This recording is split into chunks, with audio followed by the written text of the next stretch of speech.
Good morning and welcome to GYG as it plays host to round 4 of the Rally Replay SuperOne Championship. In the distant shadow of Snowdonia, but in very little shadow of anything else. It's a firm favourite of our drivers here at SuperOne. We start the day with MightE, the first of 8 Heat 1 races before the lunch break. You can see the grid forming up already here at Glanyagors. Felix Tandy will start on pole position.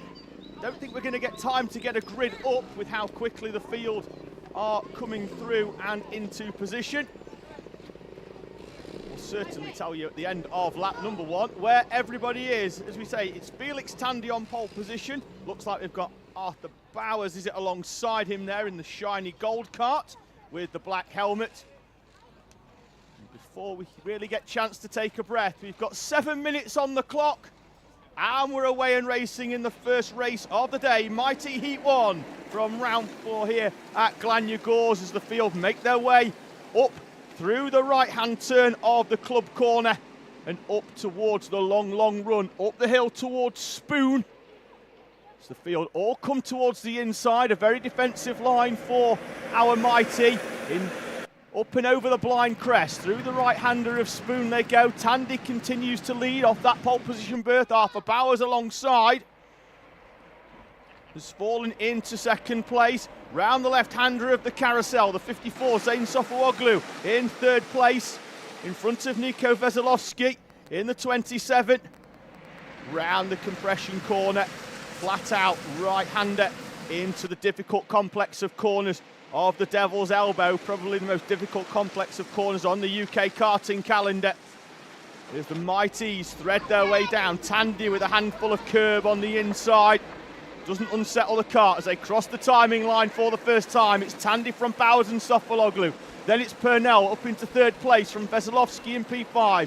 Slater, Lovejoy, Pede Thurston, who finished P5 yesterday, in P9. In front of AJ Halil in 10th place, although quickly just over the line Frank Pearson jumps up a big number of places as down the inside goes Sofuoglu, down the inside of Arthur Bowers. Bowers holds on though, and Zane Sofuoglu drops back into third place. Bowers takes a defensive line down the hill towards Carousel, and that's going to allow Felix Tandy to break away, and already he's pulled a few kart lengths as Bowers was right behind him, 2 tenths as they crossed the timing line at the end of lap 1. Bowers' attention in that second place.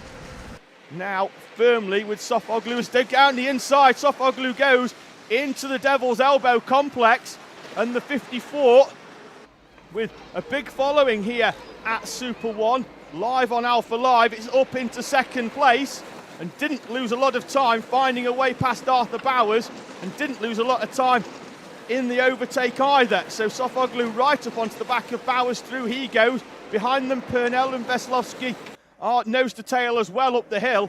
But Arthur Bowers and Zane Sofuoglu working together now as Sofuoglu takes that tighter line once again into the Spoon corner to try and nose down the inside of Felix Tandy. Tandy had a few kart lengths and has kept the gap at the front. We drop back to the battle briefly for fourth place with Purnell still in front of Veselovsky. The top 5 all in one camera shot, split at the end of the previous lap by 1.4 seconds. The top 3 nose to tail as Zane Sofuoglu in the 54 is right up onto the back of yesterday's final winner Felix Tandy. 4 minutes to go in this 7-minute plus 1 lap heat, so when they cross the line at the end of the next lap it'll be half race distance. As Tandy again on that white line, which is the traditional line for our MightEs.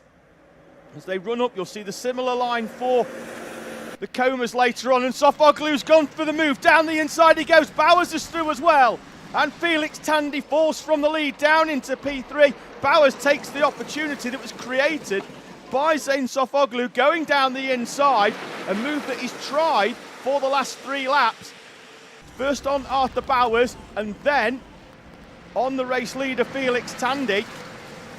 And Sofuoglu now leading. Can he break away? Which is going to be very, very difficult in these MightE classes, both this and the Cadet. in terms of breaking away, given the parity on power, and particularly now as Sofoglu is punching the hole in the air for those drivers behind him, which makes it easier for Arthur Bowers to stay with Zane Sofoglu. And Bowers tries to go down the inside on the grass, dips the right rear onto the grass here. He has to be careful because overnight quite a lot of dew on the grass, and the track was a little bit damp this morning for the practice sessions. And what you find here at GYG is if karts do go off the track onto the grass is generally angled away from the tarmac, and it's very, very difficult for our drivers to get their karts back on track without getting out of them and dragging them back. And obviously for our smaller drivers, which you'll find in MightE, Coma C50 and IAME M1, that is a very, very tough ask to get their karts back on track without outside assistance. 2 minutes and 10 on the clock. It'll be 2 minutes as they come under the overhead gantry at the end of this lap. And Zane Sofoglu is leading the way from Arthur Bowers. Felix Tandy a few kart lengths back behind them as they again migrate towards that white line on the inside. Bowers is going to try a different line this time. He's going to try and open up the run up the Dragon Straight towards Spoon Corner, through the fast right up towards the Spoon. Sofoglu though has a very tight line. It's the line that he's used to find a way past both Arthur Bowers and Felix Tandy throughout this race. So Sofoglu starting in P3. Tandy yesterday's final winner. Sofoglu on second place. Arthur Bowers in third. So the podium from yesterday on your screen, just in a completely different order. There goes Bowers with the nose down the inside. Door closed by Sofoglu. Minute and 15 for Sofoglu to hold on. Drivers lapping in the 59 seconds. So just keep an eye out when they come through, because this could be the penultimate lap they're about to start. But the pace has been good. They may well get under the timing gantry in just enough time that we get 3 more laps here in MightE Heat 1. Again, the field migrate to that inside. The speed round the first corner with these smaller karts for our younger drivers, meaning that they can easily hold the line on the inside. And it's going to make it very, very difficult as Arthur Bowers in the wheel tracks of Zane Sofoglu, who continues to lead this race. Felix Tandy's come right back into it as Sofoglu takes a defensive line. Bowers is going to try and sweep all the way around the outside of the carousel. It's a long route down there, but then he's got to switch back to the inside. Side by side up the hill towards compression. And Felix Tandy is going to take advantage of Arthur Bowers. And Tandy, the E-plate, yesterday's race winner, is through and up into second place. Can he do what Arthur Bowers has struggled to do in the last few laps? And that is retake the lead from Zane Sofoglu. All 3 of these drivers have had an opportunity at leading this race as they come under the timing gantry. It's not the last lap. 2 to go then in MightE as they run up the hill once again.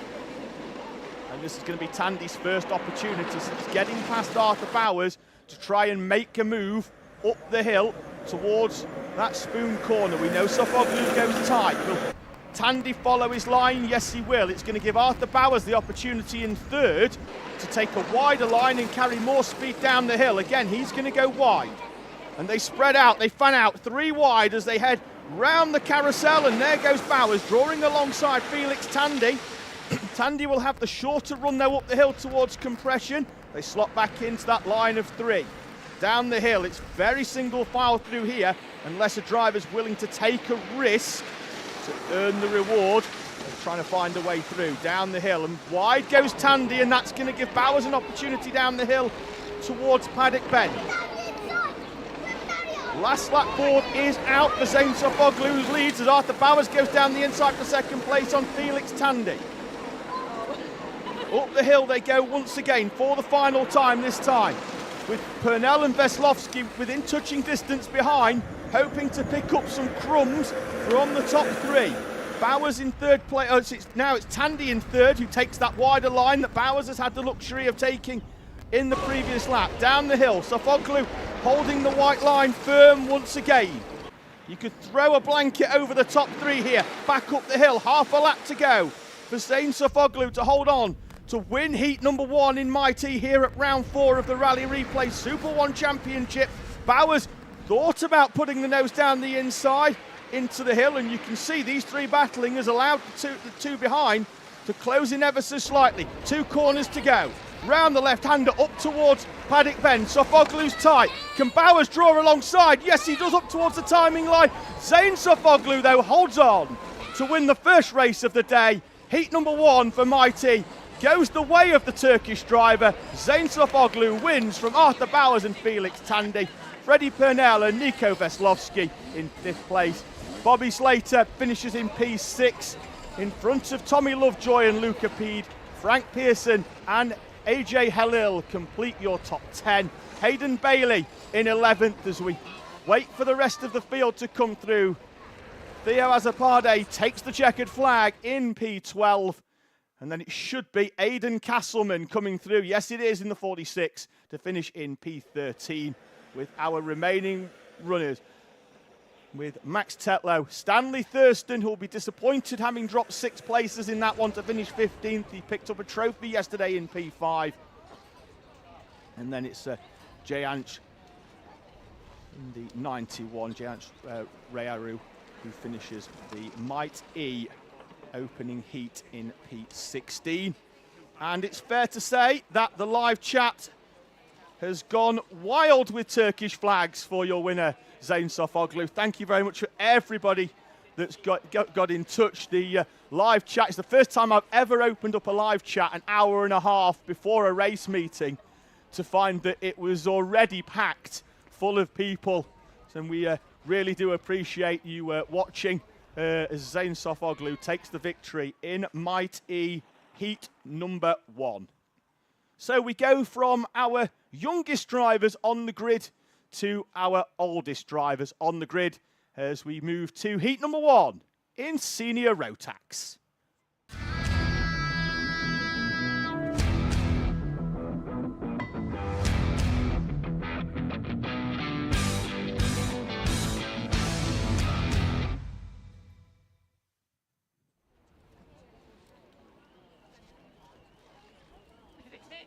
And just in case you needed any reminder as to where we are, the circuit here adorned with the Welsh flag, as well as the balcony there, where a lot of our spectators make their way up to watch the proceedings here. Again, it's 7 minutes plus 1 lap on the clock. It's an amalgamated race. We've got 2 Rotax 177s and a bumper grid as well of senior Rotax runners here for round 4 of the Rally Replay SuperOne Championship. We'll bring you a grid in a few moments' time, but so far this season it has been a dominant display from the O-Plate of Lucas Blanford. We are 9 races in. He's won every single one of them, and when you add the O-Plate as well, he's won even more than that. But in the season as it stands, he's raced 9 races. That's 6 heats and 3 finals. He's yet to be beaten as the O-Plate of Lucas Blanford, and he will go off the pole position berth with Archie Flint alongside in the 22. He was on the podium yesterday in 3rd place. Jarek Metzers and Morgan Hudson-Brown are on row number 2. Salvador Newman and Billy Edgecombe on row number 3. Jasmine Taylor and Callum Ghosh are on row 4. Max Chown and Kieran Denyer complete the top 10 in front of Max Davis and Tom Taylor on row number 6. Gemma Hyan starts 13th, Daniel Beards alongside Max Rowley and Harry Swanson, Jay Pearson and Braden Donoghue in the 18th. Then it's George Daniels, Lloyd Williams, Max Lorna Bennett with Sky Fraser, Molly Pugh and Tom Nottingham in front of Robbie Rathbone, Izzy Lawton, and then your 2 177s of Jamie Salter and Alfie Barron Oxbury. Round the final corner, the engine notes rise as they enter the tram lines. We're away and racing. It's a good start from the outside from Archie Flint as he sweeps round the outside of Lucas Blanford on the run up to the top bend. We've got waved yellow flags already up there. I believe one driver not making it towards the start. So everybody's going to have to be very, very single file. I believe it's the 42. It's Molly Pugh who's not made the start as Lucas Blanford trying to waste no time in trying to retake the lead from Archie Flint, who swept round the outside with a good start. And Flint will lead us down the hill towards the Devil's Elbow. Battle for third place with Morgan Hudson-Brown coming under some intense pressure, and that's allowed Billy Edgecombe to sweep all the way around the outside of Jarek Metters in the 53, who drops down into 5th place. Up the hill, Archie Flint leads then from Lucas Blanford. Then it's Morgan Hudson-Brown in the 3rd place, has changed for the lead. Lucas Blanford retakes his position on the top of the mountain here in senior Rotax, down the inside of Archie Flint for the lead.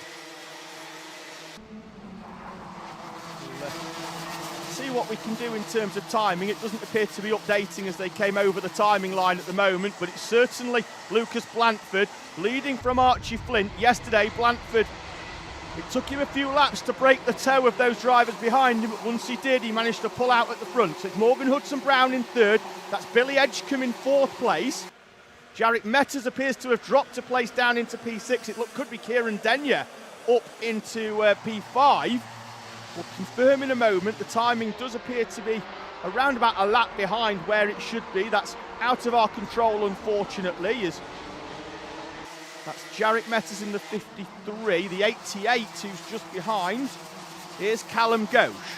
Contact warning for Jarek Metters, and you can see at the front, the leader, Lucas Blanford, has opened up a few kart lengths as they barrel down the hill here at Glanyagors. Already 2.5 minutes in. So Blanford leads from Flint, and it's Morgan Hudson-Brown, Billy Edgecombe. Callum Ghosh is there, but his transponder is not picking up. You can see on the timing, he's just been reinstated, in fact, up into P6 as we've got moves down the hill. Tom Taylor in the 77 in the kart that looks a lot like an early 90s Benetton, with every colour under the sun being adorned to that number 77 machine as he comes down the hill, currently in 8th place behind Kieran Denyer. This is your battle for 2nd place. The leader, Lucas Blanford, breaking away at the front. He sets the fastest lap, 2/10 quicker than the rest of the field, and he's now got a few kart lengths as well. Remember, these drivers all racing on the tyres that they raced yesterday, as we do 2 meetings on 1 set. So Blanford been pulling the gap out yesterday. He was able to potentially conserve a little bit of his tyres, which was a conversation I had with him in his interview yesterday, which will go out during the lunch break. He currently has a gap of 7/10 of a second as Archie Flint in 2nd place, coming under increased pressure from the 25 of Morgan Hudson-Brown, yesterday's runner-up. Flint in 3rd place, then it's Billy Edgecombe, who's up into 4th.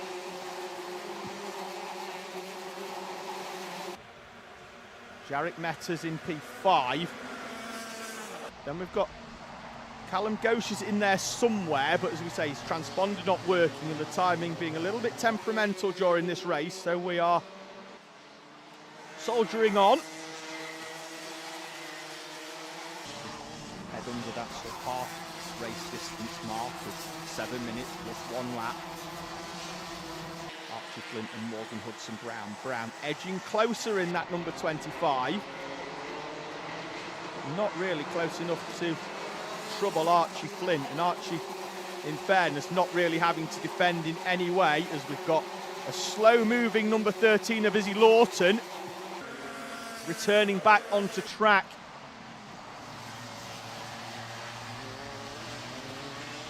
Hudson-Brown certainly does close in. We've had a change for 4th though. Billy Edgecombe has fallen back behind the 53 of Jarek Metters. Metters up then into 4th place down to 53.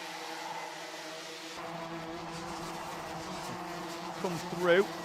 Then it is Callum Ghosh, who's back on the timing now in P6. Kieran Denyer, Jasmine Taylor, Tom Taylor, Salvador Newman.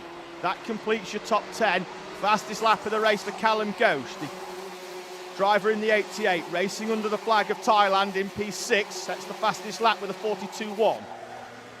Gap at the front though is edging towards the 1 second mark, 9/10 of a second. As down the inside into Spoon for 2nd place goes Morgan Hudson-Brown. It's taken him a few laps to feel out where he felt he was stronger than Archie Flint, and down the inside he goes into the Spoon corner. So all change inside the top 5 for 2nd and for 4th as well, with Hudson-Brown getting past Flint, Metters getting past Billy Edgecombe as well. with 1:20 on the clock. Then Blanford from Flint, Hudson Brown, Metters and Edgecombe. Denyer, Taylor, that's Jasmine in front of Tom, Salvador Newman, and then Max Chow. 3 laps to go. They'll easily cross the timing line before it goes down to 0. And Billy Edgecombe is being reeled in by Callum Ghosh. He was the fastest driver on track until a lap ago when his time was eclipsed by your current race leader Lucas Blanford, whose gaps out to 1.4 seconds. The field go through the compression corner. Looked like we had a good move down the inside there, but they were going a little bit too quickly for us to pick out where the move was coming from. We'll see if we can pick something out. If that was pulled off, we'll figure it out, because on timing it will let us know. As once again Callum Ghosh falls down the order. He'll get reinstated in a few moments' time, but he's definitely there, up onto the back of Billy Edgecombe. Morgan Hudson Brown in second place. Pulled a few kart lengths on Archie Flint. Heading down the hill towards the last lap board is your race leader Lucas Blanford, who is 45 seconds away from making it 10 races unbeaten for the O Plate in the 2025 Rally Replay SuperOne Championship. Hudson Brown still under a little bit of pressure from Archie Flint. Final lap, he takes a tighter line into the spoon corner and will, let's say, feel the need to defend up towards Carousel, but clearly felt that he had enough, as we've got one off at the top of the hill at Spoon. Pick out who that is as we head down the hill at the end of this race, but out of the final corner, it's 10 from 10 for Lucas Blanford. He takes the Heat 1 victory from Morgan Hudson Brown and Archie Flint, Jarek Metters and Billy Edgecombe, Kieran Denyer and Jasmine Taylor. And Callum Ghosh was up there as well in P6, so again just gets reinstated on the timing. Salvador Newman in 9th, Max Chow in P10, Gemma Hyans and Max Davis, Max Rowley and Braden Donoghue in front of Daniel Beard and Robbie Rathbone. Rathbone making up 8 places. Looks like he's your biggest mover in this one. Moving up from P24 on the 25 on the grid to make up 8 places in P17. Jay Pearson, Tom Nottingham, Lloyd Williams, and then George Daniels, Harry Swanson, and Max Lorna Bennett in 23rd place. Jamie Salter is your leading of your 2 Rotax 177s. And it looks like it's Harry Swanson on the final lap that was off at the top of Spoon Corner. So he was 7 seconds slower than his fastest lap and dropped down a few places as well on that final tour here at Glanyagors. Remaining runners on this grid after Alfie Barron Oxbury in 25th. We've got Sky Fraser in 26th. Izzy Lawton, who was off track earlier on in the 13, is classified in 27th, and Molly Pugh, who didn't take the start, is in 28th place as well.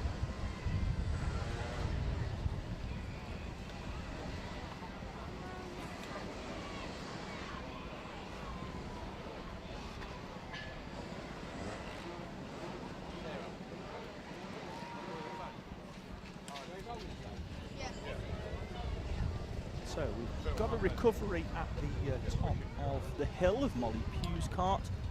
And, whilst we do that, we'll head towards the next race of the day, which will be into Rotax. We'll be there in a few moments' time.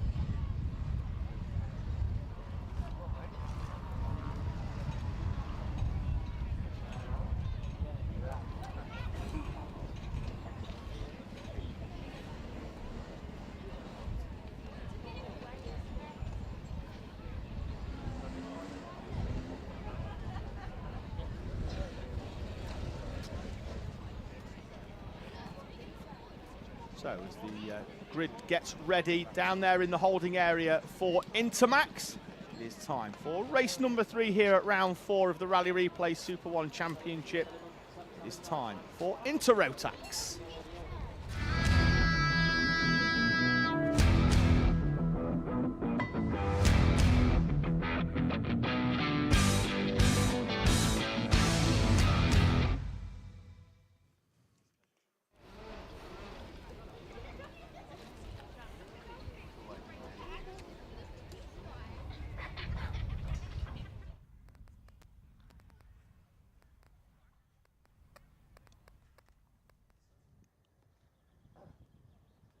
So it looks like we've got Logan Rolfe then on the pole position berth.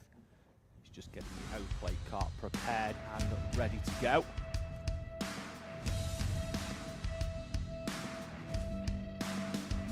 He's actually on the other side of the track with Logan Rolfe. He'll start second alongside the pole man, the 28 of JJ Lowe, who had a bit of a difficult day yesterday, qualified well on pole position, but contact in heat number 1 led to an early retirement for him up on the opening lap. He followed it up with a 3rd place in the 2nd heat, but then was outside of the trophy position, so he'll hopefully pick up some silverware, right the wrongs of yesterday. But with JJ Lowe then on pole position, Logan Rolfe, yesterday's final winner alongside Jensen Sale and Oscar Roach on row number 2, Lucas Esser and Jackson Hilton on row 3. Logan Jones starts 7th, Noah Clare alongside as he continues his transition to Rotax power from Honda last season. Jay Birmingham starts 9th, Kian Sullivan 10th, another driver had a difficult day yesterday but came good towards the final, with Lewis Herbertson and Annika Hurd, the Australian, on route number 6. Then it's Charlie Gregg and Toby Wortley, Layla Bell and Jaden Patel Scott, another Honda graduate, with Amrit Sin Atwal and Elsie Gannon on route number 9. Row 10, Alexander Adams and Isla Parsons, Florence Walkington and Daniel Hulse, with Dylan Patrick and Rudger Gokulna on route number 12 in front of Charlie Hobbs and the Honda R200 runner of Adam Causa in the 81. So we're going to have a quick look into the live chat as Molly Pugh's kart is recovered from the top end of the circuit. Good morning to Emma Parsons. She wishes Isla Parsons, who is racing with Cadets this weekend in the number 50, good luck before this Intermax opening heat. And again, thank you to everybody joining us, particularly the Zain Sofoglu fan club, which is going strong in the live chat. They are very, very happy with his first race win in the SuperOne Championship. So hiding behind the SuperOne flag there will be your pole man, the 28 of JJ Lowe. Right hand side, yesterday's final winner, Logan Rolfe. So yesterday's podium, Rolfe on the top step, Oscar Roach and Jensen Sale were your top 3.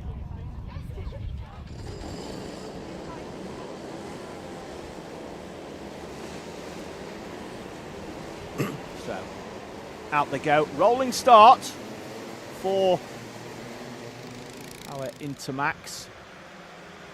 So we're rolling with for all of our starts, with the exception of the 3 smallest classes in terms of driver age and size. So MightE, Coma C50 and IAME M1. All of the others rolling. So all of our cadet classes, our juniors and our senior classes are rolling starts. Come down the hill, the same as the senior Rotax, Noah's Ark style, 2x2, and head towards the timing line on what is a very, very short start-finish straight here at GYG. Qualifying very important. Difficult for the drivers because ideally, unless you were Archie Flint in the last race, you do want to be on that inside berth, which JJ Lowe is, Jensen Sale, Lucas Esser in the 55, 135 are on the inside. The power down early as they head up towards the timing line. We look to be good to go as they head up the hill and all the way round the outside. It looks like it's gone Logan Rolfe from that pole position, from the outside of the front row, in 2nd place, and he leads us up in front of JJ Lowe and Jensen Sale. Lucas Esser from 5th place is up into 4th. Oscar Roach there in the all-pink livery, running in 6th place, behind the 45 of Jackson Hilton, who's made a good start as well. Lucas Esser down the inside of Jensen Sale. Sale's going to get hung out to dry. He's lost 2, could be 3. No, it's 2. Around goes Kian Sullivan in the BRK 26, and Looks like we've got somebody else, looked like a 44, but we don't have one. We'll pick out who they were, who's gone for a ride with them as well, as Jensen Sale back down the inside, and he's going to find Oscar Roach trying to find his way through. Sale asking for Roach to push him along up the hill. It's Logan Rolfe from JJ Lowe, and then Lucas Esser in third place. There's Sale from Roach. Then it's the 45 of Jackson Hilton. Florence Walkington, who was off with Kian Sullivan. Noah Clare not picking up on timing, so not sure whether the 99's been off as well. Yes, he has there. He triggers the timing line as the 45 of Jackson Hilton trying to fight back once again on Jensen Sale. He's through, as is Oscar Roach. Contact warning for Florence Walkington in the 24. And Jensen Sale really struggling on the downhill section. That's 2 laps in a row now that he's lost positions up towards the compression corner, and then has been on the outside as they ran down the hill towards the Devil's Elbow. Rolfe and Lowe off at the front, the top 2 at the moment with a big gap. Back towards Esser, who's got a bit more of a gap towards Jackson Hilton. Hilton from Roach and Sale. That's the 3 at the front of the train that we're following. Behind them, Logan Jones, Annika Hurd, Charlie Gregg, Lewis Herbertson, who was our top finishing rookie yesterday. Finished in 4th place overall, did Herbertson, currently lying in P10. As wide goes Logan Jones, no harm done, sliding over the curb on the outside here. Behind Herbertson, it's Wortley, Adams, Patel, Scott, Atwell, Bell, Gannon, Gogolnath, Parsons, Patrick and Birmingham. Move from Oscar Roach, finds him now up into 4th place as the driver in the all-pink suit and helmet, the RCA livery, is down the inside of Jackson Hilton. Hilton with a look over the shoulder. It's going to be full of bright green from the 1 of Jensen Sale, but they're heading towards the single file corners down the hill through the Devil's Elbow. Sale up and over the curb, trying to make something happen.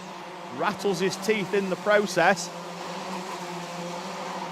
Up the hill they go as Hilton implores Sale to try and push him onto the back of Oscar Roach in front of him, which is often a tactic employed rather than push me along. It's more of a way of saying, look, just don't overtake me for a lap. That would be fantastic. Normally completely ignored by our enthusiastic race drivers. Jensen Sale driving the wheels off that number 1 just to try and hold on here. Just doesn't seem to quite have the pace. Can't knock the desire though of the 1. He's throwing that kart around just to try and hold on to Oscar Roach and Jackson Hilton. The top 3 migrated back together at the front, as the fastest driver on track is Lucas Esser in the 55. Orange suit, orange helmet has reeled in JJ Lowe, who in turn has started to close in on Logan Rolfe in the O plate as well. Rolfe with a bit more of a gap than what JJ Lowe's got. Well, Esser employed the tactic that we saw that worked really well in the first race of the day in MightE, which is push JJ Lowe along. And as Lowe makes the move down the inside, he just puts his kart in the same gap and makes it very, very difficult for Logan Rolfe to turn in. 2 tenths between each of our drivers at the front. Personal best on the last one for JJ Lowe, a fraction quicker than Logan Rolfe at the front. Roach, Hilton, Jones is now up into 6th place, as you can see there in the background, with Jensen Sale dropping a place down into P7. You'll catch them going through and you'll easily pick them out as Oscar Roach is in all pink and Sale's in all green. They bookend that battle from 4th down into 7th place. And you see there, you can pick them up in that background. Herbertson is up into 8th, but he's a little bit distant off the back of them. He's had to work hard as Lewis Herbertson to get himself up inside the top 10. 4 places gained from the start. See him up into 8th place in front of Charlie Gregg now and Annika Hurd. Minute and 31 on the clock. Drivers in the 45 should see them get round for 3 or 4 more laps here. I think it could be 4.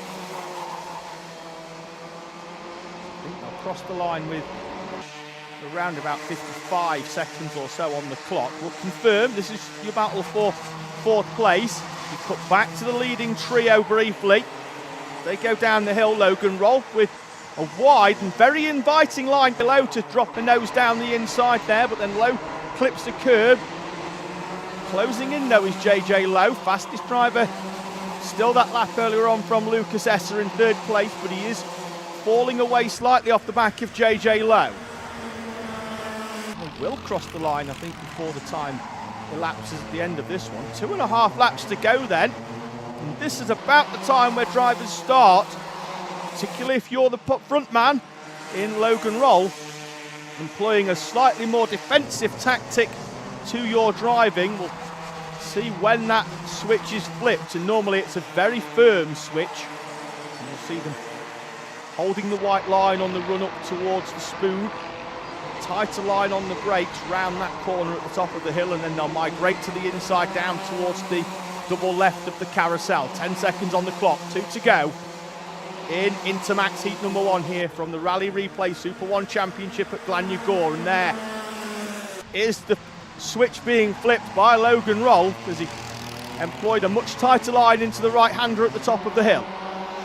Doesn't feel the need to defend at carousel, and again it's an inviting line from Logan Rolfe for JJ Lowe to stick the nose down the inside. Logan Jones is up in front of Jackson Hilton with a lap and a half to go, and sets the fastest lap in the process as he edges towards the 49s. Again, Logan Rolfe with that wider line. It is the faster line, but also it opens the door for JJ Lowe to stick a nose down the inside. Final lap of heat number 1. And Logan Rolfe with a brief look over the shoulder, as indeed he does migrate towards the inside, and JJ Lowe's going to try the switch back taking the wider one and coming back to the inside. No can do into the right-hander at the spoon. Keep an eye out on Logan Jones in the background. He looks very, very quick and very racy on the back of Oscar Roach. Round the left-hander, half a lap to go then for Logan Rolfe. Down the hill into single file, and JJ Lowe's going to have to use the can opener if he wants to find a way past Logan Rolfe. 2 corners away from the checkered flag. Logan Rolfe's done enough to hold on. Rolfe takes victory in heat 1 from JJ Lowe and Lucas Esser. Oscar Roach and Logan Stanley Jones with Jackson Hilton, Jensen Sale and Lewis Herbertson, Charlie Gregg and Annika Hurd complete the top 10 in front of Amrit Singh Atwal, Toby Wortley and Jaden Patel Scott with Layla Bell. We've got Alexander Adams falling down the order on the final lap in the number 10. Trying to see whereabouts he is and whether he does indeed take the checkered flag, but it could be a timing issue, it could be a driver off circuit. We'll keep an eye out for the driver of the 10. Currently being shown having lost 9 places on the final lap. Classified in 24th place by the look of things. So, your order: Logan Rolfe from JJ Lowe and Lucas Esser, Oscar Roach and Logan Stanley Jones with Jackson Hilton and Jensen Sale, Lewis Herbertson, Charlie Gregg and Annika Hurd in front of Amrit Singh Atwal, Toby Wortley and Jaden Patel Scott, Layla Bell in 14th in front of Rudra Gogolnath, Elsie Gannon and Isla Parsons, Jay Birmingham, Daniel Hulson, Florence Walkington, Charlie Hobbs, Dylan Patrick and Adam Causer in the Honda R200 with Alexander Adams, Kian Sullivan and Noah Clare. Sullivan involved in that opening lap incident as they came down the hill of the Devil's Elbow. Noah Clare classified well down the order. Kian Sullivan actually just after has been reinstated into 14th, so it looks like he may well have had a transponder issue on towards the end of that race, and Sullivan recovers well back up to 14th, having been on the grass on the opening lap. Next up then, we head back towards the younger end of the spectrum. It's heat number 1 here from Glanyagores for Coma C50.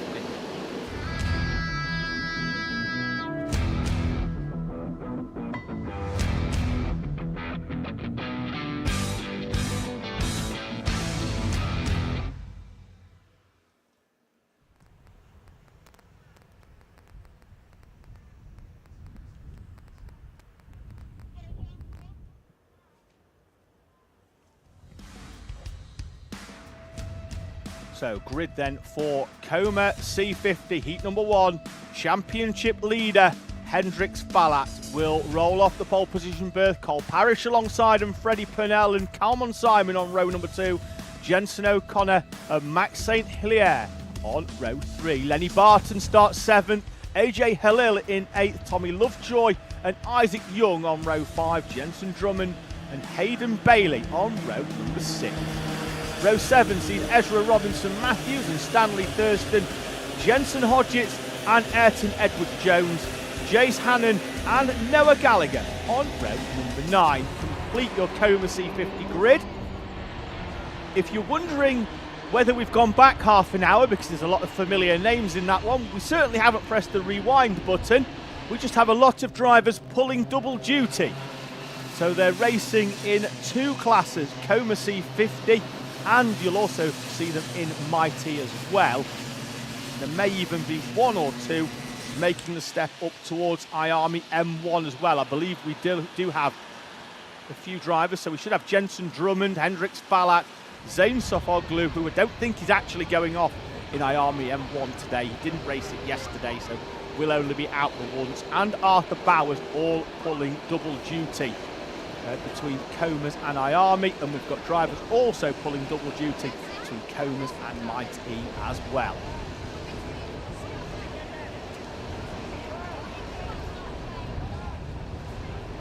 So parents and helpers dispersed from the grid, and we are about to go racing. Falat on the left, Parrish on the right, on the front row. Lights go out and we are away and racing. It's a good start from the outside from Parrish, but not enough to get alongside and pass Falat. And from the inside of the second row, we've had a move up into second place by the 33 of Freddie Purnell. One of the Welshmen in this race. Purnell is up into second place. And what you will find generally in Coma C50 is the train trying to work together to break away from the train behind. There's been a good move there by Calmon Simon up into 4th place. He gets down the inside of the 26th of Jensen O'Connor. They head back up the hill. So Falat leads from Purnell. Calmon Simon trying to get down the inside of Cole Parrish. Some very nice replica sticker kits. We've got a Williams circa 92 for Hendrix Falat. We've got a Red Bull in 3rd place. We've got a Lotus circa 86 livery for Calmon Simon. Big shout out to the 81 of Max St. Hilaire. It's not an F1 livery, but it's got Transformers on it, so it's good to see that he's stuck with his roots and he's gone with the Transformer livery. There he is in the fluoro orange and black livery. Calmon Simon down the inside of Cole Parrish, but then on the left-hander as they go back down the hill, it sees him on the outside and will slot back in. So Coma, you'll generally find the train working together because of the power output of the engine being rather on the low side. You'll see them trying to work together because it's very, very beneficial. When we go IAME M1 later on, completely different story. They just race from green flag to checkered flag with usually very little regard for working together, and it is a fantastic spectacle. Hopefully I'm not bigging that up too much, but in about half an hour's time you'll see why I'm raving about them. Hendrix Falat leads then from Freddie Purnell as Purnell sets the fastest lap. First driver in this race to go sub 1 minute with a 59.967 for Freddie Purnell in second place, and they have indeed pulled 10 or so kart lengths away from Parrish, Simon and O'Connor. Max St. Hilaire, who was lonely in 6th earlier on, now has some drivers to play with. AJ Halil, Lenny Barton, Tommy Lovejoy all together, so we've got 4 drivers battling it out over 6th place as well, just behind these trains. So we've got a 2, a 3 and then a 4 behind the top 9, all covered there in that camera shot down the hill as Jensen O'Connor thought about a move on Cole Parrish. He's talking about moves on Cole Parrish. Calmon Simon is up into 3rd place there. He's the driver in the Lotus 80s livery with the Ayrton Senna replica helmet. Your leader though, Hendrix Ballat, in his Nigel Mansell replica helmet, leads us up the hill in front of Freddie Purnell. Looked like we had a move down the inside there into the third place. We did. Cole Parrish retakes the place from Kalman Simon. It looked like O'Connor was going to go through the gap as well, but he then had to tap the brake, and that's what's opened up his gap, moved him off the back very briefly of Kalman Simon, but looks like he's got that back. So they are pretty much nose to tail, and indeed he's right up on the back of Kalman Simon. Here's Jenson O'Connor, good recovery from the 26.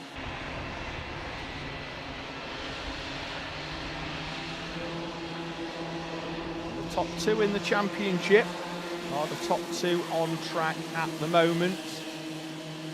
Split by next to nothing on track, less than a tenth of a second, and that will literally be the gap between their transponders on the back of their seats, because there is no gap from the back of Hendrix Ballat's kart to the front of Freddie Purnell's kart. Looks like there's a magnet on the back of that number 10 machine. Down the hill comes Hendrix Ballat. Now, we spoke to him yesterday, and on both of his karts, he's got a JT15 sticker. His godfather, you can see it there on the nose below the yellow of his Nazio panel. JT15 in memory of his godfather Joe Thompson, who passed away last week, having bravely fought cancer twice. The third time, unfortunately, was too much for Joe, and he passed away last week. But in the memory of Hendrix Ballat, and he took the victory yesterday, which was dedicated to Joe. And it looks like he's on his way to being on the podium once again. Will it be on the top step? We'll find out this afternoon after this heat. Another one after the lunch break, and then our finals. He's got two opportunities as Hendrix Ballat, racing in two classes this weekend, to take more silverware home. Down the hill he goes. We're still a duo for the lead, a trio battling it out for third place. Then a quad of drivers battling it out over P6. It now sees Lenny Barton in front of Max St. Hilaire, AJ Halil and Tommy Lovejoy. Barton making up 2 places on the previous lap, which suggests that Halil may well have gone for the move on Hilaire and opened the door from Lenny Barton. We are, of course, surmising. Didn't catch it on camera. Very unlikely, and I say that you can make up 2 in 1. Round the outside with a super drive out of the first corner goes Jenson O'Connor. And he's going to try as well and get past Cole Parrish. Straight up onto the back goes O'Connor. I did say it's very unlikely that drivers can make up 2 places in 1 lap. And Jenson O'Connor weaving round. If Parrish had mirrors, they'd be full of the number 26 of Jenson O'Connor. 12 seconds on the clock. That will elapse by the time they come down the hill. Hendrix Ballat heads towards the last lap board. And will Cole Parrish be content with second place? There's not many points between first and second. No trophies handed out in the heats. It's another good run out of the first corner by Parrish as the 24 of Noah Gallagher moves off the racing line, allows our leaders to come through. Great awareness by the 24 of Noah Gallagher. The field make their way through. Parrish is down the inside of the lap traffic. Oh, and then there's contact as around the outside tries to go Jenson O'Connor, who's showing on the time he is dropping down the order, but he's definitely still there because he just had a trip into the rear end, unfortunately, of Noah Gallagher.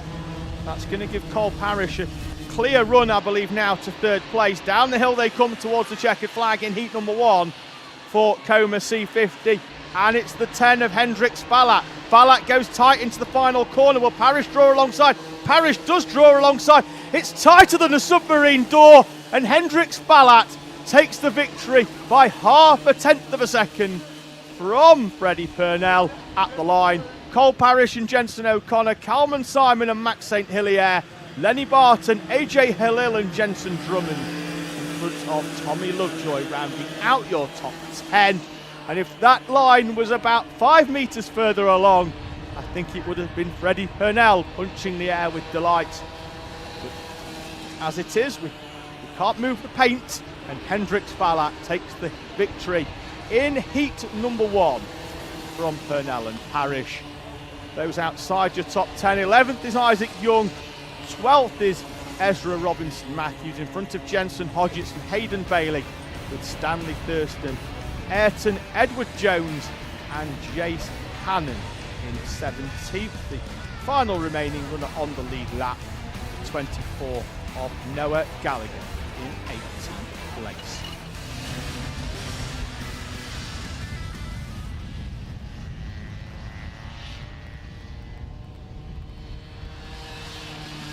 We are going to swiftly move on to what is a capacity grid here at GYG for Junior Rotax.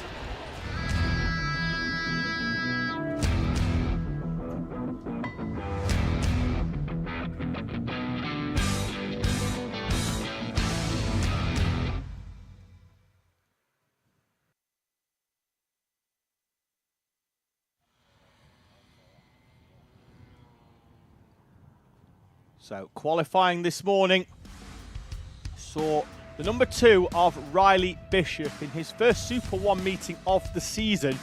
So he had to qualify from well in the middle of the pack because we qualify in championship order, but he still managed to put a time in for pole. So it's Bishop and Oliver Smith, the O plate off the front row, Milo Manderson and Rory Hinckley on row number 2, with George Cole and Leon Barlow on row 3. Isabella Stansmore Wilson and Amy Peacock. Peacock in 3rd yesterday. She goes off 8th today, with Joseph Murphy and Teddy Cooper completing your top 10. Adam Jadaustis and Kazwiri Wizarek on row number 6, in front of Jackson Lane and Alex McCullough, the driver over from the Isle of Man, with Charlie Benson and Sam Flynn. Lewis Holt and Isaac Parkinson are on row number 9, with the top 20 completed by Hayagriva, Gogglenath and Isaac Jameson, Josh Parry and Travis Dolby, row 11, Aidan Young and Shay Hilton on row number 12. 25th is Trevelyan Sanson, with Cian Hundle, Cassidy Southall and Lucas Steele on row 14. Jensen Powers and Mia Caruso, row 15, Alfie Clark, Neve Allen, Elijah Hartley and Drew Priesner in the number 91, who was well towards the front yesterday with a P5 in heat number 2 for Drew Priesner. He will start in 34 and last place. So keep an eye out on him trying to come through this field on a track that is notoriously difficult to find a way through in large steps, so to speak. So we'll see what progress Priesner can make from P34. Bishop leads them down the hill then. Powers down towards the final corner, and it's a start again from the outside from Oliver Smith. All the way around the outside goes the outside of the 2 trains as they run up the hill towards the right-hander and then into Spoon. Hard on the brakes, single file through there, and we've already got 2 or 3 off. Isabella Stansmore Wilson, the 28 is one of them. It could well have been the 21 of Leon Barlow. We'll confirm at the end of lap number 1 as which drivers are going down the order. At the front though, the O plate, Oliver Smith leads from Riley Bishop. Then Smith goes wide into the devil's elbow. Look how slowly they have to go on lap 1 when they're nose to tail in Junior Rotax through there. They'll be almost double the speed next time round. Smith leads from Bishop, Manderson and Cole, Hinckley, Amy Peacock and Joseph Murphy, Adam Giadaustis, Sam Flynn, Lewis Holt complete the top 10. Holt making up 5 places on lap number 1. Your drivers involved in that opening lap incident. Looks like it was Leon Barlow, Teddy Cooper potentially, Alex McCullough and Isabella Stansmore-Wilson all involved in that one on the opening lap. We could well have a retirement. We'll pick them out in a minute as they come through. Doesn't look like Stansmore-Wilson is picking up on the timing in the number 28 machine, so we'll keep an eye out for her. Down the inside goes Peacock into the final corner. In the number 17, it's down the inside of Rory Hinckley, and she moves up into 5th place for Amy Peacock, who showed some great pace yesterday and proved just how important it is to qualify well here at GYG. Drew Priesner, courtesy somewhat of that opening lap incident in front of him, has made 14 places. We've got 2 drivers off on the outside of Spoon on the grass. And Oliver Smith, we've missed it off camera, but has dropped down on timing into 4th place.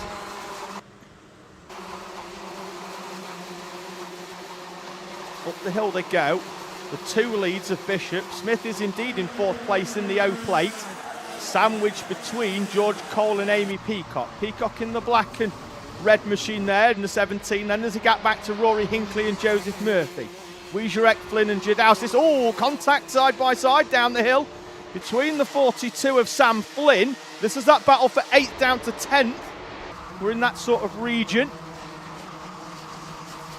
57 in there as well of Jackson Lane, currently in 11th place. And slow down the hill goes the 12, arm up and not at all happy from Rory Hinckley.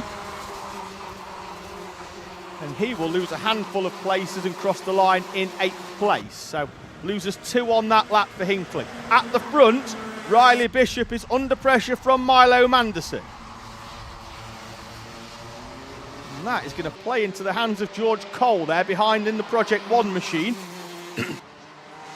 Amy Peacock now up into 4th place on that previous lap by the look of things. We'll confirm in a few moments, because indeed she has, as Oliver Smith looked like he'd got that place back, but it's because him and Peacock were side by side as they headed up the hill towards compression.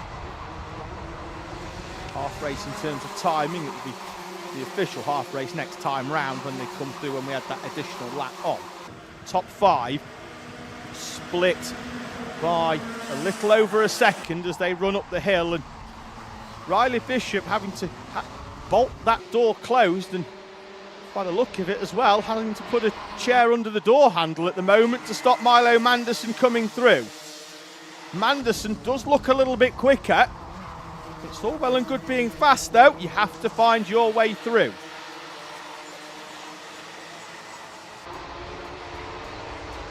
Down the hill they come.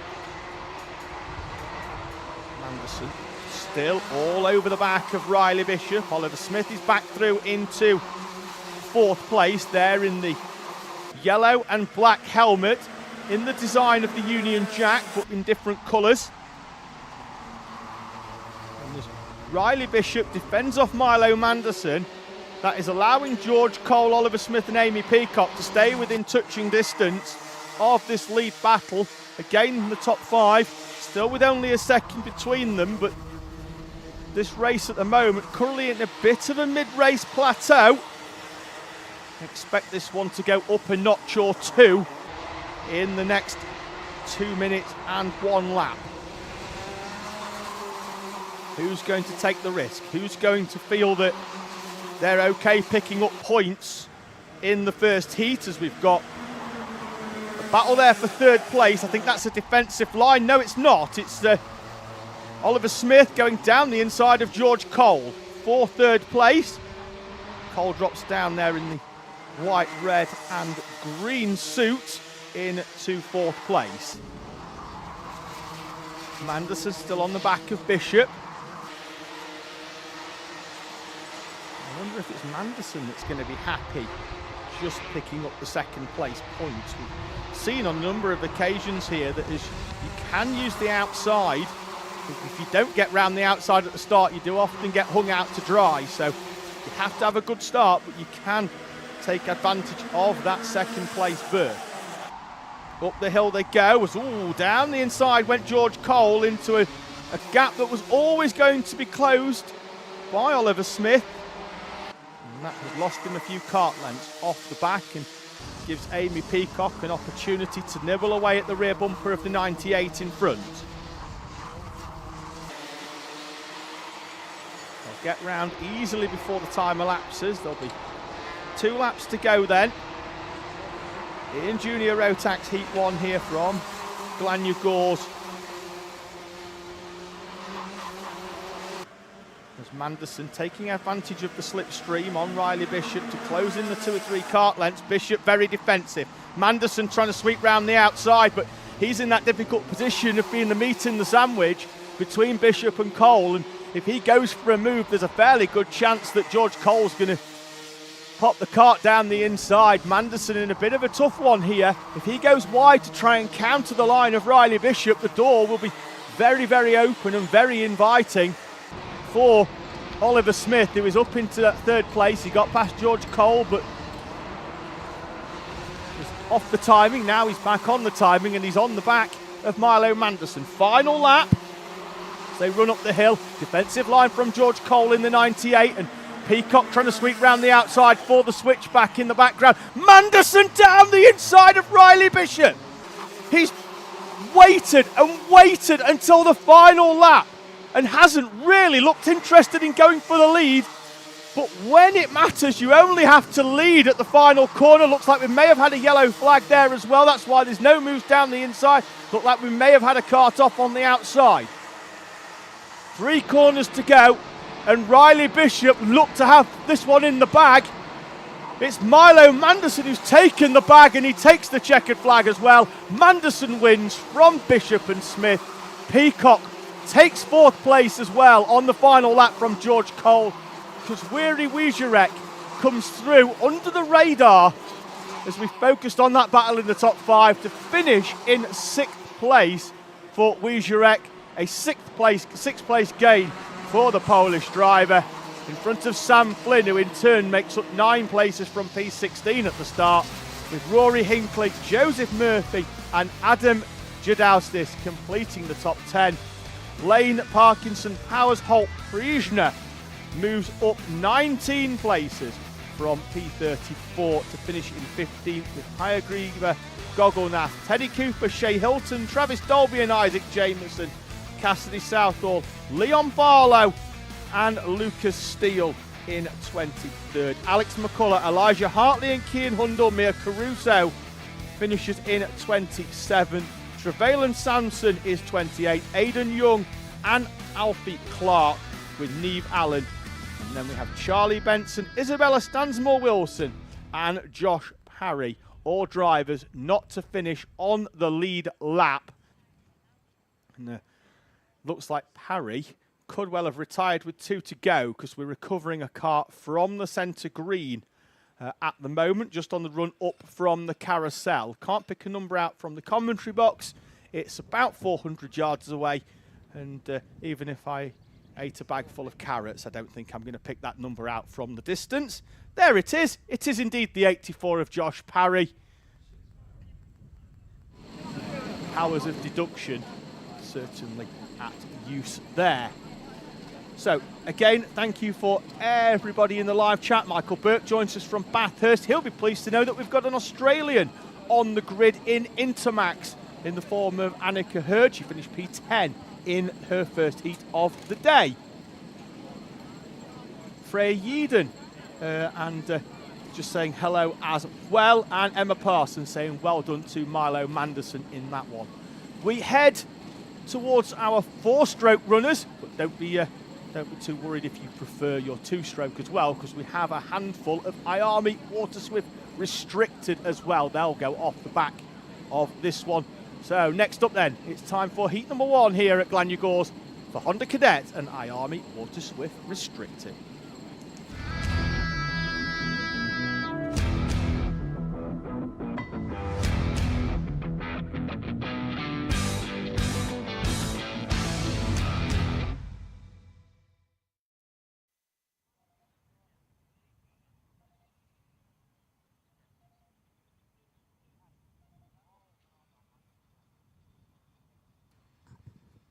So we await the unmistakable rumble of Honda Cadet GX 200. Archie Cannon in the 42, the championship leader, starts on pole position. He's got Henry Colborne alongside in the 75, the Lincolnshire driver. Will go off the outside of the front row. Riley Blakemore, yesterday's final winner. He's got Joshua Bailey for company on row 2. Ethan Pearson and Jesse Bailey on row 3. Then it's Luke McGall in the number 2. He's got Jack White alongside him. Mason Becker and Alfie Hennell complete the top 10 in front of Shailen Stricanton and Archie Edgar on row 6. Oliver Vickers starts 13th with Henry Surer alongside him. Arthur Roberts and Joshua Canaston Wade in front of Joshua Adote and Finley Thompson on row number 9. 19th is Kaya Suri with Sebastian Allen. Oliver Ratton out of position, I must say, in the number 22 in 21st place. And then our 3 IAME restricted runners of Freddie Baker, Riley Aston Wilkins and Logan Hodgetts. So the restricted will go off around about 20 seconds behind our Honda Cadet 200s, and given the distance, or given the number of extra Hondas, that will be generally where the focus will be. We will try and pick up as much as we can on the IAME Water Swift Restricted, but from anyone that's seen Honda Cadet racing, it's very, very equal and very, very close throughout. They're carrying some speed down that hill though. It's a very, very fast start for our Hondas, and they're side by side, still 2x2 as they run up the hill towards the right-hander of Spoon, and everybody's going to try and migrate to the inside. Don't want to be too far out because you become collateral in somebody else's spin. And down the order slightly goes Henry Colborne in the 75. He's managed to salvage something and hold on to 3rd place. Picture-in-picture sees us going in IAME Water Swift Restricted, although it looks like we might be missing a driver in that one because it looks like we could have only had 2 going away. Cannon leads then from Riley Blakemore. Then it's Henry Colborne as they head down the hill. That's Joshua Bailey in 4th place in front of Ethan Pearson in the 71 to complete your top 5. And it could well be the 13 of Jack Wykes, is it, who's got past Jesse Bailey by looking. No, it's Mason Becker in the 52. Great start from Becker, up 4 places on the opening lap to sit P6. Here's your Water Swifts, and it looks like we've only got Freddie Baker and Logan Hodgetts, so it looks like we could be missing Riley Aston Wilkins. However, these two had a great battle yesterday between the two of them for the top berth, as both of them moved out of the Bambino classes into the cadet classes. So we'll try and track their progress throughout. If we can catch them picture in picture, that would be fantastic, because we'll try and... Oh, Ethan Pearson's on the grass in the 71. He was battling with Mason Becker, and shortly after he was battling to get his kart back onto the black stuff. Side by side between the 2 Project 1s, Jack White's down the inside of the 13, taking advantage of Becker and Ethan Pearson, who has managed to get the kart back on with very little damage in terms of position. For Pearson, did lose 2, but he's still within a chance here of holding on. The driver with the hardest task at the moment, the driver in 3rd place there, Henry Colborne, because he's currently trying to battle to hold on to 2 drivers in front that do look very comfortable, working together to try and push away and give those 2 an opportunity of battling it out for the lead between 2 of them and giving themselves a 50% chance. We've got a driver off at the carousel at the bottom of the hill. We'll try and pick out a number in a few moments' time as they come through. This is your battle for 5th place. Wykes, Becker, Pearson and Jesse Bailey. Looks like that could be Arthur Roberts, maybe. Finley Thompson, 83, is your driver that's off on the runoff area on the outside. As I was mentioning there, Colborne as a 1 is never going to be able to go as quick as the 2 in front of him. Pearson is through up on Jack Wykes, and Wykes loses 2 places as Becker finds his way through as well. Pearson parks the kart in a advantageous position and moves up a place into 6th place. So the two at the front pulled out a gap of 2/10 on Colborne the previous lap. This time it's fairly equidistant. Colborne just has to stay within touching distance and wait for the final 2 laps when these two go at it hammer and tongs. In the IAME Water Swift, Freddie Baker still leads from Logan Hodgetts and has a gap of a few tenths of a second there. By the look of things, it's half a second on the timing. Down the hill they go, and Archie Cannon puts the 42 just inside the optimum racing line. Does he feel now is the time to defend? It's very early, particularly when Riley Blakemore is the type of driver that will work with you until the final couple of minutes, and we're still only really at half race distance-ish for our Honda 200s. Colborne doing well to hang on. He's falling down on timing, but he's definitely still there, and then gets reinstated. Top work by the timing team in the top left-hand corner with Joshua Bailey also. And then in the background, we've got to move down the inside there, have we, for what will be 5th place. See who comes through. Ethan Pearson making the move in the 71 in the blue. Here's down the inside and up into 5th place. A move on Mason Becker, as there's a contact warning for the 87 of Arthur Roberts. There's one as well for Joshua Knayston Wade. They're 15th and 18th respectively.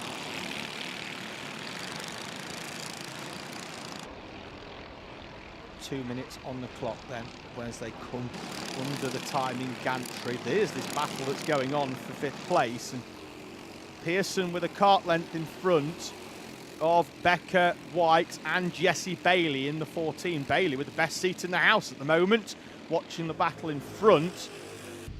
Rage on. Cannon with a look down to his right hand side there as he was turning round the Spoon corner. Luckily, he looked up just before they had to turn left. So, Scotsman continues to lead. Zip Young Guns livery in front of the Project 1 of Riley Blakemore. Then it's Henry Colborne in the BRK. So, 3 different chassis in the top 3. A great advert for Honda Cadet. Basically proving that no matter what's under your seat, you can go quick on anything if you're a quick driver. Up the hill we go, and Wykes us to the inside of Mason Becker. And this is where the 14 of Jesse Bailey can take advantage as well. And Bailey is through by the look of things, as is Jack Wykes on Mason Becker. Leader is still Freddie Baker in the IAME Water Swift Restricted. They'll get round for 2 more laps at the end of this one. Archie Cannon throws the 42 down the hill. Very aggressive steering input into that first right-hander. Fastest lap as well on lap number 3 for Cannon, going 48.7.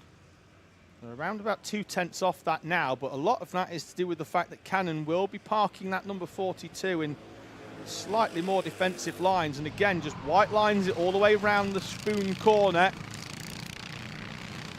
Blakemore 2nd place. Blakemore, a driver whose racecraft in the last year or so has just come on no end. I would not be surprised to see Riley Blakemore just pick up the points for 2nd place in this one, knowing that it's going to give him an advantageous place on the grid potentially for the final later on today for Riley Blakemore in that 68, yesterday's final win, and never outside the top 4 throughout the day for Blakemore yesterday. 3rd in qualifying, 2nd in Heat 1, 4th in Heat 2.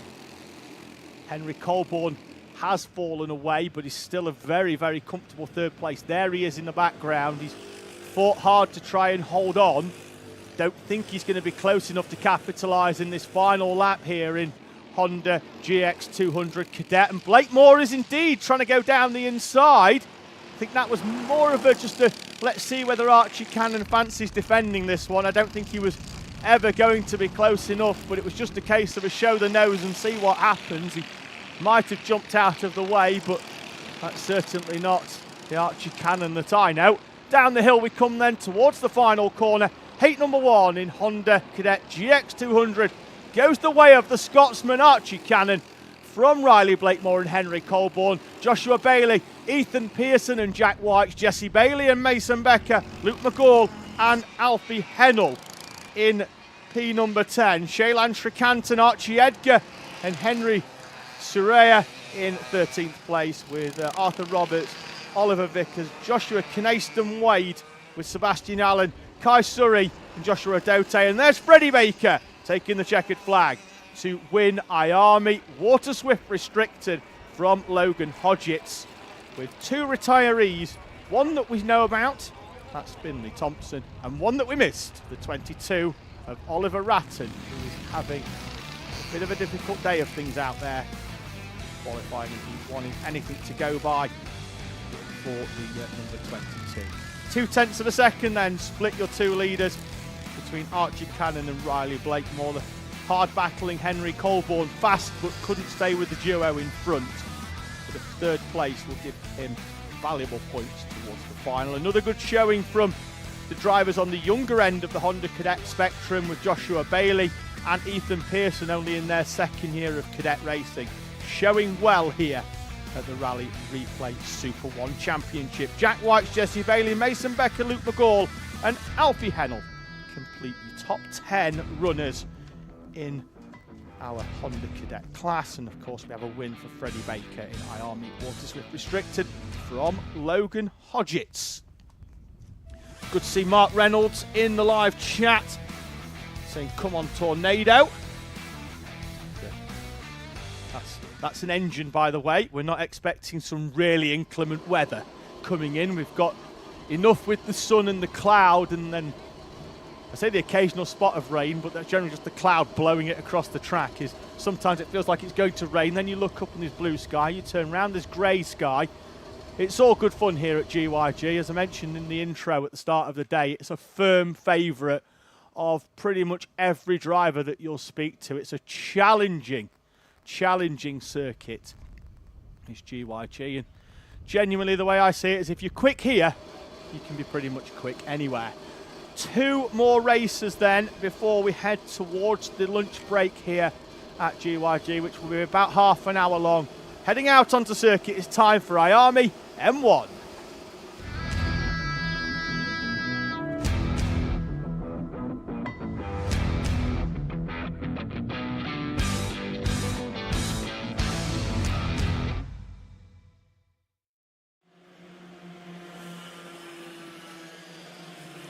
Field heading out then, and it is a big grid of IAME M1s, 30 on the entry list. Grid will be up on screen in a few moments time. We've got a driver having a little bit of a spin around at the top of the hill. Logan Edwards then and Arthur Bowers will be off the front row. Presley Knight and Arthur Rhodes in front of Freddie Dye and Reggie Peters on row number 3. Then it's going to be Hendrix Ballat on row 4 with JJ Williams and Jensen Drummond, Etienne Gardner and Teddy Smith in front of Buster Scott on row number 6. Harley Bebb and Sebastian Talbot, Shay Downey and Lucas Oatley Thistlethwaite in front of Nicholas Anser. And then it's Adrian Aganako on row number 9. Archie Ashworth and Tommy Walton, RJ Harrison and Noah Brad with Oakley Rudman and Jack Minot on row number 12. Jack Morrell and Gabriel Chu, Arlo Portagoody and Zane Sofoglu is 28th. We've got Pierce Gauntlet and Hugh Riley going off Pete number 30. Now, wasn't sure yesterday. It was certainly Zane Sofoglu only did one of the 2 classes yesterday, so we may well, the final 3 on there may well not have set times in qualifying. We'll confirm at the end of lap number 1 when they go over the timing line and we see how many drivers are out there. In fact, we'll find out just after the start. Now you'll notice on the standing start classes, some of our drivers have to take the final corner. Lights out, away we go. Good start from the outside by the 99 of Bowers, but then the poleman gets the power down, and it's Logan Edwards who will lead us up the hill in the 21. Again, they'll try and find a way to the inside, but as I mentioned earlier, IAME M1 are all action usually from start to finish, and I don't expect this to be any different. And we've got moves early doors, down the inside by the 82 of Arthur Rhodes, and we've got a spin in the middle of the pack at the top of the hill, and that's skittled a few drivers to go wide. They've had to, and then some have come through, and we've got an incident there. That's the 85 by the look of things of Buster Scott with rear bumper issues. See whether that sorts itself out and locks itself back down into position for the 85. And there is Buster Scott down the hill, and I wonder whether we're going to see a technical flag, unfortunately, for the 85. We'll keep an eye out, and round goes the 39 of Arlo Portagoody. Over the timing line for the first time, Edwards from Bowers, Rhodes and Dye, who makes up 2 places, Presley Knight and Etienne Gardner, who again makes up big places from his starting berth, up 4 for Etienne Gardner, Reggie Peters with JJ Williams and Teddy Smith. But timing again has had a bit of a hissy fit. We'll figure it out shortly as down the inside goes the 99 of Arthur Bowers to lead this race then from the 21 of Logan Edwards. It's the 82 of Arthur Rhodes in 3rd place. Coming through, they're leading that train of 3. Presley Knight, looks like we've got the 16 in 4. Freddie Dye off the back of them, I think, in the 17 in P5.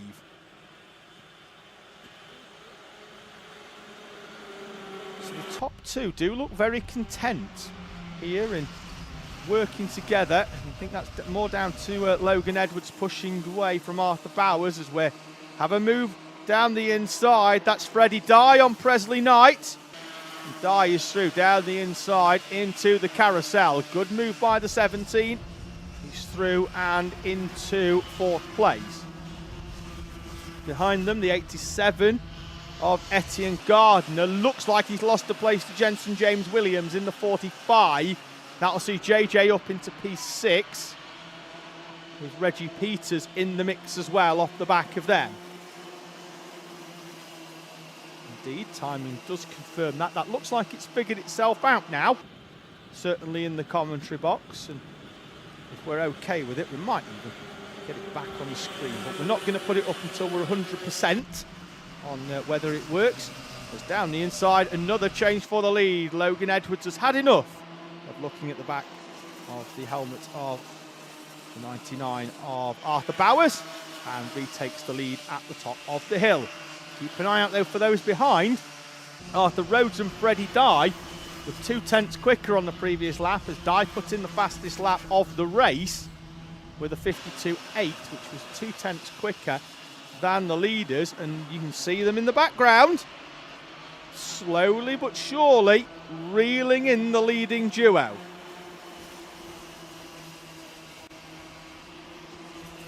Up the hill, and again they migrate to the inside because the speed they carry around the first corner is not enough to naturally send them to the outside, which makes overtaking difficult because you're generally going to have to go all the way around the outside or do something that's rather special. Already under the 3-minute mark here in IAME M1, flying by. Edwards leads then from Bowers, Rhodes, Dye and Knight. Knight's just fallen away ever so slightly off the 4 drivers in front of him. Then they've got JJ Williams, who now he's found that way past Etienne Gardner, which is the same for Reggie Peters. He too has found a way through. Means that he's pulled away a bit of a gap, but doesn't appear to have quite enough to close in on this train in front as Bowers and Edwards push away once again, and it has opened up the gap to Rhodes, Dye and Knight behind them. Who, to be fair, they weren't much quicker on the previous lap, but in the first half of this one they have really opened the gap up to well over half a second. Logan Edwards, tight line into compression at the top of the hill as they run back up the hill. two parents there and mechanics doing a great job of advertising SuperOne on the back of their orange. Less of a good job at getting out of our camera shot, but we'll let them off. Jack Minot gets a mechanical flag. He'll have to peel off into the pit lane for Jack Minot. Round they go at the top of the hill. Minute and 11, so once again they will get round for 2 more laps at the end of this one. Into the right-hander they go, and there's the move down the inside by Arthur Bowers. I said a lap ago he was taking a wide line on entry, and that's why. You take a wide line in, get the switch back down the inside, and Arthur Bowers moves through. Now there's lap traffic in front of them that they're going to have to navigate. It's the 39 of Arlo Portagoody as the field make their way through. Portagoody, they're just holding his line. We don't move off racing lines for blue flags in karting. We hold the racing line. It's the faster driver's job to find the way through. Lap and a half for Arthur Bowers, who leads now with that super move at the compression corner on Logan Edwards. And will Edwards return the favour this time? As Edwards is going to try and go down the inside rather than try and hit the switchback. Down they come. This roller coaster of corners.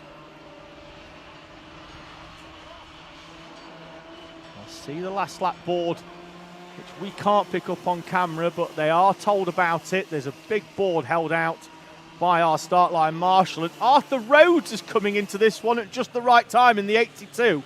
Has literally come out of nowhere. They're side by side at the front. Edwards is going to try and go round the outside of Arthur Bowers, and that's allowed Arthur Rhodes to come through for second place. Rhodes up into second, with Bowers still leading. Bowers wide, and through goes Arthur Rhodes for the lead. Now he's going to have to defend hard. Arthur Bowers, he's going to try and get to the inside. White line by Rhodes, who started this lap, remember, in third place. Rhodes down the hill in front of Bowers and Logan Edwards. Behind them as well, Dye and Knight have come back into this one as the trio in front battle. Knight's down the inside of Dye into the final corner. Rhodes takes the victory from Bowers, Edwards and Presley Knight. And then it's going to be Freddie Dye, JJ Williams in P6 from Etienne Gardner, Reggie Peters and Teddy Smith. There comes Smith in the RCE colours, crosses the line for P9 in front of Hugh Riley and Jensen Drummond in P11. Sebastian Talbot, Hendricks, Fallon and Oakley Rudman, Harley Bev and Nicholas Anser in P16 in front of Shay Downey, Adrian Aganako, and then Lucas Oatley Thistlethwaite. Archie Ashton in 20th. Complete the 20. And then we should have the 97 of RJ Harrison with Buster Scott, who did manage to get round with that damaged rear bumper from the opening lap to be classified in 22nd place for Buster Scott. So there is your confirmed results. Provisional, of course. I say confirmed, but they're confirmed from what's on track. Provisional until they've gone through scrutineering and then any in-race indiscretions have been looked at by our clerk of the course. Nonetheless, an entertaining IAME M1 race for heat number 1. A second splitting the top 5 with Rhodes, Bowers, Edward, Knight and Dye putting on a show in IAME M1. We have one more race, which actually contains 2 races, because we've got Micromax and MightE Cadet coming up before the lunch break.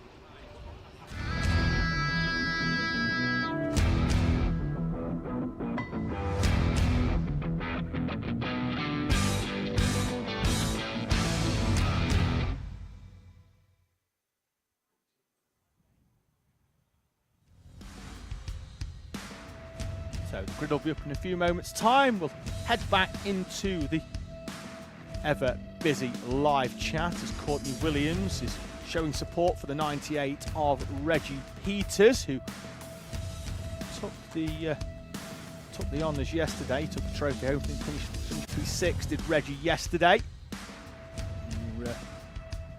Getting support in as well for Zane Sofoglu, of course, this time from Ewan Brendan, and support for the number 17 of Arda Bilanov, coming in from the flag of Bulgaria there. So we've got a Bulgarian driver on the grid in this one. We've got a Hungarian driver as well in Micromax, which is on the screen now. We've got a driver from Bosnia and Herzegovina. So we're touching all corners. Theo Jepson and Evan Meller on the front row. Ray Owen and yesterday's winner Noah Wicklow on row number 2. Benjamin Shivar and Oscar Church's row 3. Will Hatton and Isaac Garr, Teddy Roberts and Laney Eden with Charlie Cale and Henry Perrin on row number 6. And it's Ellis Holt and Eleanor Shelby Parsons before we move into our MightE Heat cadet runners. Heath Smith and Ansel Murray, TJ McKay and Harry Stinson in the 78. Then it's Logan Jackson, Jax Wong, William Crombie, yesterday's final winner, and Xavier Ramsey with Daniel Stangarian and Ethan Hugh in front of Will Beattie, Luke Collins, Noah Myborough and Zachary Parr, Chase Wilmington and Arda Bilanov with Jacob Amis, Brandon Hartley, Freddie Turkington and Hadley Jarvis. Micros will go off first then in front of MightE. They're into the tram lines and we're away and racing in our Micros. It's a good start by the poleman Theo Jepson. Evan Meller slots into second place as they run up the hill then towards the right-hander. Here's your start then in MightE. They are 3 wide as Ansel Murray sweeps round the outside off the front row in front of what looked to be TJ McKay, making a good start as well. And they get their run up the hill towards the right-hander in the MightE cadet-powered machines. William Crombie, and round goes the 70 of TJ McKay. 2 and 3. Whoa, we've got a few off actually in MightE. The 71 is off as well. Jacob Amis, the driver in his debut weekend in SuperOne. Debut weekend, in fact, in any form of sort of open wheel kart, so to speak, for Jacob Amis. Down the hill they come in our MightE. William Crombie there in the green in the 15. Yesterday qualified 21st and finished both of his heats in second place. And you can see why with a move down the inside there on the 18 of Heath Smith. Won the final as well, did William Crombie. The reason he qualified 21st yesterday, flat tyre in qualifying, made that kart very, very difficult to handle. Saw, I think, Zachary Parr off the circuit, just being recovered by one of our marshals as well. Looks like we've had a problem for Ray Owen, but I think that's more the fact that his transponder isn't picking up in the number 21 machine now. Please forgive us, we're unlikely to have timing down the left side in this race because we do have a transponder pickup issue primarily with our MightE karts. So we'll try our best to let you know what's happening. We've got the 84 of what looks like Brandon Hartley off track at the top of the hill. Waved yellow flag up there, which means as these runners make their way up, they're going to see a stationary yellow. Then they're going to see a waved yellow at the marshal post. It's right behind our camera position here, which means that they're going to not be able to make any overtakes. And if they do, they're going to fall foul of the regulations. Down the hill we come. Theo Jepson then still leads in the yellow and blue machine.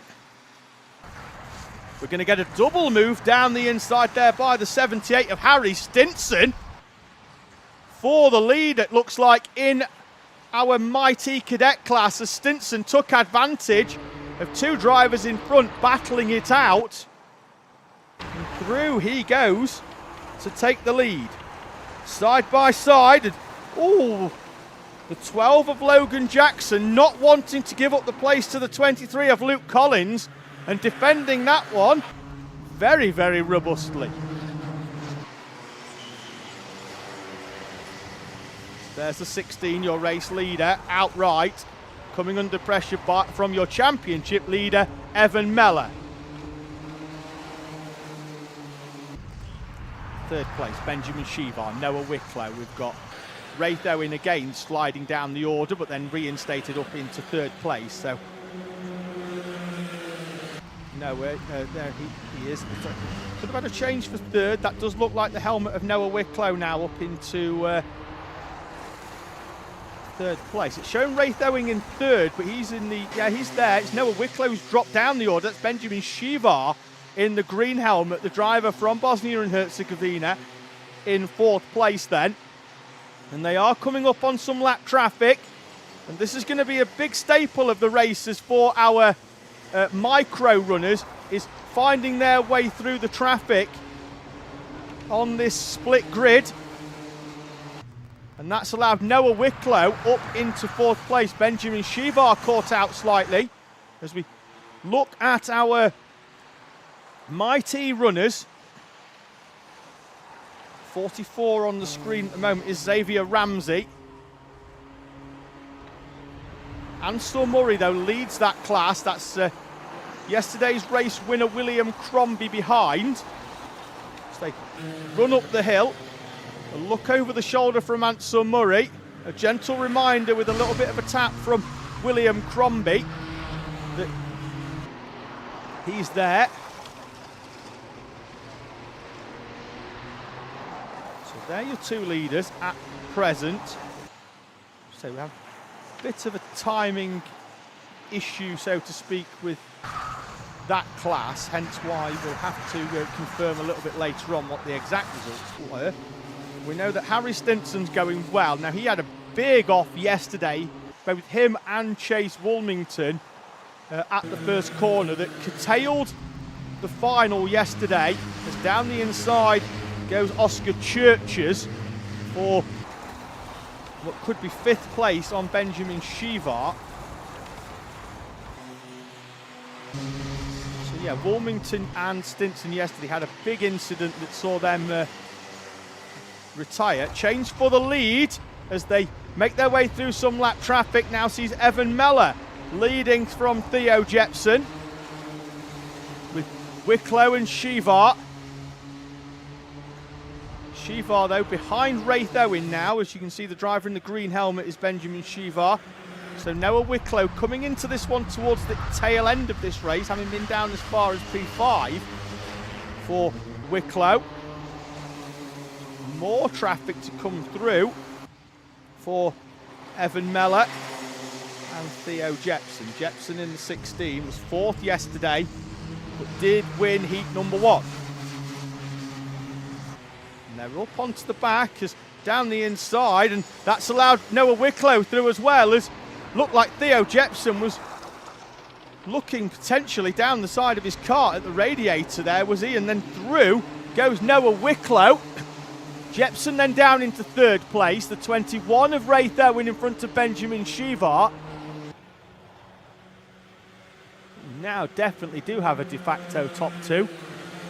And about 5 minutes ago, I wouldn't have said that Noah Wicklow would be in it, but he's threaded his way through the traffic, probably just about as good as anybody. Evan Meller is still leading. Wicklow in second place, though, now is in position to challenge. Down the hill they come, timer down to 0. They'll be greeted by the last lap board when they get there.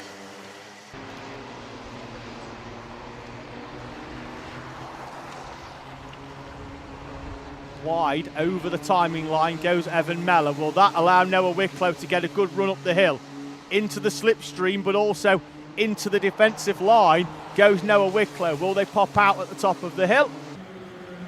Doesn't look like they've got too much. Looks like Wicklow's got the nose. Wicklow has got the nose down the inside. Noah Wicklow, Evan Meller across the grass. He's gesticulating, but I don't think Wicklow did a lot wrong there. Oh, and then Miller's up and over the top of Raith Owen. Raith Owen just has a 16 round. Theo Jepson spins.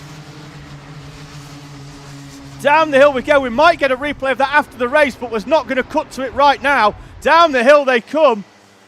Noah Wicklow in the 53 will take the checkered flag with a great move at the top of the hill. Wicklow wins it. Mellor in second place from Benjamin Shivar in P3. Jepson and Owen contact on the final lap. Owen in fourth place. Oscar Churches, Will Hatton, Teddy Roberts and Charlie Cale in front of Laney Uden. Ellis Holt in P number 10, and Theo Jepson will not take the checkered flag. The kart stationary on the inside of the carousel. He's up and out of the kart, and a result that saw Theo Jepson leading that race ends in retirement for the 16. It's Wicklow, Mellor and Shivar in front of Owen, Churches, Hatton and Roberts, Cale, Eden, Holt and Gar. And then we look at our MightE race. Now, like I say, we have had a bit of a timing issue when it comes to MightE. It was Crombie at the front of that one. He was battling it out with Ansel Murray. And we think it's Harry Stinson in third place. Now, I'm not entirely sure whether it's Crombie or Murray who took the victory. I do apologise for that, but I was getting far too excited at Micromax for their final lap. So as the field make their way back into pit lane, and a lot of people in the paddock make their way to the cafe here at GYG, we will head towards the half-hour lunch break. I don't think there was a huge amount there that Noah Wicklow did wrong.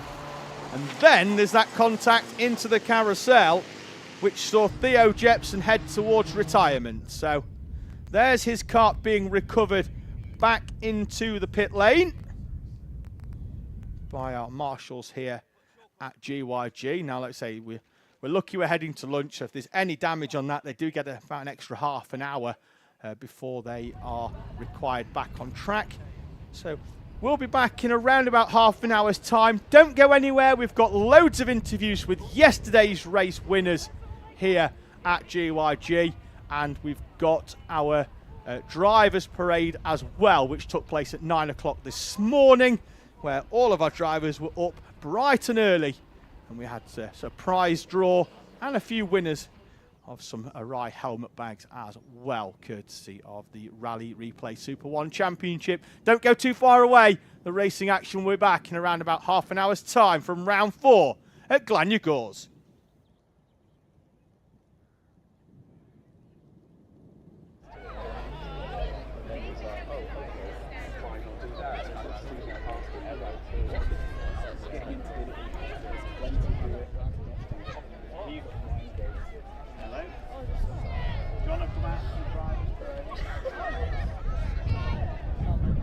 How do you get that?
It's coming back. Oh no, it's coming back.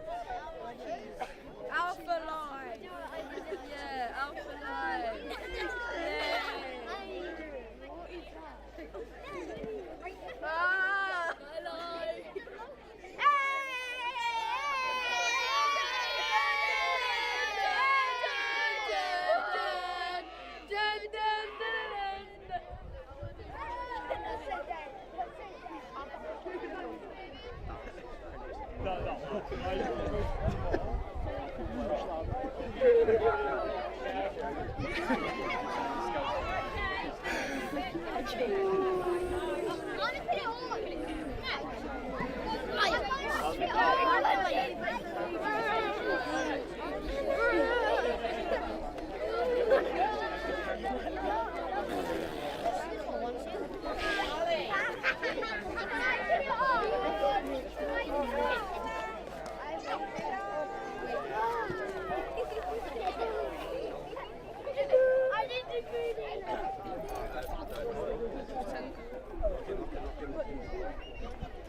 She won!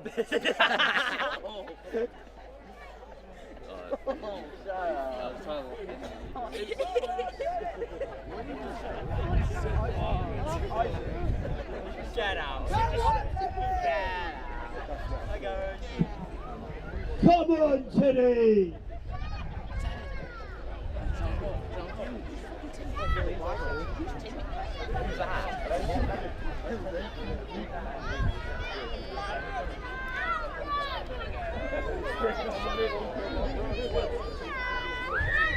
Harley, off your helmet. I don't want to do it.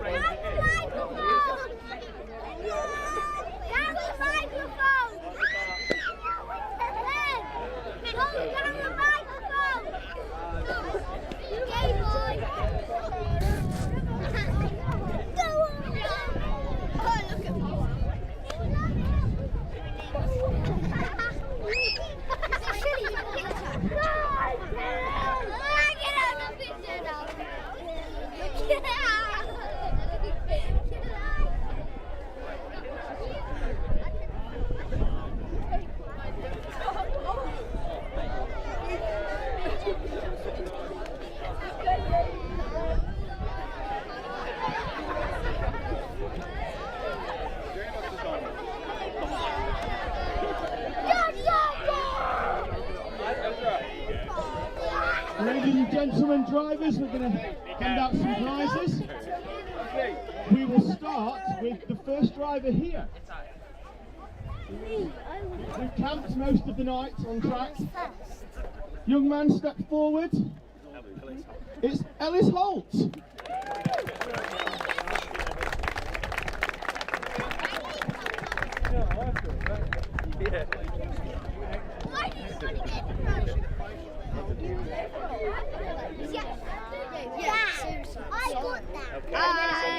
You've got to be here to win it. So you've got to be here to win it, of which you all are, if anyone's hiding in the paddock. So Eddie's going to pick a name out. Logan Hodges. Logan Hodges. Oh, he hasn't even got far to walk either.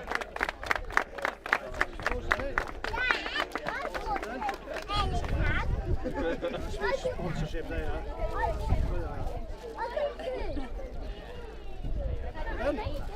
Well done, Logan. Very lucky there, because we've got a massive entry, over 200 here. So thank you all for joining us. We really appreciate it. If today's race is anything like yesterday, it's going to be a wonderful day.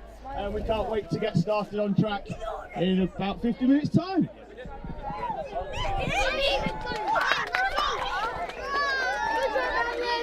I'm wearing my hat.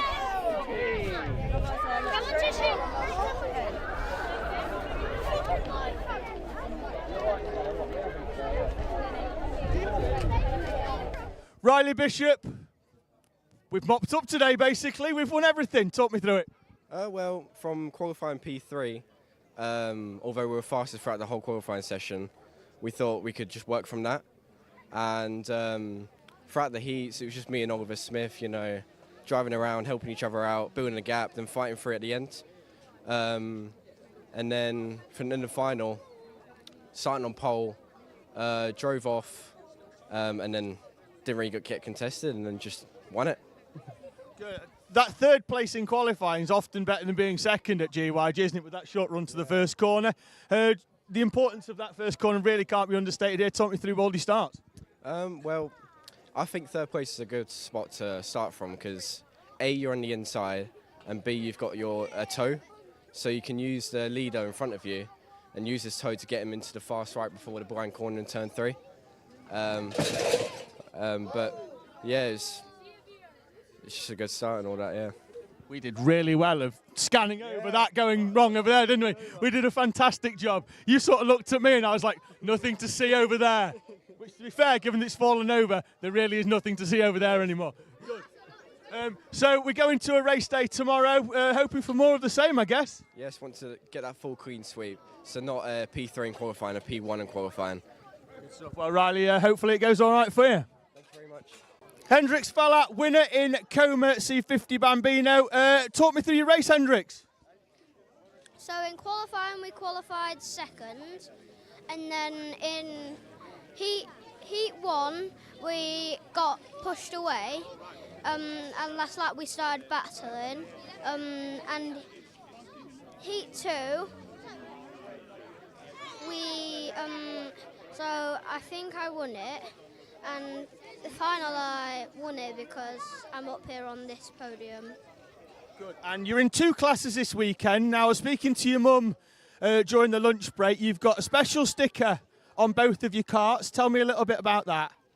So it's for my godfather who passed away into the sky, which because he had cancer for the 3rd time, which it is pretty sad, but we still know that he's watching over me. Yeah, so Joe Thompson, he was a footballer, played at Rochdale for most of his career and a few other clubs as well, and unfortunately a few weeks ago he succumbed for the 3rd time, unfortunately, to cancer. But you've got him on your kart and you've won him a trophy. Yeah. Hendrix, congratulations, and hopefully tomorrow goes as well as today. Honda final winner Riley Blakemore. Honda, it's always tight, it's always really close. Talk us through your final. It was good, yeah. There's got to be, you had 9 minutes. There's got to be more than that. Talk me, let's go from the start. How did that go? The start was quite tight because everyone was going up the tram lines, and when we got up to I forgot. Spoon at top at hill. Spoon. Like Archie was in front of me in Colburn, and it was just like, what do I do? So I started following them, and when Archie went through from Colburn, I followed through, and then we pushed for the whole race. And after we pushed through the whole race, it got to the final minute. I was like, should I bring it home or should I go past him? So I was like, I'm going to bring it home. Good. And so it's a bit different, SuperOne, because we get rolling starts. Honda's traditionally a standing start class. How do you find them? I actually find the rolling starts better than the standing starts, because with the standing starts, it's like if you got a bigger sprocket on, it's easier to get the launch on people. But with a lower sprocket, it's harder. Yeah, so in this you can sort of gear lower for the rest of the race, and sort of ride out that first corner and away you go. Yeah. Good. It's tight in Honda, we always know it is. Qualifying is very important tomorrow. We know you'll be there or thereabouts, but I'm assuming we're hoping for another visit to the top step. Yeah. Good stuff. Finally, anyone you want to say thank you to? Because we've got a top that's covered in sponsors. I want to thank all my sponsors. I want to thank my mum and my dad. And I also want to thank Project One for the fantastic kart. Riley, thank you very much. Yep. Adam Causer, winner in Honda R200. We're out there in a mixed class with the Rotaxes as well. How do we find mixing it in with them? Pretty hard because they are very, very much faster than me. They've done you a favour, 'cause last year they were running most of the R200 on Dunlops. Now they've given you some Mojos, so they are a bit stickier. Must be difficult out there trying to mix it in with them, but still enjoying yourself? Yeah. Who can't enjoy GYG? It's a cracking track, isn't it? Favourite part? Probably the part, I think Dragon's Back, to be honest. Bit down the hill. We'll turn Stuart round so you can see the bit down the hill. That bit over there that the kids are all playing on. It's been a difficult day in terms of weather conditions. It was like quite overcast earlier. We've got probably the best part of the day now. But how are we finding the track? Quite grippy? Yeah, it's a little bit grippy, but it's just over that corner over there. It's just a little bit slidey. I was watching one of your races earlier and I forgot that you were in it. And I thought all the Rotaxes went past. I went, that's a weird sounding Rotax. I turned around and said, Honda exhaust on the back. So I was really pleased to see you here. Are we going to see you here for the rest of the season? Yeah, I will be here for the rest of the season. Good stuff. Well, hopefully we can get a few more R200s here and we can have a bit of a scrap. Yep. Amy Peacock, third in junior Rotax, but also taking our Girl Power Award. It's been a strong day today for you. Talk us through it. First heat was quite good because got third with a big gap. Second heat, the start wasn't that good, but made my way up to third again with a big gap. And the final just had a little crash with someone else, but still got third. So I've had third all day. Heat 2, I was stood with your dad watching that, and he was a bit concerned he'd gone a little bit low on tyre pressure. But when they came up, you were the fastest driver on track there, really. And maybe do you conserve tyres a bit towards the end? I try to save my tyres a bit, so I don't keep sliding everywhere. But the kart still felt good. Good. Now, we know qualifying's important at GYG with that sort of very short run up towards the first corner, and it can be quite technical. Tomorrow going into qualifying, what are the hopes? Hopefully to get top 3 or 5 for quali, because if you're starting near back or middle, it's hard to get past a big pack. So you're just fighting with them the whole race. It's one of them tracks that helps keep everybody quite close together, isn't it? So it's all about being at the right place, the right time at the front of the grid. You've done that today. Third place on the podium, Girl Power Award as well. So hopefully we get it again tomorrow. Yeah, hopefully. Good stuff, Amy. Thank you very much. Arthur Rhodes, winner at round 3, Super 1 in our IAME Bambino class. I've been saying all day IAME Bambino is my favourite class for the fact that you just generally race from the moment the lights go out until the checkered flag. There's no working together. Everybody just races and just loves it. Is that how you see it? Yeah, just if you get a good start, you're just going to win it, aren't you? It's just that easy, really. Well, it was tight. There was only a 10th between yourself and Logan. Yeah, I know, but if you lose, you lose. You win, you win. It's that easy, really. It's not too hard. Well, I like that mentality. Are we the same if we don't win? If we get a second, are we the same? We just enjoy racing? Yeah, second, at least you get a trophy. I don't mind. Well, we like that. How many trophies have we got now? More than 20. More than 20. Are we running out of space at home? Yes. Do we need a bigger shelf? Probably. Do we need a bigger house? Yes. But we can't have a bigger house because we're racing and there's no money left after racing, is there? No, there isn't. Absolutely not. Well, hopefully we see you on the podium tomorrow and we can have more laughs and smiles, and I'll see you later on in the season. Right. Freddie Baker, winner in our IAME Water Swift Restricted class. Looks like it's been a tight battle up the front between yourself and Logan. Talk me through your final. So Logan got caught up in the back marker, and then around the last corner, I just sent it out the inside. Well, you only have to lead the last bit, don't you? Yeah. Good. We've just moved out of IAME Bambino. How are we finding this step up in power? Easier than I am Bambino. Easier than the Bambino. So the faster we go, the better. Yeah. Good. Get us junior Rotax then for next round, yeah. Get some extensions on them legs, and then we should be winning. You know, if faster's easier. Tomorrow, I hope's another top step visit. Yeah. Good. Think any of the other two can challenge? Nah. No. So we're confident at least going into the rounds tomorrow.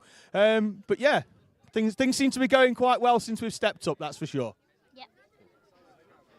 Lucas Blanford, the invincible Lucas Blanford so far this season.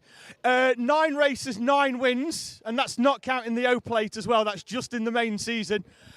It's early on, but what are the chances of it continuing? Yeah, obviously I think the chances are quite high if I keep this form going. Pace is really good at the moment, so I think if we just keep going and moving on to tomorrow and the rest of the season, it's looking good. So we did well at round one, Rowra, GYG. We head down to Clay Pigeon. Much experience down there after this weekend?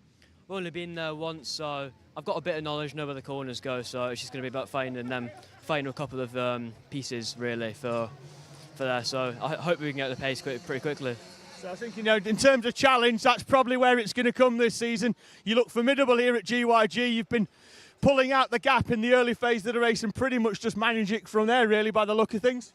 Yeah, GYG and Rowra have been, they really kill your tyres, so once we get the gap, it's all about managing the tyres. And as always, as SuperOne's got rounds on Sunday, it's really important to keep the tyres for, obviously, the next round as you use the same tyres. So that's what we do at the end of the races. Yeah, that's the thing. I've seen some drivers are pushing to try and just keep up with you, and in doing that, probably ruining their Sunday as well. So, good luck for tomorrow, and hopefully, for the rest of the season. I won't be at Clay, but I'll be there for the rest of it after that. Hopefully, you're still on the top step then. Cheers, thank you. Before we finish this one, I'm just going to have a quick chat with Lucas's dad. Now, let's have a quick chat about things off track. The on-track thing's going well, but talk about the off-track. We've had a difficult couple of months. Yeah, recently I was diagnosed with advanced local prostate cancer, which isn't obviously the best and has been quite challenging, shall we say.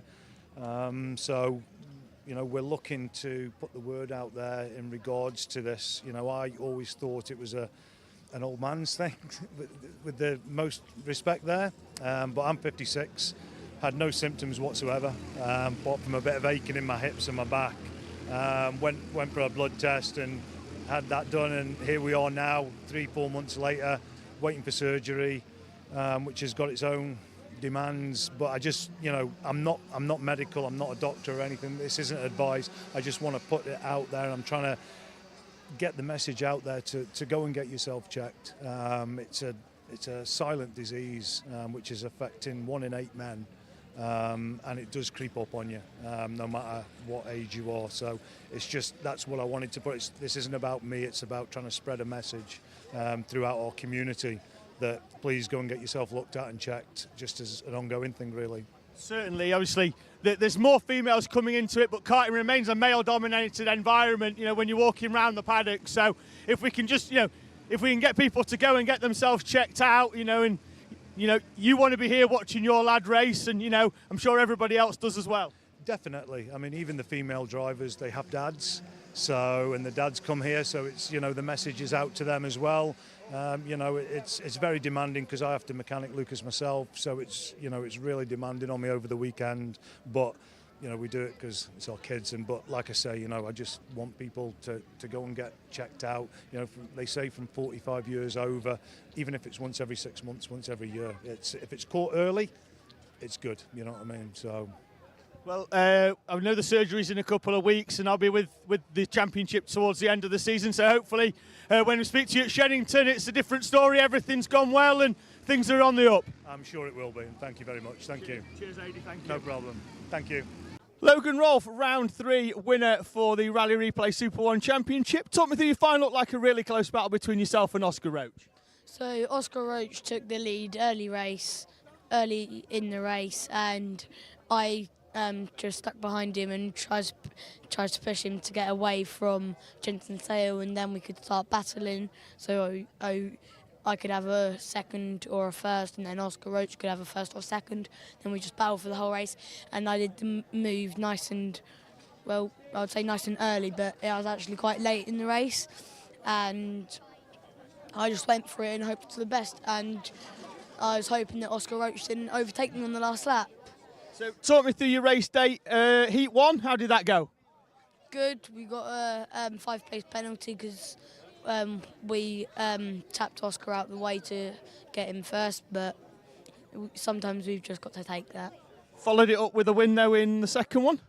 Yep, and then the final, we've won it. Yeah, your second heat was brilliant for me.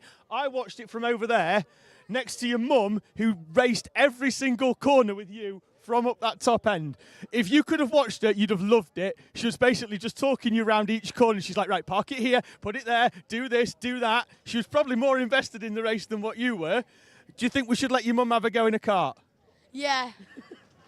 Senior Rotax at the next round then at Clay Pigeon for your mum? Yeah, probably. Absolutely. Well, hopefully tomorrow goes as well as today, and we see you on the podium again tomorrow, Logan. Yeah, I just want to thank my dad, KR Racing Engines, my dog for supporting me, being a very, very fluffy friend, and I just want to thank every single one of my family for getting me to this victory and win. Wonderful. Logan, thank you very much, and hopefully I'm talking to you again soon. Thank you. See you later. Noah Wicklow, round 3 winner for SuperOne. And Noah Wicklow, I didn't even recognise because we've got different hair. We had big curly hair and now we don't. So talk me through that before we talk about the track. It was just because we've got to get it repermed in 4 weeks, so it'll be straight by then anyway. Do you think I could pull a perm off? Not really. I don't think so either. Talk me through your race day. How's it gone? So we qualified pole, so that was really good. And then I just got a rubbish exit on the last lap in the first heat, so someone went around the outside. And then in the second heat, we got the clip wrong, so we changed it back for the final. And then I had a really bad start, but then I pulled it back and did second place on the top hairpin. So we've had a strong day. Hoping for more of the same tomorrow? Hopefully, I'll try my best. So all we can really ask for, isn't it? Anyone you want to say thank you to? I'd like to say thank you to my mum and dad, my sponsors, JT for giving me a fast engine, and no one else really. And that's it. Lovely. We've wrapped it up. William Crombie, talk us through qualifying to start with, because we didn't expect to be down that end at grid. At the start of quali, I had flat wheel. Flat tyre? Yeah, tyre. Oh, and we started 15th. Yeah. So we've had to come through in both of our heats. Where did we finish the first 2 heats? Second. In both? Yeah. Which means it's put you at the right end for the final, and then you've gone off and shown us what you can do with a decent win. Yep. So we were gearing up for a final couple of minutes. The race did get curtailed just before the end, so it was taken back to where you were, but we appear to be getting the handle of this mighty Cadet. Yep. How do we find it? We've come out of IAME Bambino previously, which was a petrol engine. How are we finding the electric motor in the mighty? IAME Water Swift. Yeah, well, yeah, but you've been through IAME Bambino as well? Yeah. Yeah, I definitely saw you in one of them. You didn't just start in Water Swift, did you? No. Didn't. How do we find the mighty compared? A lot more torque out the corners. It really is. You put the power down and it's just immediate, isn't it? Yeah. Good. Well, hoping for, I say more of the same. Are we hoping to qualify better to start with tomorrow? Yeah. Good. And then we can just hopefully drive off into the distance, I guess. Good. He's going to drive off into the distance. Felix Tandy, winner of mighty Bambino round 3 here at SuperOne GYG. Felix, a strong day for yourself, but started the final in second place. Talk us through the first lap. So I got a good start on going into turn 1 and I got the lead. And by the end of the first lap, I had a bit of a gap and then I just pulled. Yeah, well, you won it by 5.5 seconds. I know before the trophies went out, you were like, say, well, sometimes the racing's good, but you didn't see any of it. You were just driving off into the distance. Happy with the performance? Yeah. Tomorrow, we're going to do it all again for round number 4. So we've got to qualify again. Plans for tomorrow? Hopefully, I'm guessing, pole position, drive off into the distance again. Hopefully. It's been nice day today. It's going to be a little bit cooler tomorrow. We're hoping for more sunshine, or do we want a little bit of rain? A little bit of rain. A little bit. Oh, we like some rain. So I'm more of a sunshine type of guy, although the bald head does go a bit red sometimes. Strong season so far. We're hoping to be right there at the end of the season, take the championship. Yeah. Good stuff. Well, hopefully it all goes well for you, and hopefully round 4's as good as round 3.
Hello and welcome back to Glanyagors for round 4 of the Rally Replay SuperOne Championship. Now, yesterday we had the pleasure of interviewing all of our winners, hence why the bottom corner says podium interviews from round 3. But I can assure you we are at round number 4. That will change right on cue. And, as we treat you to a picture of me. And now a picture of the track layout of Glanyagors. Very much assure you it is a scattered clouds forecast today. We've got blue sky, we've got grey sky, we've got fluffy white clouds, we've got a fair bit of wind and a little bit of sunshine in between. We've got a little bit of everything that you want for a race day. And we've got karts, and they are lined up ready for heat number 2 in MightE. It will be the same grid as heat number 1, qualifying setting the grid for both of our races before an amalgamation of points gives us the final grid this afternoon. Now, in heat number 1, Zane Sofoglu took the victory, his first SuperOne victory. He will have to start this one again from 3rd place, and you can see, despite the fact that it is incredibly breezy, and I do mean that in the paddock, I've been walking around with a jacket on, there is so much heat coming off the track. It is still very warm. You can see the heat haze from the first corner if you look up towards our central camera point.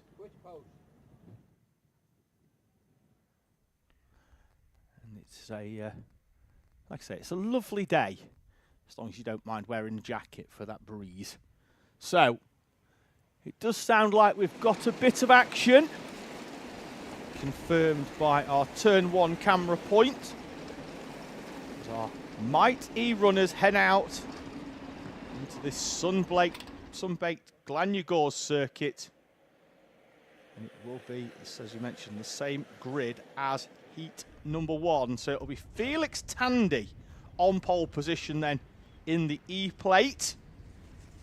He will have Arthur Bowers alongside him on that front row. Now, it was Tandy who made the good start last time. Both him, Bowers, and the eventual winner, 3rd placed Zane Sofoglu, will go off the 2nd row, but did take the victory in heat number 1. Nico Veselowski will be alongside him on row 2. Freddie Purnell and Frank Pearson on row number 3. Row 4, Bobby Slater and Tommy Lovejoy, Stanley Thurston and Luca Peed on row number 5, with Hayden Bailey and AJ Halil on row number 6. Aidan Castleman, Theo Azzopardi, Max Tetlow and Jayanch Rayo will be on the final row of the grid here for our MightEs. Welcome back into the live chat, a very partisan live chat as expected for this MightE 2nd heat. All of their focus will be on that bright blue kart on the inside of the 2nd row, the 54 of Zane Sofoglu. But it's going to be Tandy who leads us away and immediately cutting to the inside to slot into 2nd place. Here's Arthur Bowers, but then he mounts the inside curb. Luckily for him, it's not a very high one, unlike the one they're going to approach at the top of this hill, which is a monster of a curb on the inside. Luckily, it's fairly blind that most of them just drive gleefully round it. But there's, oh, contact, and we've got a spin in the middle of the pack as the field make their way round and through that field as Sofoglu goes down the inside of Arthur Bowers. So the hard work that Bowers put in on the first corner to try and hold off Zane Sofoglu has come to nothing. And, he has to settle at the moment for 3rd place. Good start from Nico Veselowski. He's up into 4th place, holding on to his start berth from Freddie Purnell. The field once again barrels down this hill here at GYG. Circuit very much set on a slope, but really good for viewing. You can see the entire track from this pit lane and first corner where everybody's watching. You can see the camera shot up the hill. You can see everything. Maybe not the top of the hill for these smaller drivers. They will disappear slightly as they go over the crest here. I was amazed every time I come here at how blind this section of track is, but looks like we've got a change for the lead. We do, as Sofoglu goes down the inside of Felix Tandy at the top of the hill. The corner may be blind, Sofoglu isn't. He made the move down the inside. Tandy straight back at him though, down the hill into the carousel. And Felix Tandy takes the lead once again as Arthur Bowers takes to the grass, trying to find a way past Zain Sofoglu. The door firmly closed by the 54 and closed once again as Bowers bounces up and over the curb. Looks like we've got a missing driver in terms of what we were expecting it to be a top 5 with Veselovsky and Purnell. And we've got Veselovsky there, but Purnell is some 2.5 seconds off the lead battle. 1.8 seconds off the back of Freddie Purnell, of Nico Veselovsky, who's trying to go with these 3 in front, but the 3 at the moment, a bit of a work together for the top 3 as they settle in for a lap or so. We're missing potentially Frank Pearson, who's dropped a few places, crosses the line P14. He's dropped 8 from the start, so that would have been your driver having the spin at the top of the hill on the opening lap for the 10 of Frank Pearson, currently down in 14th place.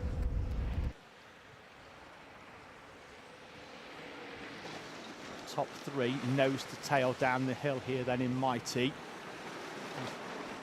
Battery-powered machines, just giving a huge amount of parity, also giving almost an immediate power output when they put the power down. Tandy's got a bit of a breakaway there, but again, look at the 2 of them working together, nose to tail, and they're immediately up onto the back.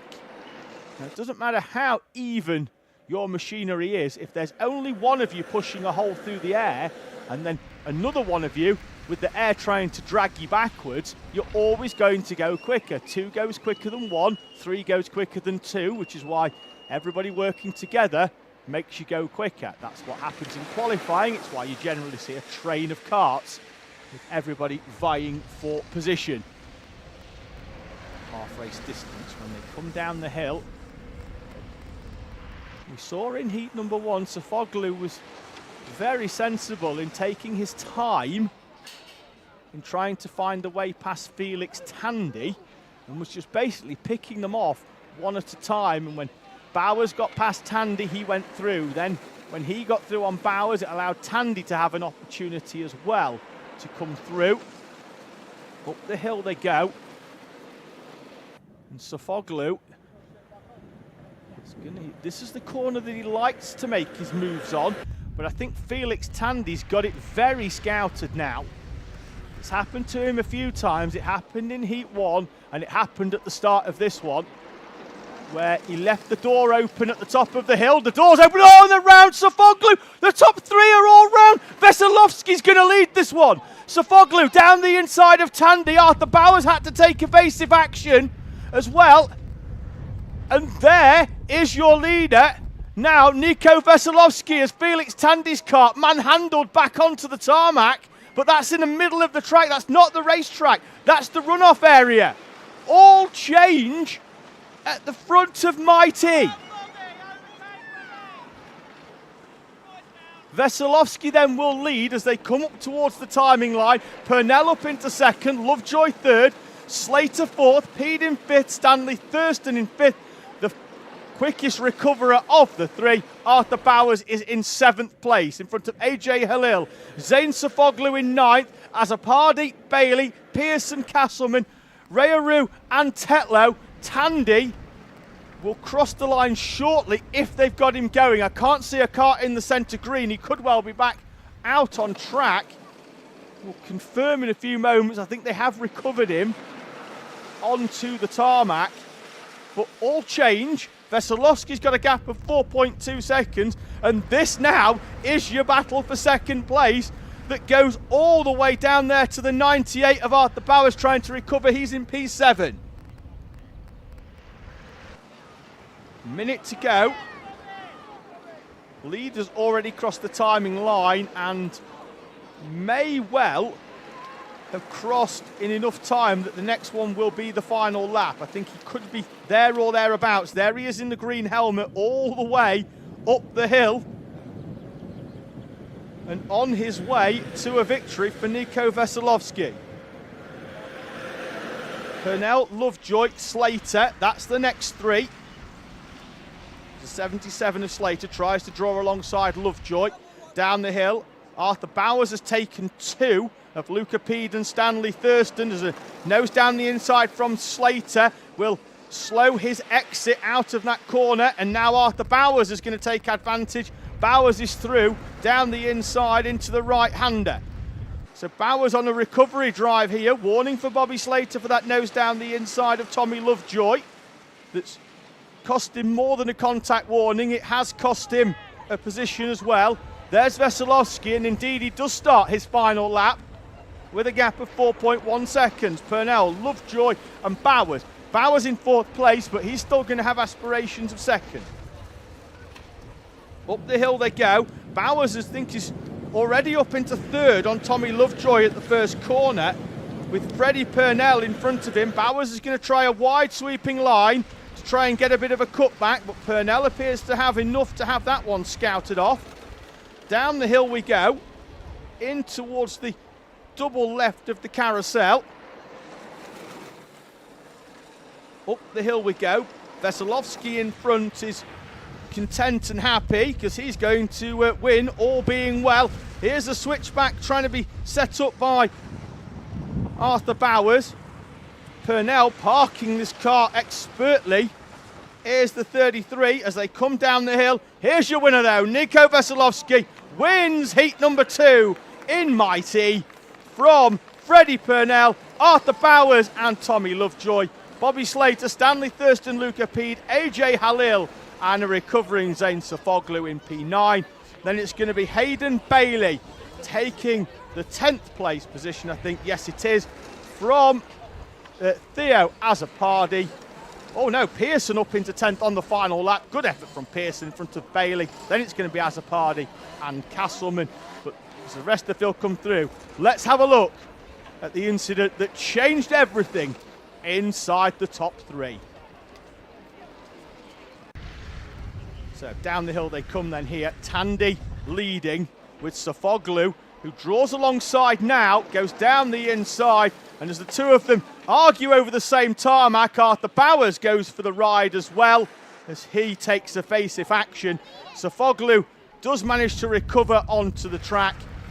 The three of them finish in 3rd, 9th and 14th respectively in that one, and it's going to be a very, very mixed up grid for our MightE Final in about an hour and a half's time. We head then towards our second heat for senior Rotax.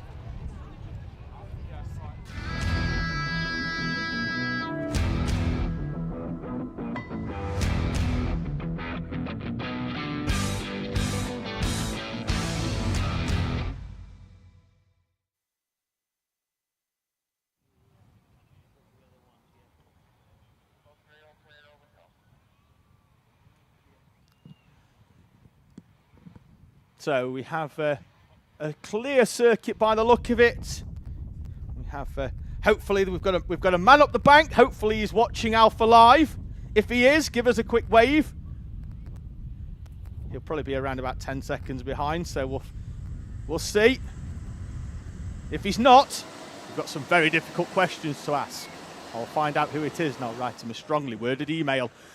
So senior Rotax heading out. It's a bumper grid as previous. Lucas Blanford, 10 from 10 so far, goes off pole position. Archie Flint, who made the good start in heat number 1 alongside Jarek Metters and Morgan Hudson-Brown, Salvador Newman and Billy Edgecombe on row number 3 in front of Jasmine Taylor and Callum Ghosh.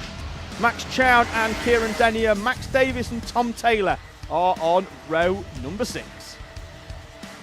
Row 7, it's George Daniels and Lloyd Williams, with Max Lorna Bennett and Sky Fraser, Molly Pugh and Tom Nottingham in front of Robbie Rathbone and Izzy Lawton. Then our 2177 runners of Jamie Salter and Alfie Baron Oxfrey.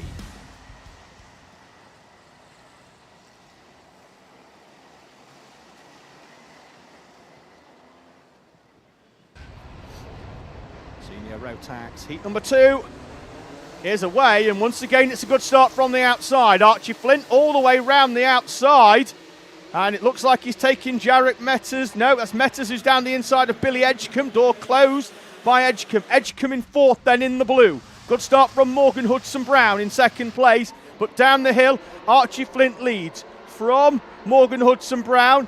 Lucas Blanford's going to have to do some work this time. He's currently in third place in front of Billy Edgecombe and Jarek Metters. Looks like we've had a good start from Callum Ghosh, again in the 88. From his position when he comes through, but he's generally been in around about that 5th place mark throughout the race. Dave Flint then leads. Up the hill they go.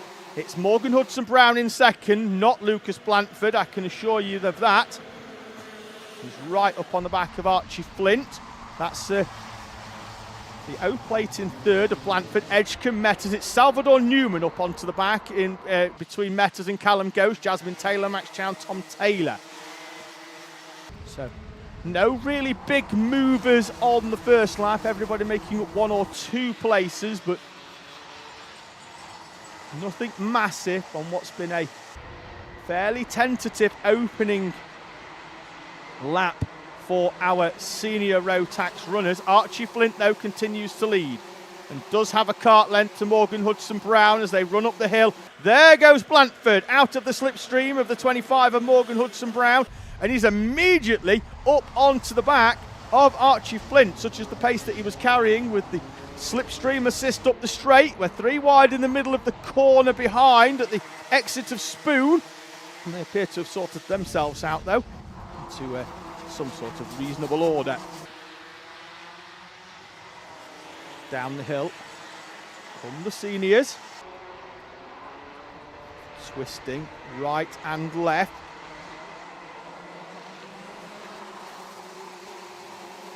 So timing shows Morgan Hudson-Brown falling down, but he is there in third place. Billy Edgecombe still in fourth place, with Jarek Metters drawing alongside, and Edgecombe sideways holds on to it in the number 2, does Billy Edgecombe.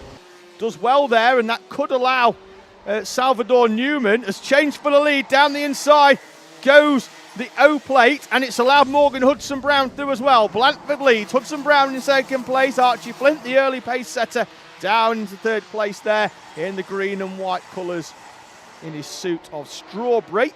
But racing with Cadets this weekend, as is the race leader.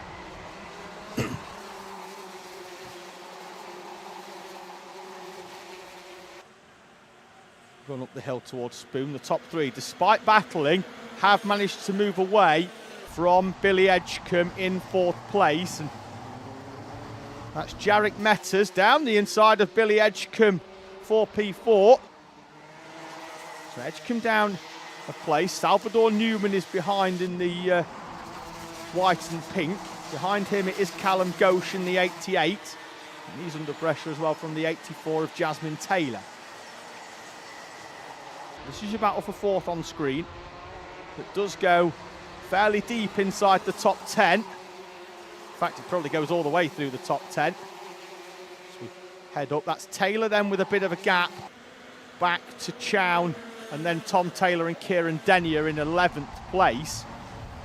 Gemma Hines is on the back of that well in 12th. Then there's a bit of a gap back to Daniel Beards in 13th and Braden Donoghue.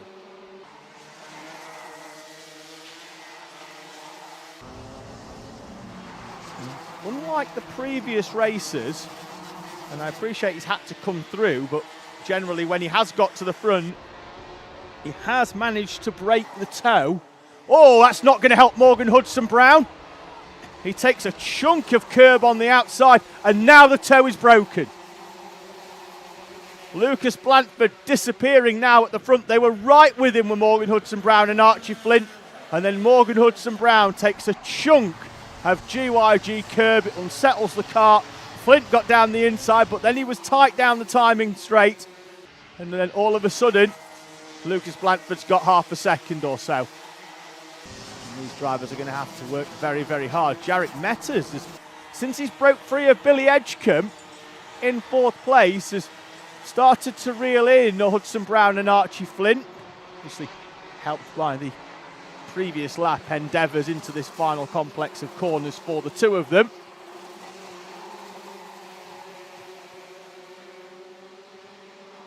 Minute and 50 to go. Gap at the front now 1 second. There's Billy Edgecombe under pressure from Salvador Newman. Down the hill into the double left of the carousel. Towards his right-hander. Compression. And beginning the complex of corners down towards the Devil's Elbow. Field coming through, and then behind them we've got Jasmine Taylor, Callum Ghosh, Tom Taylor, Kieran Denyer. 77 of Tom Taylor in that colourful scheme that we picked out in Heat 1. Moved down the inside by Tom Taylor. Should see him up a place as he dives down the inside of the 88 of Callum Ghosh. And Billy Edgecombe defending from the 79 of Salvador Newman. So it's Edgecombe, Newman, Jasmine Taylor, Ghosh, Tom Taylor, Kieran Denyer. Then in 11th, it's Max Chown and Gemma Hyans. And that's your train of carts all the way down the hill. I do get the feeling it probably won't finish in this order. And certainly everybody except Billy Edgecombe is going to have that idea for sure. And there goes the move. Down the inside, Edgecombe's going to lose 2. Edgecombe could lose 3. Door closed in front of Tom Taylor. It is indeed 2. Damage limitation, but Salvador Newman and Jasmine Taylor are through. Edgecombe now defending hard down that hill in front of Tom Taylor in the 77. Time will be down to 0 as the leaders make their way down towards the timing line. And Blanford should start his final lap somewhere about now, I feel. Indeed he does. Blanford leads then from Archie Flint and Morgan Hudson-Brown, who again drops down but then gets picked up by timing a little bit later on. Here's that battle for second place. Archie Flint and Morgan Hudson-Brown. Jarek Metters within touching distance, but needs these two to scrap for a few corners. Indeed they are. Good defensive line by Flint. Going to back Morgan Hudson-Brown into Jarek Metters. And Hudson-Brown, trying to squeeze it down the inside. Archie Flint's trying to hold on here. At the front though, it's going to be Lucas Blanford taking the victory once again in senior Rotax from Archie Flint and Morgan Hudson-Brown. Jarek Metters, Salvador Newman, Jasmine Taylor in front of Billy Edgecombe, Tom Taylor, Callum Ghosh with Max Chown, Gemma Hyans and Daniel Beards in P12. Max Rowley, Braden Donahue, Tom Nottingham and Harry Swanson. Lloyd Williams, Robbie Rathbone in 18th makes some good places from his starting position, moving up 7 from P25. Max Davis, George Daniels and Max Lorna Bennick in 21st in front of Izzy Lawton. And then in Rotax 177, Jamie Salter takes the victory from Alfie Baron Oxbury. They are 23rd and 24th respectively. Looks like they might have either had a transponder issue or a retirement for the 57 of Kieran Denyer. And then retirements as well for Sky Fraser, Jay Pearson, and again, by the look of it, for the 42 of Molly Pugh after she had a HT lead issue in heat number 1. So, did we have any big movers? Yes, we did. Tom Nottingham makes up 9 places. He's your biggest mover in that one. He finishes in 15th and started the race in P24. So, we take a big deep breath and we head to heat number 2 for Intermax and Honda Cadet R200.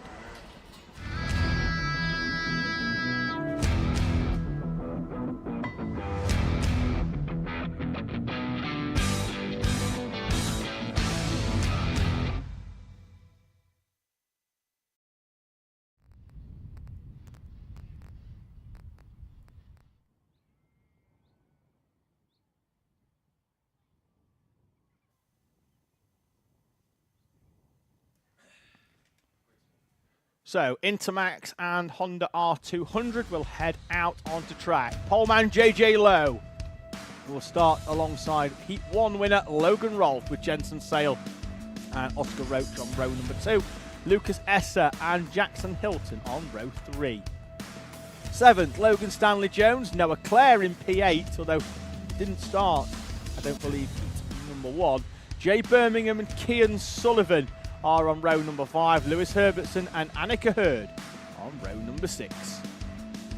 Row 7, Charlie Gregg and Toby Wortley in front of Layla Bell and Jaden Patel-Scott. Amrik Sinatwal and Elsie Gannon are on row 9, with Alexander Adams and Isla Parsons in 20th place. Then it's Florence Walkington, Daniel Halls, Dylan Patrick and Rudra Gogolnath in front of Charlie Hobbs and the Honda R200 runner of Adam Corday.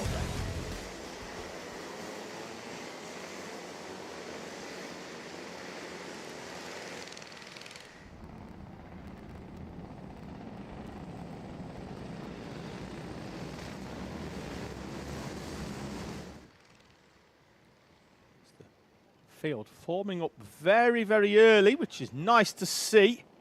Should give us as much opportunity as possible to go racing at the first time of asking. Low in the 28 on the inside. Rolfe on the outside, just trying to tell him, JJ, to slow down slightly, but JJ, as the pole man, does have the prerogative, and through we go. And it's a better start this time for the inside as Jensen Sale from 3rd place sails down the inside of Logan Rolfe. Rolfe down then into 3rd. It's Lucas Esser in the orange suit up into 4th. Looks like it's been a good start from Logan Jones. In the 73, indeed it is. He's got himself up in front of Oscar Roach for 5th place as they come down the hill. And then it looks like that Jackson Hilton. It could be Noah Clare back in this race. It is in the 99. And we're going to have a change for the lead early on. Down the inside goes Jensen Sale, who looked to be struggling in heat number 1 for pace. He was having to wring the neck out of that number 1 machine just to hang on to those in front. Oscar Roach is down the inside of Logan Jones, then slides wide. Jones tries to get back down the inside, but can't. And mainly because we've got a stationary cart, so that would be no overtaking until they're past that one. So we're probably for the best for Logan Jones to slot back in there before they get to that machine. Then wide goes Jones, and he's going to hand over a place to Noah Clare as down the inside Lucas Esser tries to stick the nose in on JJ Lowe. He has that door closed up on him, and JJ Lowe holds on to 3rd place. So Sale leads then from Logan Rolfe. JJ Lowe and Lucas Esser. Then it's Oscar Roach, difficult to miss in the pink. With Noah Clare, Jackson Hilton. And then it should be Kian Sullivan. Yes, it is there in the BRK colours for Kian Sullivan. Difficult day yesterday, difficult morning as well. Was involved in an incident and then picked up a penalty in heat number 1. So somewhat damage limitation now for Kian Sullivan, but clearly showing some good pace and running in P6 in front of Logan Jones and Lewis Herbertson. The top 2 breaking away. Lucas Esser up in front of JJ Lowe now, but also under pressure from, and we've had a change for the lead. Logan Rolfe down the inside of a very wide moving, by the look of things, Jensen Sale. Now, did Sale go wide by himself? I'll look for some confirmation in a few moments' time, but that has allowed Esser to close right back up. Roach and Lowe are coming along for the ride as well, and all of a sudden we've got a top 5. Move in the background, was that Jackson Hilton on Noah Clare? Yes, it was Jackson Hilton on Noah Clare. Change for 6th place as well. Lucas Esser's going to defend against JJ Lowe, and that will play into the hands of Oscar Roach, trying to break away and join the 2 in front rather than stay and battle with the 2 behind.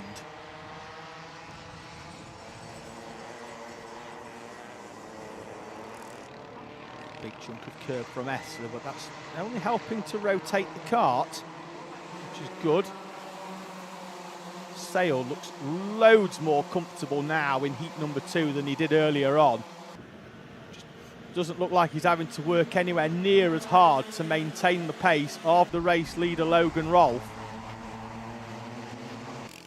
going to have 6, I think, at the front almost here, because now that IWSR and Lowe have stopped squabbling so much over P4, they've been able to close up onto the karts in front of them. I don't think Jackson Hilton's a million miles away either. Indeed, he's not. He's right there as Jensen Sale tries a move on Logan Rolfe at a place of the circuit that you wouldn't normally expect to see the nose of a kart down the inside of you.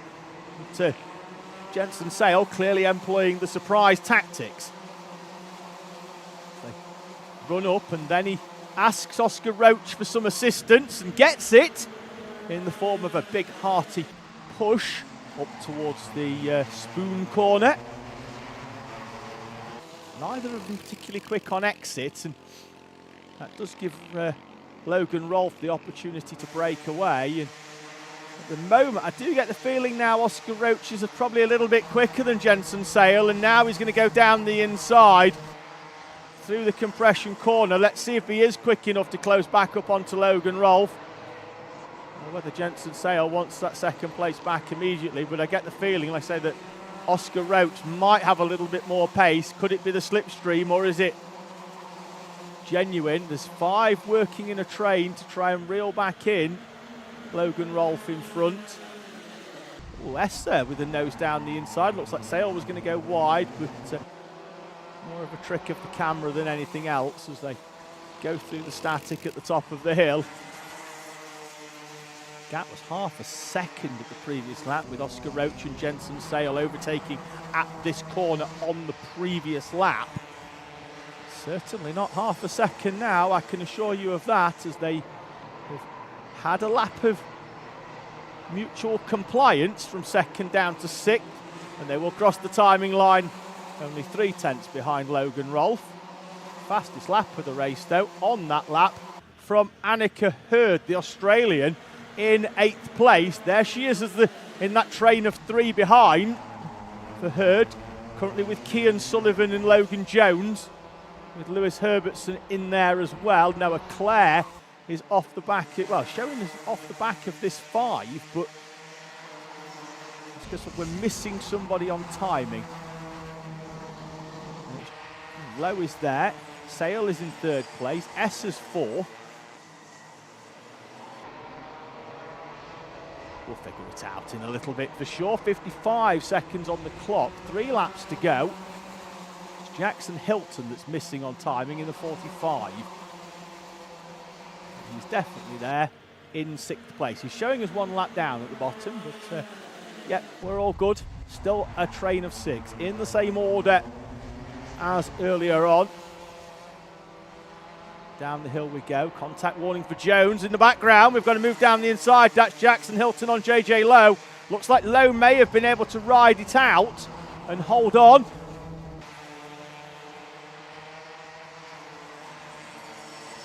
Down the hill we come.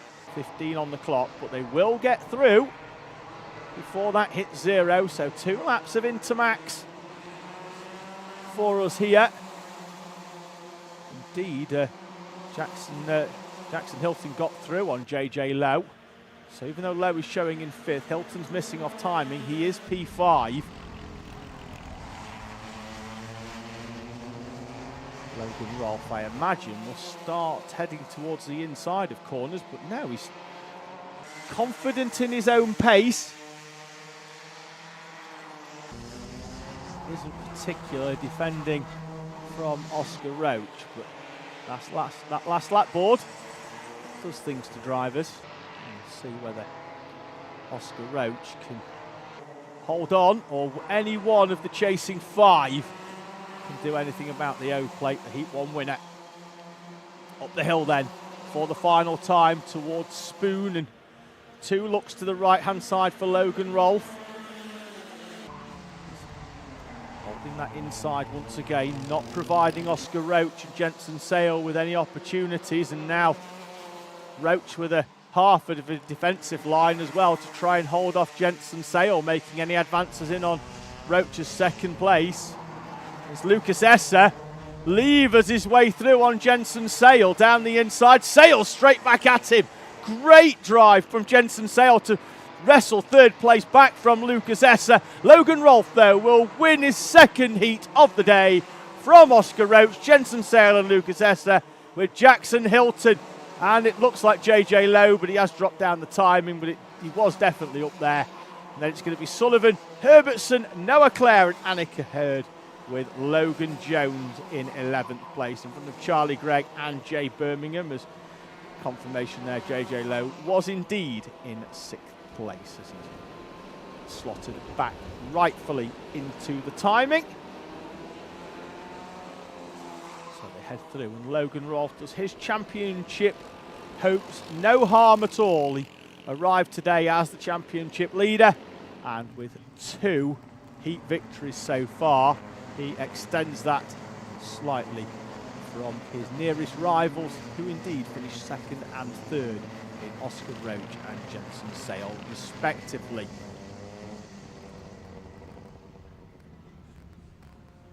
So, Inter's head off track, and we move towards, again, our smaller end of our driver scale, and it's time for Coma C50.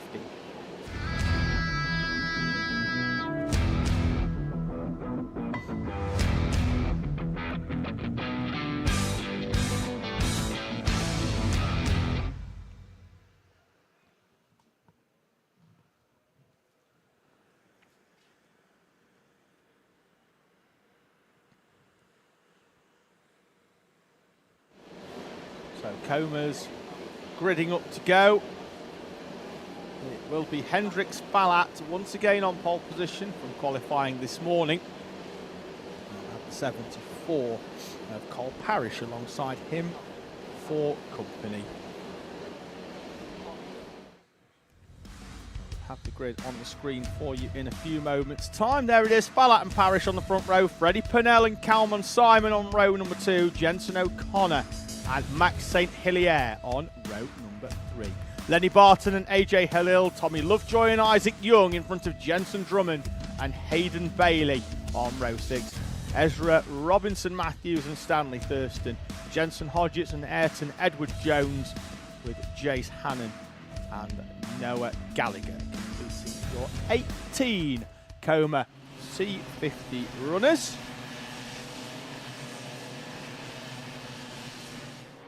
So they'll make their way round for a standing start. The helpers heading out onto track as well. So they're there just to make sure that our drivers can grid up in the right position, are in the right frame of mind. They'll almost certainly give a high five or a fist pump to our drivers. Then they'll make their way out into the centre green, because our 3 smallest classes for our drivers between the sort of 5 and 8 years old bracket have helpers in the centre green to get them back on track if they have any problems. Now, they're not there to encourage, they're not there to give instruction, they're there to help drivers if they have a problem. They do get the second best viewing opportunity of the day. The best viewing opportunity, of course, here on Alpha Live. So do give us a like and a subscribe. We really do appreciate it, and we appreciate all the comments that are coming in as well. Coma C50 get the board to get the drivers ready. The lights extinguish and we're away and racing. It's a slow start from Calman Simon off the second row. He's going to lose a place to Jensen O'Connor almost immediately as a little bit of side pod action. Oh, we've got, that's the 86, is it, of Hayden Bailey. Strongly defending position further down the order. It's been a great start from Jensen O'Connor. Not only did he get Calman Simon off the line, but he's got Cole Parrish as well. And I think he's up into 3rd place for O'Connor. Indeed he is.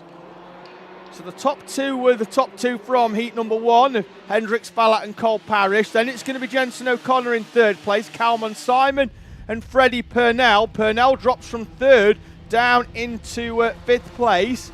Then it's Max St. Hilaire in the black and orange in the number 81, looking to go with them. Then it looks like it could be the 11 of Lenny Barton in 7th place. The field come down the hill, and that really has closed them up, actually, through the twisty complex of corners. And the top 6 are nose to tail as they come over the timing line, split by less than a second from Hendrix Falat at the front all the way down to Max St. Hilaire in the 81. We are briefly missing Jensen O'Connor on timing, but there he is, re-emerging in that 3rd place that he earned off the start. And then it isn't behind this 6 as that's Parrish trying to go down the inside and almost gets tipped into a spin as the door gets closed, and that may well allow Max St. Hilaire in the 81 to try to come through. It's Lenny Barton then 7th, Jensen Drummond, AJ Hillel and Isaac Young in 10th place. Tommy Lovejoy is in 11th. He's got 2 from his start berth as Lovejoy. Tough opening lap for Lovejoy, but within touching distance of AJ Hillel and Isaac Young to try and get back inside that top 10. Could have 2 little groups of 3 here. Top 2 on a bit of a breakaway. Jensen O'Connor needs to just try and tag on the back of these 2 and use a bit of slipstream and try and go with those and try and leave Simon, Parrish and Hillier to battle it out over 4th, 5th and 6th respectively. Barton and Drummond as a duo in 7th and 8th place as well, before there's that gap of around about 1.8 seconds there as you just about saw AJ Halil flash through the camera. Hendrix Falat and Freddie Purnell at the front. O'Connor trying to stay with. He's currently around equidistant between Purnell and Calmon Simon. He needs one of 2 things to happen here. He needs to try and keep up with these 2 and hope that something happens with them. But what's more likely to happen is that Simon, Parrish and Hillier will catch up with him because they're working as a trio. Now it will make a team of 4, and if they can push on to try on, hopefully we get back as Jensen O'Connor there with the helmet tap. The metaphoric way of saying, let's work together for our own mutual benefit. Ideally my own mutual benefit more than yours, but work with me until we catch up with those in front. And then I will try and take the win. Is exactly what's going through Jensen O'Connor's mind right now. The 2 at the front though doing all they can to break away, but as expected, those behind working together. Max St. Hilier's fallen away off the back, but the 3 behind are closing in on the 2 at the front. 2 do break away slightly through that final left-hander. They do have that one nailed between them, but fastest lap of the race from Calmon Simon, who's in that second train that was a 1/4 of a second quicker than Hendrix Falat and Freddie Purnell. They just need to keep this going, give themselves a chance before the checkered flag drops.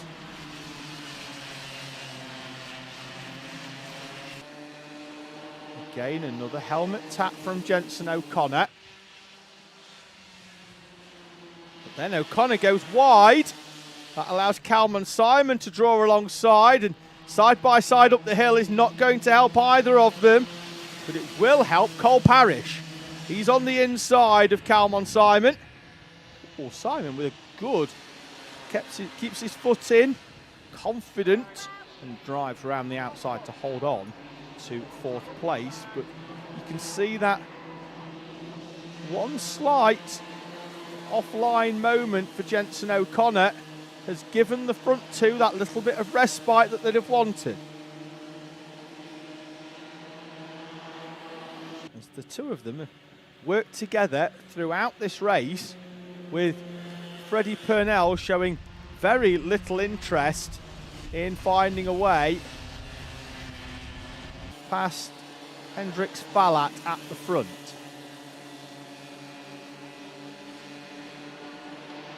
So Falat and Purnell, then it's O'Connor, Simon and Parrish, which is that battle for 3rd place.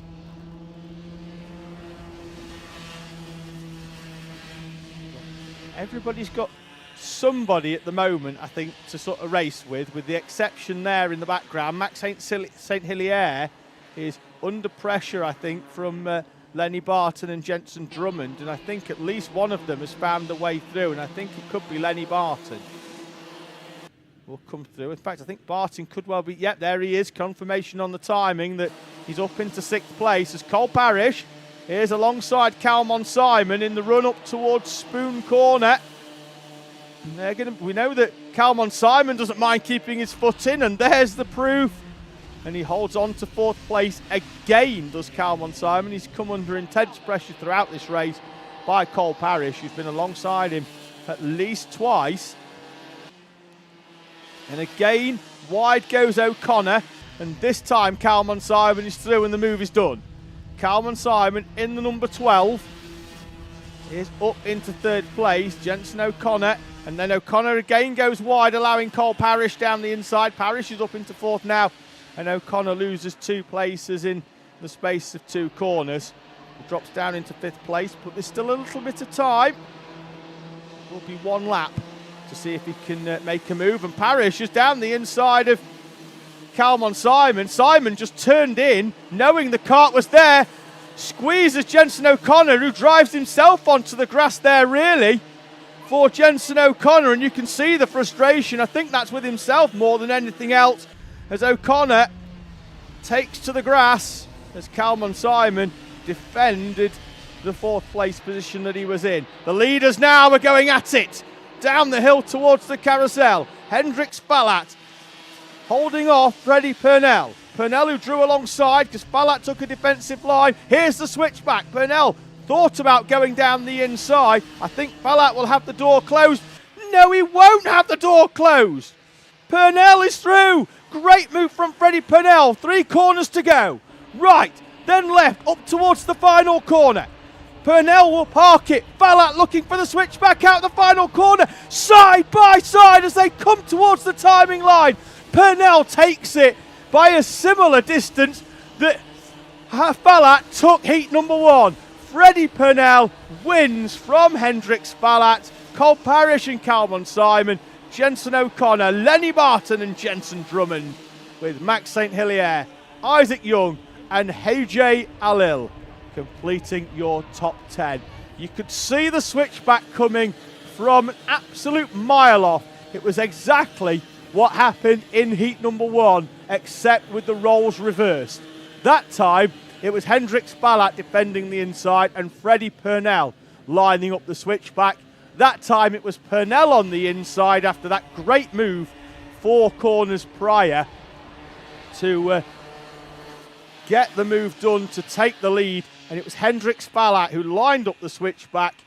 They crossed the line side by side, and by 0.037 of a second, Freddie Purnell wins heat number 2.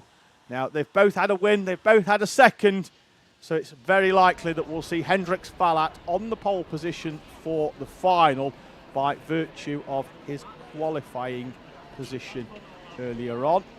We'll find out, though, in around about an hour's time. I don't want to ruin the suspense. We'll keep that going until then. We'll move on because we've got a full grid ready to go, as you can see down there, for Junior Rotax.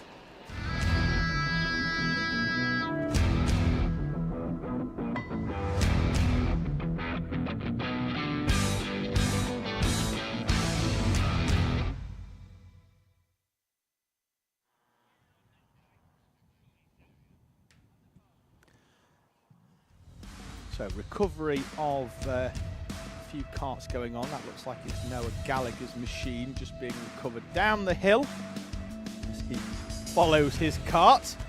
Give it back. Give me back my Bambino. Junior Max, heat number 2 gridded up then. Heat 1 winner by virtue of a penalty. It was Riley Bishop. He finished second on track, but Milo Manderson given a 5-place penalty for a contravention of flag signals, sees Bishop promoted to P1, but grid set from qualifying anyway. Sees Bishop and Smith on the front row, Manderson and Hinkley on row number 2, with Cole and Barlow on row number 3.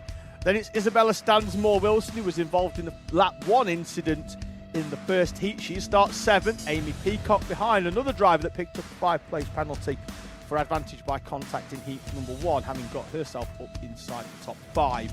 Joseph Murphy starts 9th. Teddy Cooper 10th with Adam Giadaustis and Kazwiri Wijurek on row number 6. Behind them, Jackson Lane and Alex McCullough, Charlie Benson and Sam Flynn, with Lewis Holt and Isaac Parkinson on row 9. Hayagriva Gogolnath and Isaac Jameson. Josh Parry, who retired from heat number 1, goes off 21st, with Travis Dolby in 22nd. Aidan Young and Shay Hilton are on row number 12. Row 13 sees Trevelyan Sampson and Cian Hundle, with Cassidy Suddle and Lucas Steele on row number 14. In front of Jensen Powers and Mia Caruso. Then we're going to have Alfie Clark, Neve Allen, Elijah Hartley and Drew Priesner, who made up 15 places in heat number 1 to run inside the top 20. Now keep an eye out here for me for Sam Flynn.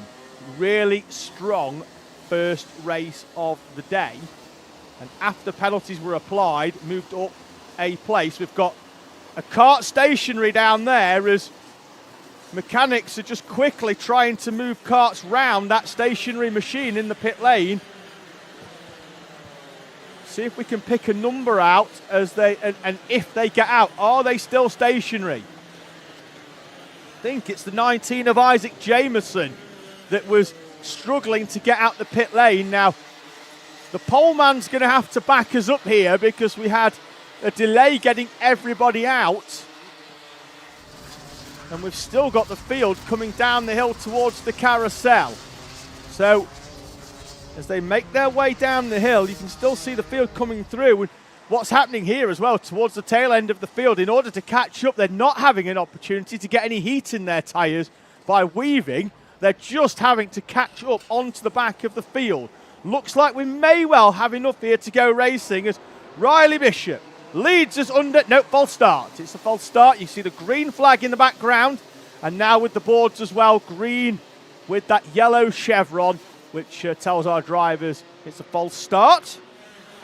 And, now, the green does not mean take to the grass. Don't know what the driver on the inside was went there for, but no harm done. They're still facing the right way, and they will be able to retake their grid position. As long as they're in position by a certain point on the track, then no penalties will be applied.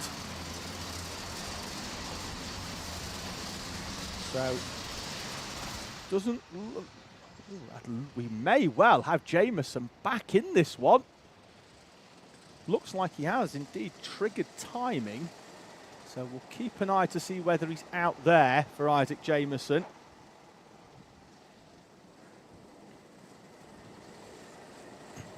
So let's have a second bite of the cherry. Power down early.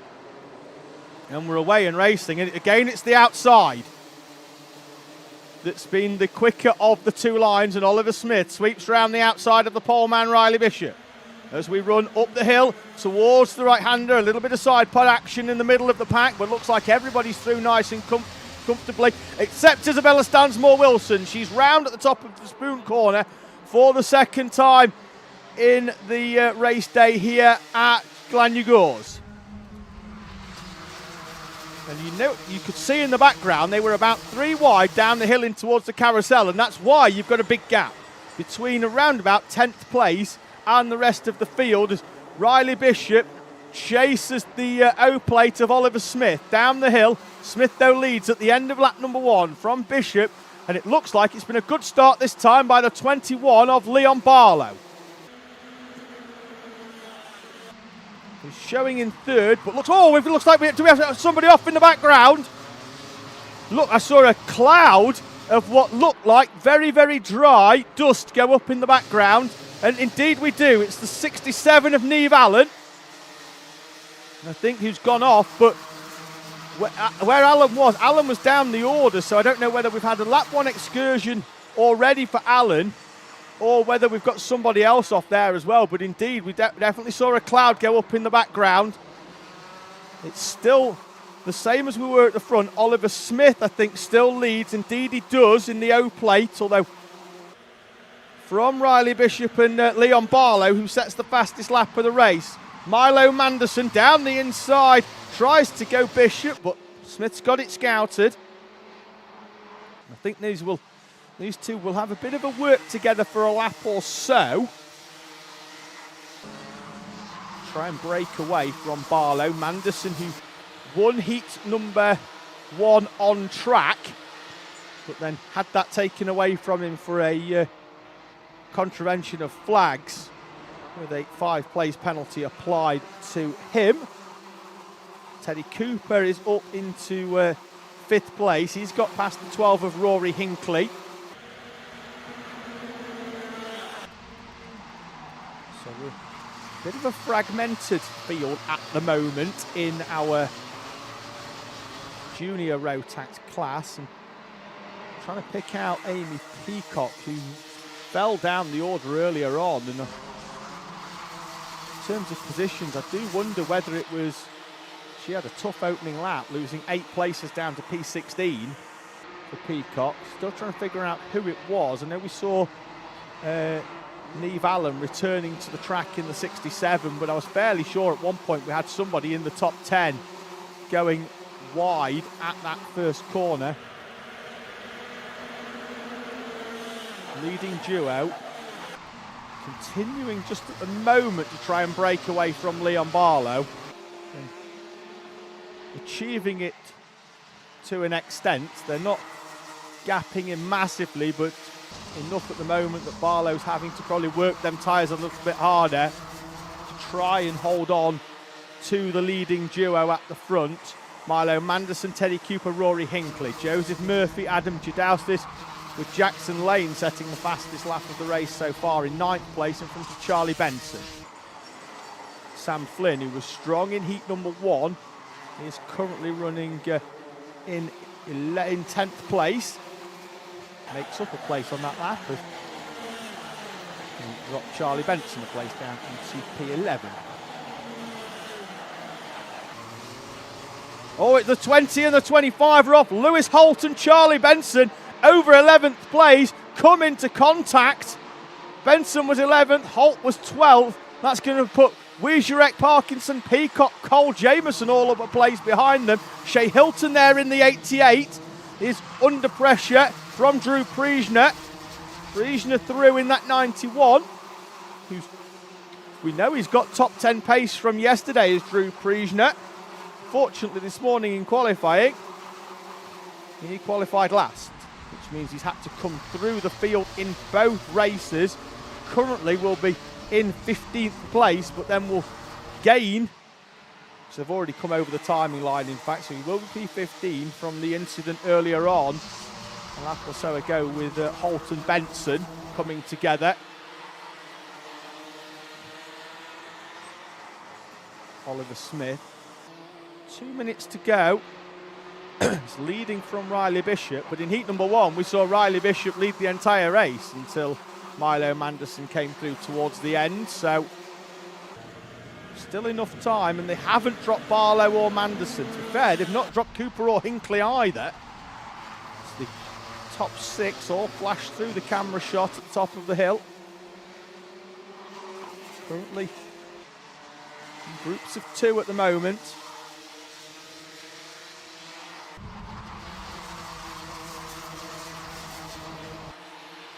Everyone taking that wide line, which is the fastest line, but that will start getting progressively tighter through the remaining 3 laps of this junior Rotax second heat. Barlow under pressure here from Milo Manderson. They run up the hill. Barlow had a very tough day yesterday with 2 retirements. Stationary yellow flag though on the far side there, which means there'll be a waved yellow, and there is indeed a waved yellow at the top of the Spoon corner. We've got a kart stationary at the top of the hill. I'll try and pick a number out for you in a moment, but at the end of the lap, at the very least, we'll see somebody going down the timing order. It's the 15 of Hayagriva Gogolnath stationary at the top of the hill, and that'll be a waved yellow, I think, until the end of the race. Leaders will get round before timing, so we've got 2 laps, but that kart is very much beached in the grass and was likely to remove what is a prime overtaking opportunity for our junior Rotax runners. Still everybody keeping the cards incredibly close to their chest at the moment. Smith with a lap and a half to go down the hill in the single file complex. Manderson is now through on Leon Barlow. So Milo Manderson up into third place. Leon Barlow down into fourth, and Teddy Cooper right in the mix as well in P5. Final lap. Stationary yellow once again. It's waved at the top of the hill for Hayagriva Gogglnats, stationary number 15. Oliver Smith leads from Riley Bishop. Kart looks like now it's safely has moved offline, so we are green and racing throughout this circuit here at GYG. Smith from Bishop, the top of the hill. Down we go. And Smith just parks the O plate. He's in no rush to get it down there, and Riley Bishop can't find a way through in the single file complex of corners. Smith takes the victory in heat number 2 from Riley Bishop and Milo Manderson, with Leon Barlow, Teddy Cooper, Rory Hinckley, Jackson Lane in 7th, with Murphy, Giordausis and Sam Flynn once again progressing through, taking 6th place gain into the top 10. Drew Priesner, P14 once again with another near 20 place gain for Drew Priesner. Will give him half a chance, he will feel, of getting himself in towards that top 5. Should start the final from around about 12th or 13th place, I think, for Priesner on first glance at what will be potential points for the driver of that number 91. Great shot here, basically, of where the karts have to go. It's almost like a game of snakes and ladders. You know, the bit you can see them coming across initially across the screen really quick, that's compression corner. They come back across and they weave their way down this hill that I imagine in the winter, if it snowed, they could stick a few posts up and we could play the theme tune of Grandstand and we could maybe have a bit of skiing action here at GYG down that hill, because it does look a lot of fun. So we've got another 2-for-1 special here. We've got Honda Cadet, and we've got our few runners as well from IAME Water Swift Restricted.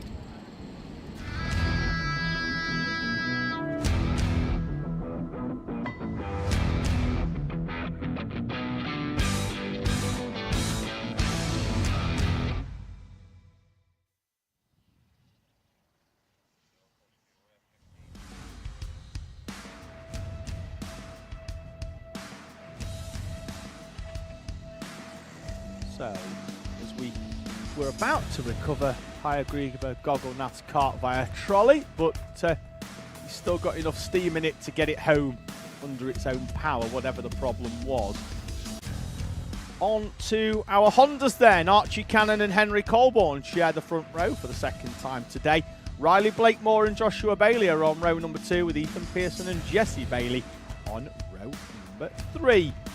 There's going to be Luke McGall and Jack Wykes, Mason Becker and Alfie Hennell, with Shaylan Stricanton and Archie Edgar in front of Oliver Vickers and Henry Surre, with Arthur Roberts, Joshua Knayston Wade, Joshua Adote and Finley Thompson in 18th place. Kai Suri, Sebastian Allen and Oliver Ratton are in front of Freddie Baker, Riley Aston Wilkins and Logan Hodgetts. Now, will we get Riley Aston Wilkins out this time? I think we will. There he is on the right-hand side in the Birrell ART colours. The 111 machine is mechanic just in the orange jacket, just leading down to his side. So it looks like we could well get Riley Aston Wilkins back for this second heat, having missed the first one. Colborne there in the 71, that's to Joshua Bailey in the 81. Behind them, the orange helmet is the 13 of Jack White. So we've got Jesse Bailey in front of them. The 49 is Alfie Hennell, with the 26th of Archie Edgar behind in the British Racing green colours of BRK, British Racing Kart, running the 26th that has been almost synonymous with that kart prior to 26 of Archie Edgar, run by Cian Sullivan, and he runs the same number when he's out in Intermax as well. So, circuit appears to be clear. No, it doesn't. We've got a kart being just wheeled down the hill by one of the recovery team here at GYG.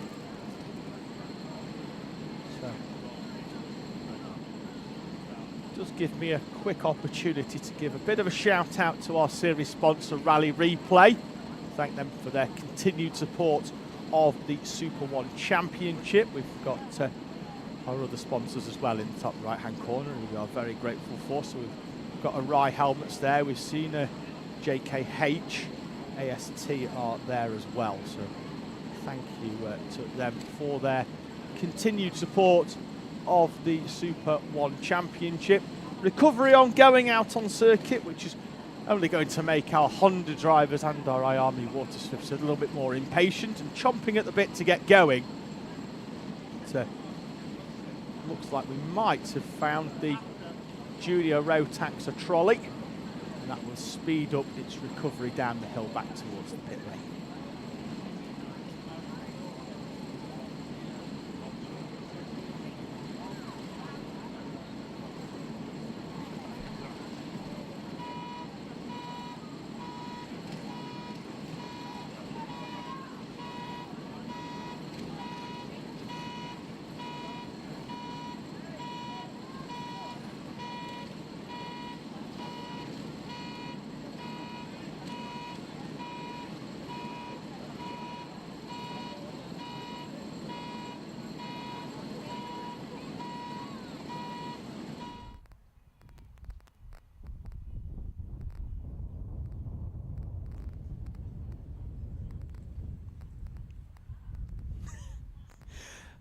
Our producer Stuart has just said dog with about 10s.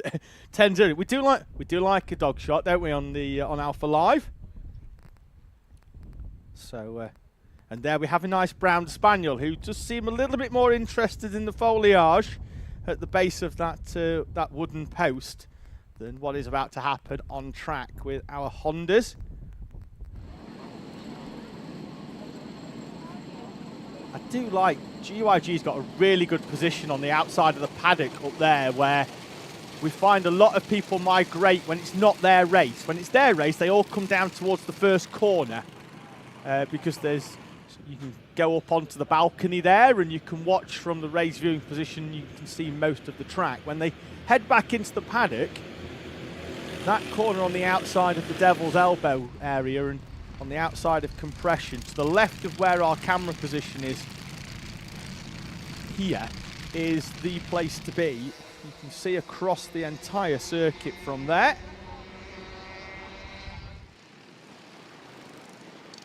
So Fit making their way round. Again, it's a rolling start as we are into the cadet ranks. Archie Cannon on the left in the colours of Zip with the green helmet. Lines up alongside the BRK colours of Henry Colborne. He's got the checkered flag on the front and the flames on the back of his helmet. Union Jack on top of his lid. There are our three now. An increase of 50% of our IAMEs. We're very wide, and that's a wide start by a very fast starting Archie Cannon, who squeezed the leaders wide, as the rest of the front row wide onto the rumble strips. Here come our runners in IAME Water Swift. Through they come to take their start, and it's a wide start but a good one by Riley Aston Wilkins in the 111 as the Hondas make their way through and up into second place. Once again goes Riley Blakemore with Henry Colborne and Joshua Bailey, this time as his wingman in the number 81. As side by side go the two Project One drivers of Mason Becker and Jack Wykes down the hill. They're going to sort themselves out into some form of order, and I believe Jesse Bailey's in the mix as well. It is a Project One pretty much nose to tail there, with Becker leading Wykes. Luke McGall has made a good start as well. He makes up 2 places to start up to P5 from his starting berth of 7. We're going to have a train of 5 if Luke McGall can drag himself on the back of Joshua Bailey. Heading back up the hill towards the right-hander. Wide goes Archie Cannon. Not enough though, it's the wrong type of part of the track for those to take advantage. But then Henry Colborne makes a slight error in there. It's not cost him too much, and he will be helped, of course, along by the 2 behind him if they can push him up onto the back again once of Riley Blakemore, and indeed they have. And they're going to push their way past Riley Blakemore. So Colborne goes from being slightly squirrely about half a lap ago. Blakemore's going down the order to P4. He slots back in between Joshua Bailey and Luke McGall. This was definitely not the script. Certainly if you're Riley Blakemore. Down into 4th place he goes as Henry Colborne struggled through this complex of corners a few laps ago, a lap or so ago. Lost himself 2 or 3 tenths, but then got a really good run round this final corner. And up the hill, both him, Joshua Bailey and Luke McGall challenged for that 2nd place of Riley Blakemore. Blakemore slotting back in as we look at our runners in the IAME Water Swift, with Logan Hodgetts in front of Freddie Baker this time, with Riley Aston Wilkins. They're coming up onto the Honda runner of the 83 of Finley Thompson at the top of the hill at Spoon. Keep an eye out as well. We ask you to do a lot in these with the multi-class formats, with the picture-in-picture, but there's a contact warning for Joshua Knayston Wade. Big chunk of curb there from Henry Colborne as he comes down the hill, but it's sort of helped him that time in rotating the kart. 3rd place has changed once again. Now we've got Riley Blakemore back into position. It's allowed Luke McGall through as well. Joshua Bailey drops from 3rd down into 5th place as we await the arrival at the top of the hill. There is the 2 leaders in Water Swift are currently split by the Honda of the 83 of Finley Thompson. Baker's going to try and move around the outside. That's going to be a long way, and I think that's going to hamper him. And Freddie Baker struggling to find a way through on the Honda traffic, and that's going to allow Logan Hodgetts to drive off into the distance. Down the inside goes Riley Blakemore as we cut straight back to the Honda action. Blakemore's back into 2nd place. Colborne all over the back, swarming on the rear bumper in 3rd place in front of Luke McGall and Joshua Bailey. Colborne remonstrating by the look of things, with him being disposed down into 3rd place, but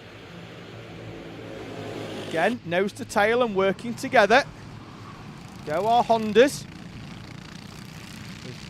Archie Cannon punching the hole in the air, but all of the other Hondas are benefiting from going through. Behind them, Mason Becker and Jesse Bailey and Jack Wykes are 1.3 seconds off the back, but it's only going to take a lap or 2 of scrapping for this top 5, and we're going to be all the way down then to Ethan Pearson. Oliver Ratton with a fantastic drive up to P10 has made up 11 places. As off the track is the 17 of Kaya Suri, 19th place when that happened. Here goes McGall, trying to find a way past Colborne, but finding 2 wheels on the grass. Joshua Bailey can take the wide line in 5th place and try and get more of a slingshot down the hill.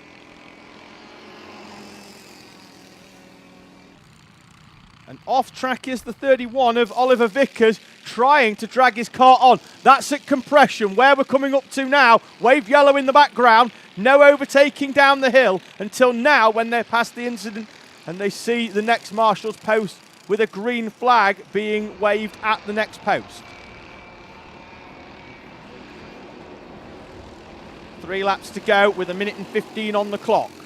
The top 5 split by 0.6 of a second. Joshua Bailey still within touching distance, but is a few kart lengths away and won't be benefiting. Look at the slipstream that Colborne and McGall get in closing up. Oh, we're side by side between the Project 1 duo of Becker and Wykes, and that's allowed Ethan Pearson to pick up some pieces. He's up into 7th place, and McGall is alongside and through on Henry Colborne. Colborne squeezes McGall wide. McGall's on the grass and down to P5.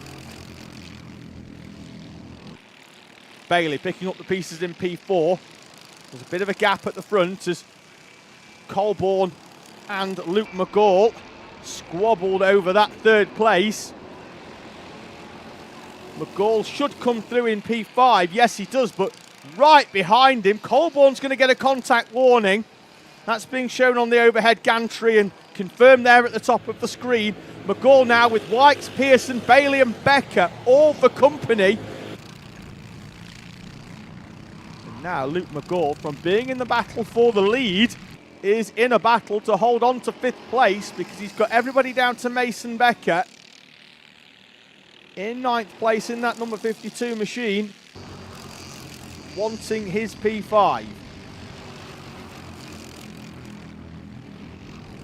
Ooh, a little bit of contact there, just as the concertina effect of them starting to come down the hill. Back to the top 4, and it's come back together as we commence the final lap. Cannon, Blakemore, Colborne and Bailey. And Colborne and Bailey have closed right back in on Blakemore and Cannon. Up the hill, Bailey will go wide because he doesn't have to defend. He's the only one that can't lose a place in this battle. And defensive line from your race leader Archie Cannon, followed to an extent by Blakemore, who came in a kart length to the inside with Colborne as well, all defending off. In front of them, the two still nose to tail, but with Blakemore not making any inroads into Archie Cannon. Cannon could be on for 2 for 2 here. Blakemore down the hill. Will he try and move into the final corner? No, he won't. Blakemore settles for 2nd. Cannon takes the victory then from Riley Blakemore, Henry Colborne and Joshua Bailey. The unfortunate Luke McGall in P5, Jack Wykes, Ethan Pearson and Mason Becker, Jesse Bailey, Oliver Ratton. 10th place from 21st on the grid, for Oliver Ratton is a great drive from the 22. In front of Alfie Hennell, Arthur Roberts and Archie Edgar, Shaylan Stricanton and Joshua Knayston Wade, Henry Srer, and then your winner in IAME Waterswift Restricted is Logan Hodgetts, who makes his way up to 17th overall. In front of Joshua Adote in Honda. And it's Freddie Baker, who was 2nd in IAME Waterswift Restricted. We had Sebastian Allen, Finley Thompson, Riley Aston Wilkins, and then we had Kai Suri and Oliver Vickers, who returned to track, but will be classed as 1 lap down after he went off circuit up at the compression corner.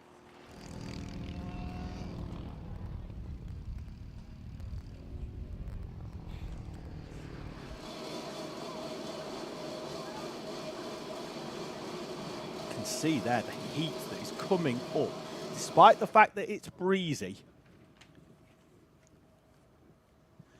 It's the type of weather that that bald people like me need to be really careful of, because it doesn't seem that warm, but tomorrow you wake up and your head looks like a tomato. So you have to be very careful. So respect the sun, ladies and gents, if you're out there, particularly if you are follically challenged like I am.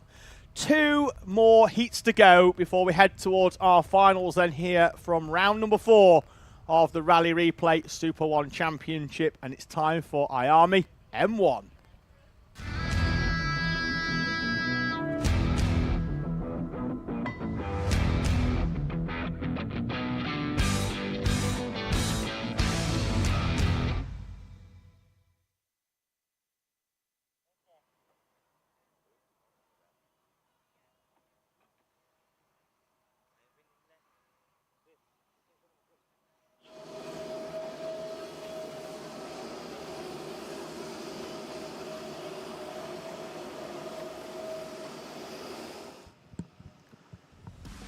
IAME M1 then head out onto circuit with Logan Edwards leading us out, with Arthur Bowers alongside Presley Knight and Arthur Rhodes. Freddie Dye and Reggie Peters are on row number 3. Hendrix Ballat and JJ Williams row 4. Jensen Drummond and Etienne Gardner are on row 5, with Teddy Smith and Buster Scott in 11th and 12th. Harley Bev, Sebastian Talbot, Shay Downey, Lucas Oatley Thistlethwaite and Nicholas Answer is in 17th. Adrian Agunaco is in 18th place.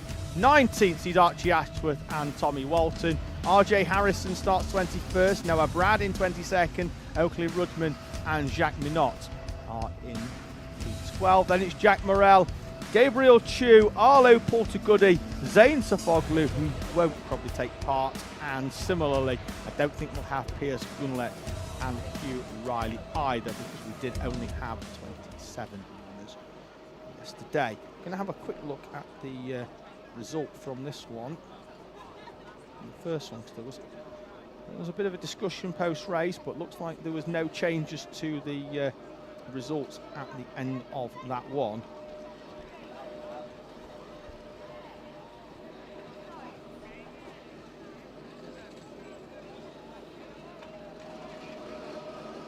So, field are shown the board to get them ready. Lights out, it's a good start. And down the inside, it's a bad start from the outside of the front row, and it's not a particularly good start either for Hendrix Ballat, and he gets a big helping nudge through by Harley Bebb in the 95, but it's the 99 of Arthur Bowers who was slow away from the front row, the outside second row berth. You could see him down as low as 5th or 6th place. Everybody makes their way nicely so far through Spoon Corner, down the hill. Bowers is in 4th place. So your poleman Logan Edwards in the 21 leads us up the hill in front of Presley Knight. Then it's the 82 of Arthur Rhodes, who won heat number 1. Bowers, you can see when these IAME M1s hit the curbs, they're on the lighter side, of course, with our younger drivers, and hitting the curbs does really lift the karts up and sees them bounce around. Rhodes is all over the back. We've got a slow-moving kart there for the 61 up here, Lucas Oatley Thistlethwaite. Top 4 up the hill. Edwards, Knight, Rhodes, all there as well. Bowers is in 4th place, but not showing on timing. Reggie Peters is in the background as well, trying to stick with them. And we've got Drummond, Williams, Bebb, Smith and Ballat, who was, struggling at the start to get his machine up to speed.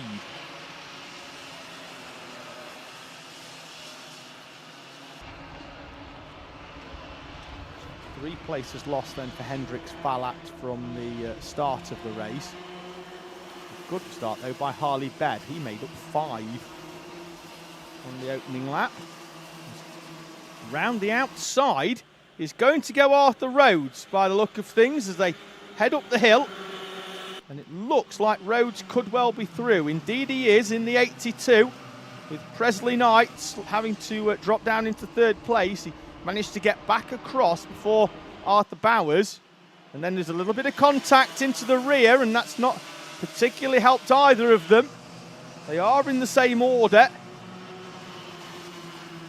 Kart's a little bit unstable, and there looks like there's going to be a move down the inside there by Arthur Bowers, but the door firmly closed, and Bowers having to ease off the throttle. Leader at the moment, Logan Edwards, has got no idea that the 82 of Rhodes, Bowers, Knight behind them are having an almighty battle until now, where they've worked together to close up. They are side by side once again, and Arthur Bowers this time will be through, as will Presley Knight, and Arthur Rhodes drops from 2nd down into 4th place. And as I say, Logan Edwards has got no idea all this is going on behind him. There's a battle from 2nd, 3rd and 4th. And Logan Edwards is really missing out. It's the only person here at GYG who can't see this. And I'll tell you now, he won't mind it one bit. They snake their way down this hill here at Glanyagors towards the final corner. And over the timing line with half a second, splitting the top four. And now, for the first time, Logan Edwards actually feels that there's a few drivers behind him. You saw his head there roll backwards off his shoulders as the bump drafting commenced up the Dragon straight towards Spoon Corner. As the two drivers behind him gave him a helping hand and an extra few points of horsepower up the hill. Edwards, Rhodes, Knight. Rhodes dropped away down into fourth. Don't think timing's updated for a lap or two because it's Edwards leading from Presley Knight and Arthur Bowers, with Arthur Rhodes, the Heat 1 winner, down in third place there in the sky blue TWR suit. Still just trying to hang on and really hoping that these three have a bit more of a battle than what they're having at the minute to allow him to get back into things. P5 looks like it's Freddie Dye, albeit a lonely P5 at the moment, and Arthur Rhodes is falling away at a fair rate of knots actually off these three in front. Logan Edwards at the moment has led every second of this race. That doesn't matter, you have to lead when the checkered flag comes out. There's Arthur Bowers up into second place. I get the feeling Bowers is going to show a bit more intent on taking the lead, I think, than what Presley Knight will have done. The main reason for that being that we've only got 1 minute and 40 seconds on the clock. So they've come through on 52 seconds, so 3 laps to go by my estimation. And we know Bowers likes to move up here. At the top of the hill, he likes to send one down the inside. The door, though, closed by Logan Edwards.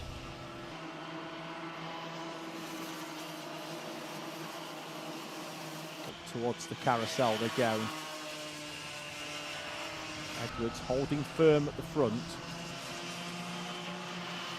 Bowers doesn't mind a move here either if he can get it lined up. The problem he's got is he needs to take a really, really wide line. In doing that, Presley Knight will say, thank you very much, I'll have second place. So Bowers in the difficult position of being in the sandwich. 45 on the clock, 2 laps to go in IAME M1. Bit of a hand off the wheel there by Logan Edwards, just freeing himself up. Lap traffic in front for the leaders to contend with. Edwards, Bowers and Knight. They run down the hill up towards the carousel. Around the double apex left-hander and then back up the hill.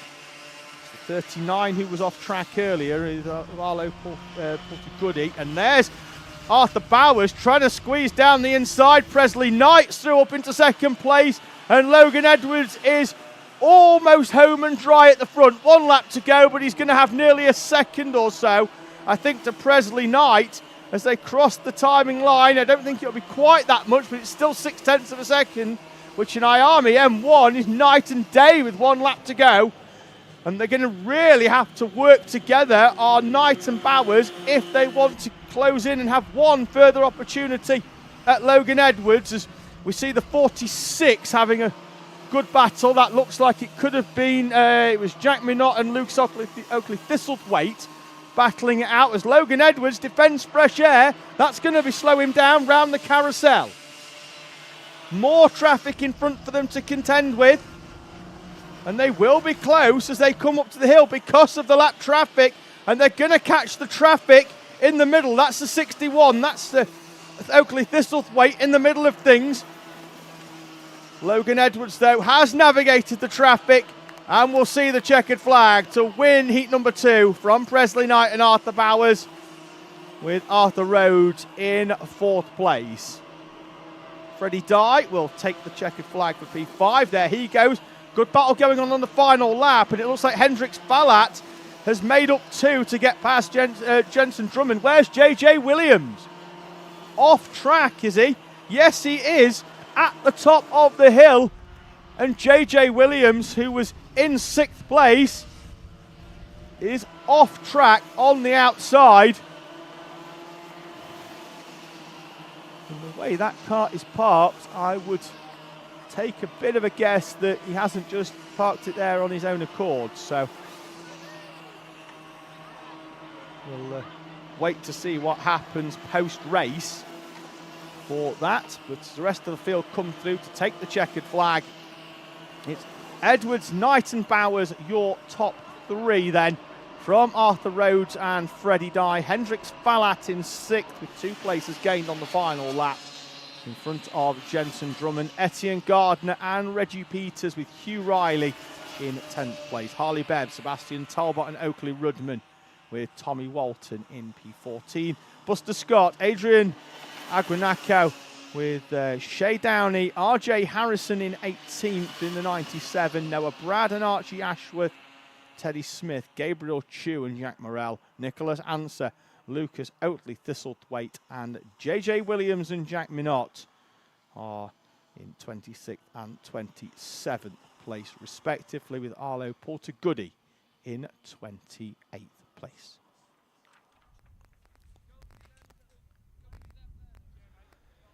There's JJ getting a push back. It's downhill there, which means the helper doesn't have to help. Doesn't want to run in front of it though. Mind your heels. They are side by side. There we go, down the hill.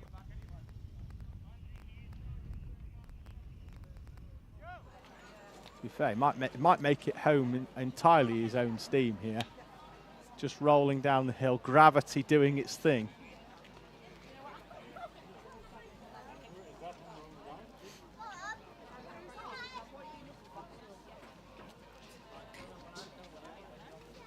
I can see out the Comwatch window. He's still going.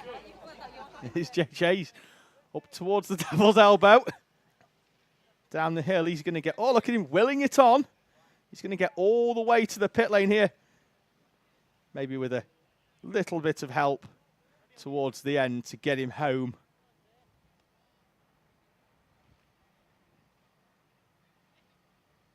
And we are clear on track then to commence our final dual heat with Micromax and MightE Cadet.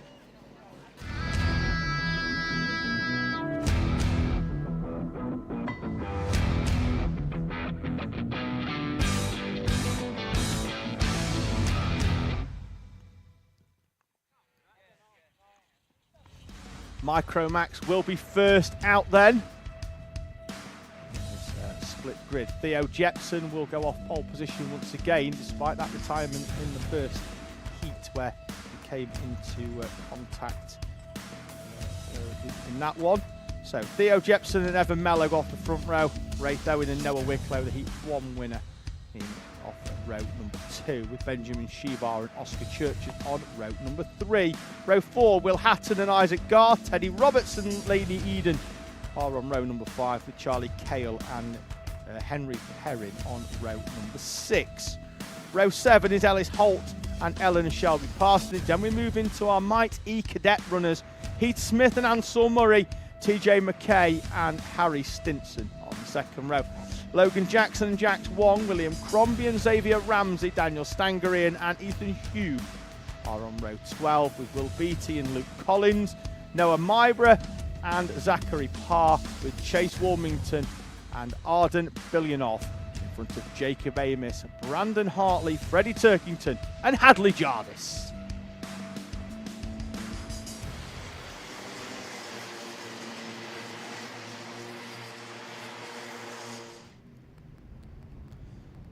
So the big news coming out of heat number 1 is that Evan Meller, who finished in second place, was given a penalty of 1 lap for driving in a manner incompatible with general safety, and that promoted Benjamin Shevar up into second place, and meant that Evan Meller was classified in 14th. He's got a lot of work to do to salvage points towards his final position.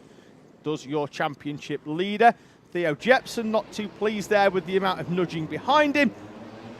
But we are green and we're away and racing as Evan Mellor and Noah Wicklow sweep round the outside. It's a good start as well for the 18 of Oscar Churches, and the whole of the outside train sweep round the outside to lead up towards the Spoon corner.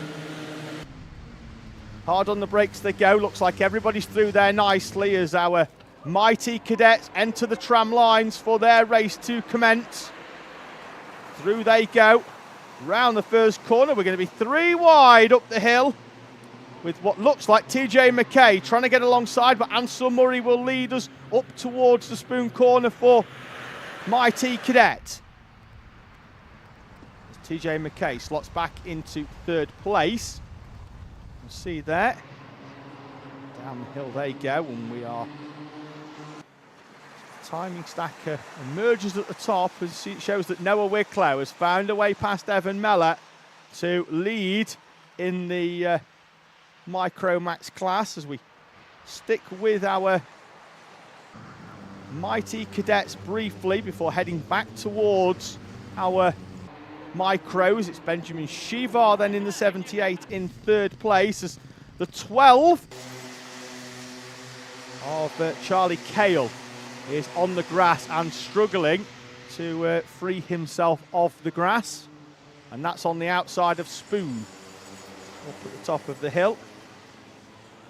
Coming down the hill though is Noah Wicklow, Evan Mellor and Benjamin Shivar. Behind them is the 18 Oscar Churches in 4th place. Will Hatton, Teddy Roberts. Good start from Hatton, makes up 2 places to run in P5 from his starting berth of 7th.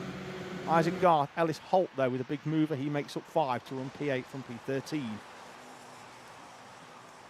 Oh, side-by-side action there with some of our mighty runners. Argue over the same bit of tarmac.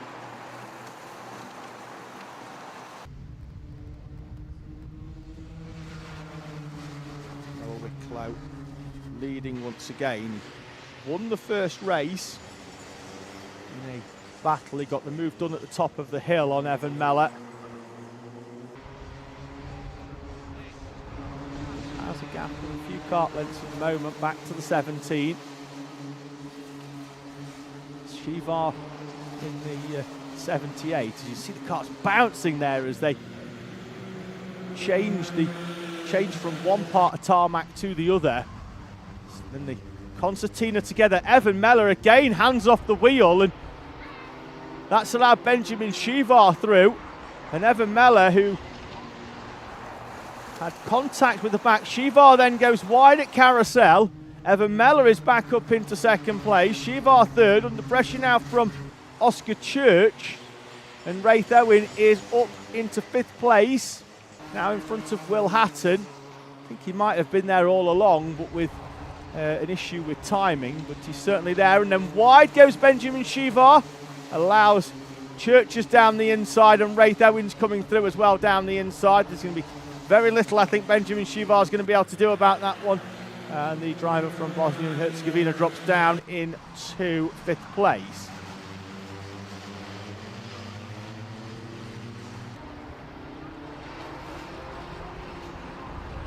William Crombie in the green there in MightE. Head up the hill, the 22 and the 12 go side by side as Daniel Stangarian and Logan Jackson. And looks like Jackson could have the move done at the top of the hill. At the front, it's Ansel Murray and it looks like Harry Stinson. In our MightEs, they do generally tend to have their laps scored manually. Rather than with the traditional transponder, it has a tendency not to pick up too well with the size of the lithium battery that's next to it. So hopefully they'll get that sorted in the next couple of months before the end of the season, because then we can spend a bit more time focusing and knowing exactly what order we're in. We definitely have Ansel Murray up there with Harry Stinson and sliding sideways as the 15 of William Crombie, and I think that was all by himself actually, just hard on the brakes for William Crombie, sent himself sideways. But he's coming through, and he won yesterday from way down the order in the 2 heats, got up into second place in both of them and then won the final. Did William Crombie. Minute and 45 on the clock sees us return to the front of our Micromax class. Up on the curb and rejoining is the 44 of Xavier Ramsey in MightE Cadet.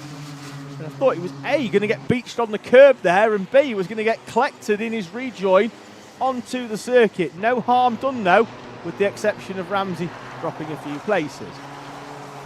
3 laps to go in Micromax, the top 2 breaking away, but now they're going to have to navigate traffic as they run up the hill.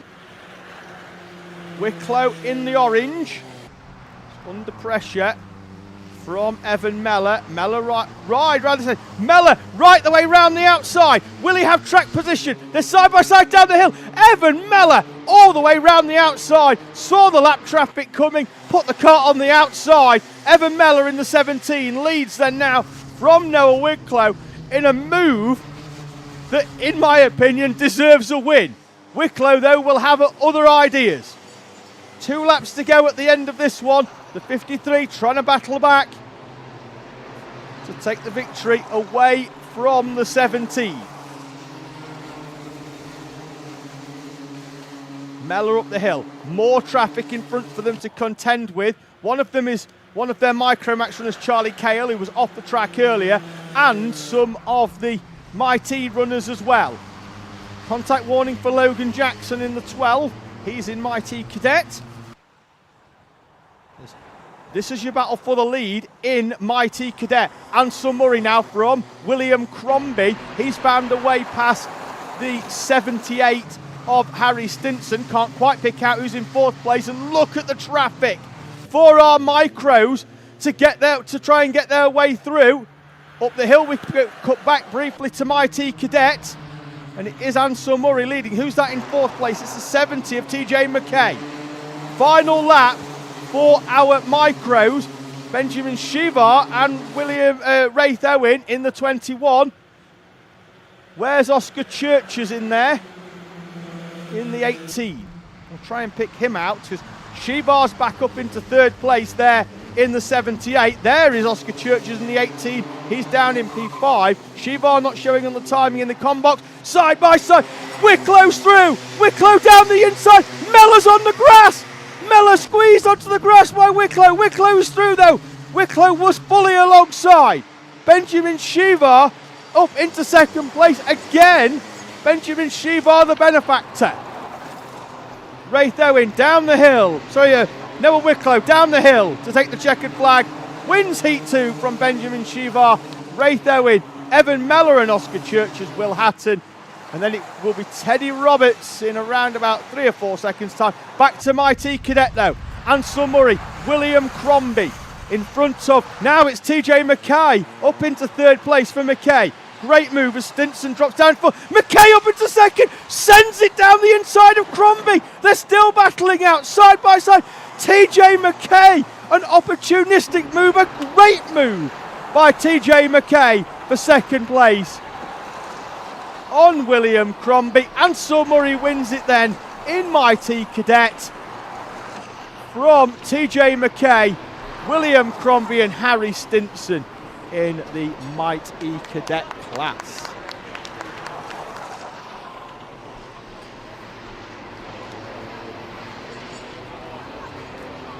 Awesome.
It's finals time here then from round number 4 of the Rally Replay SuperOne Championship.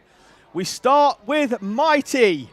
And for the first time, the amalgamated points will see a different grid to our 2 heats that we have already had here today. Arthur Bowers will start on pole position. Nico Veselovsky, who won heat number 2, will start alongside on the front row. Freddie Purnell and Bobby Slater on row number 3. Tommy Lovejoy and Zane Sofoglu will start in P6. He did pick up a penalty for the incident in heat number 2, so he's got work to do. Luca Pede starts 7th, Felix Tandy in 8th, Frank Pearson and AJ Halil with Stanley Thurston and Hayden Bailey on row number 6.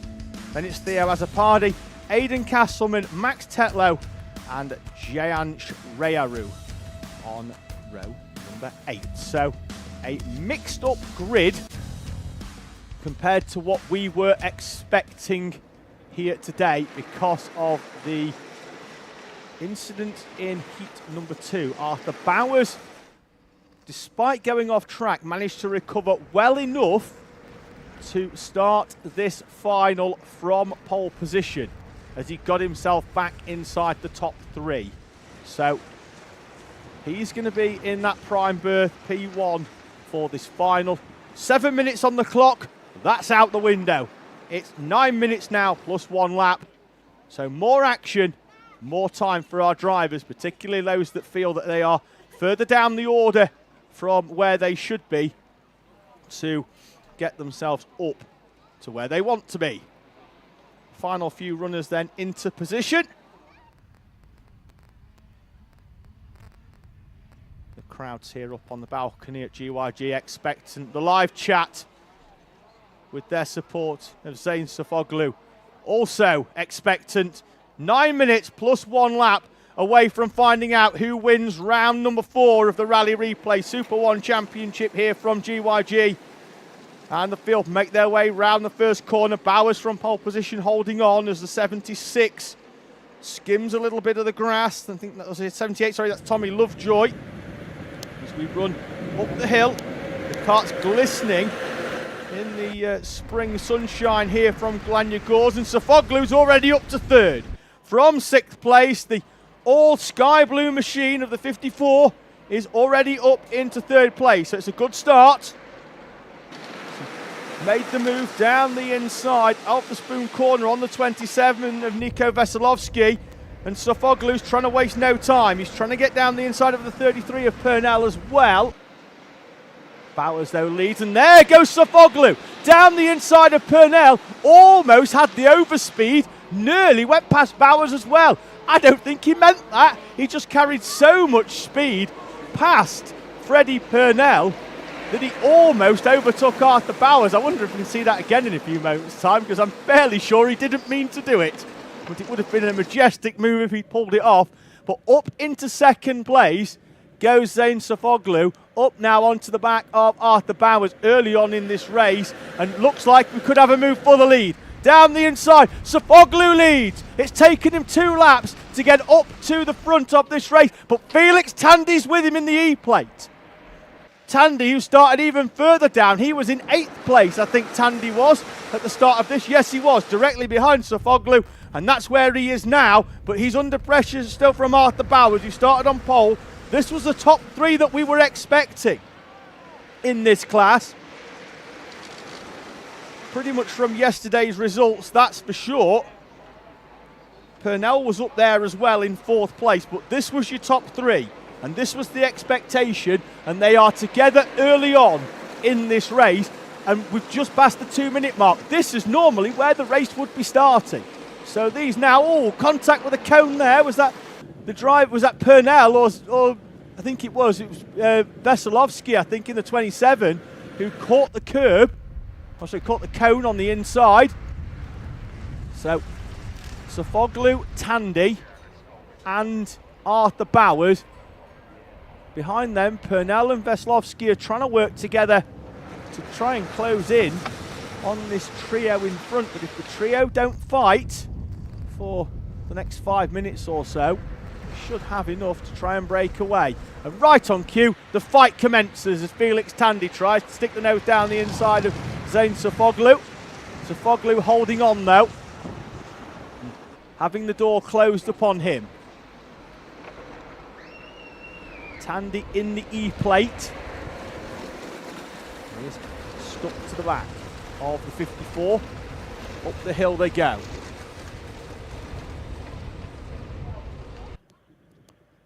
Towards the Spoon corner. You know, Bowers likes a move up here, but he's just not close enough at the moment to challenge the two in front of him.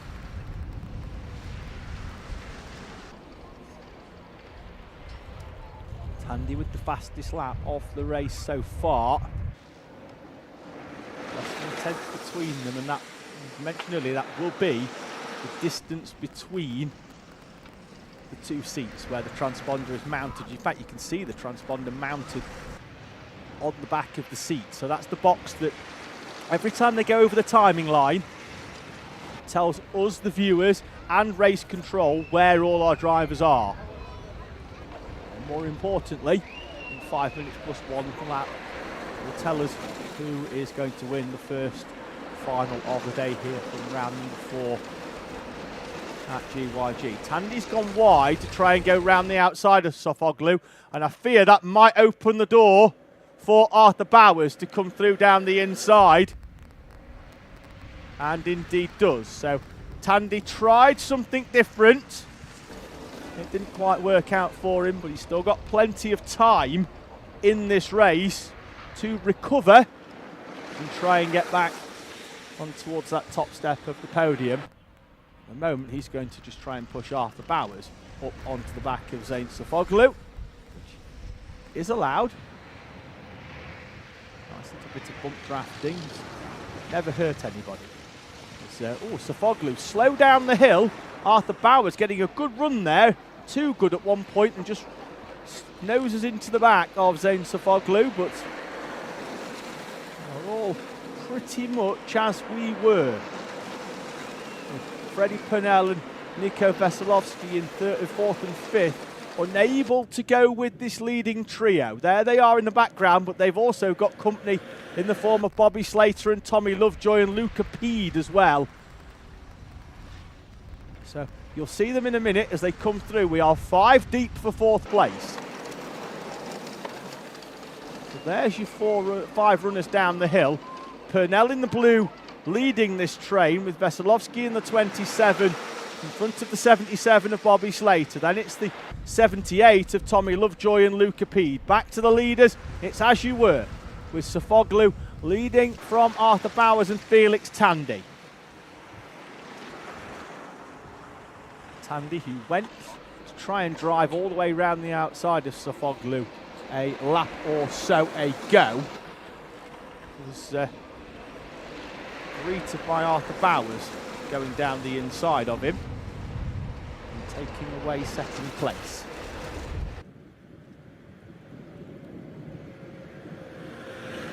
Top of the hill, and then again now Tandy can take that wide line now that he's not under any form of pressure. He can move himself through nicely into a more advantageous position and just park his car. He can line the switch back up maybe at the top of this hill by taking that wider line and parking the cart through. We are pretty much as you were all the way down to Luca Peed in 8th place at the moment.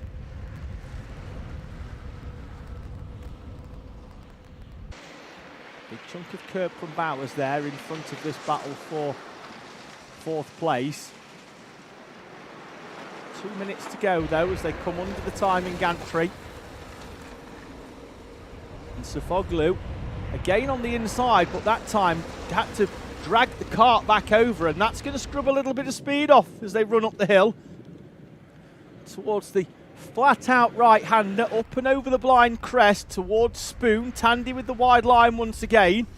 We'll wait then for the battle for 4th place, and they're three wide in the middle of the pack. It looks like there was a bit of a tap there from Lovejoy on the back of Slater, but they've all slotted back into their single file format as they run back down the hill, and then there's a little bit more, is there? No, I thought there was going to be more between Slater and Lovejoy as they return to go back up the hill. Veselovsky tries to find the way through and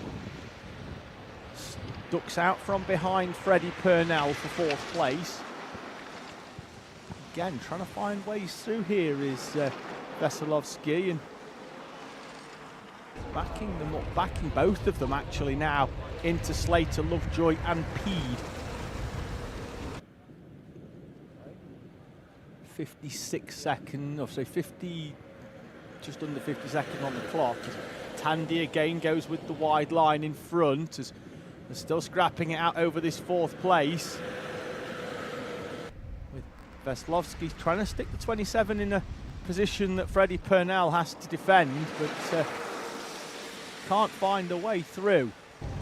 25 seconds on the clock. We might not get, I think we'll get round, I think we'll have enough to get 2 more in. We'll find out in a moment as they begin their descent down the hill here at Glanyagors, and Sofoglu's deep again into the right hand and left complex of the Devil's Elbow and has to defend out the final corner. They cross the timing line now and we will have 2 laps. They've just crossed the timing line, and this battle for the lead is pretty much, I feel, what we're going to stick with all the way to the end. I know there's a great battle going on for 4th place, but we've got a 3-kart battle split by next to nothing for the lead in MightE.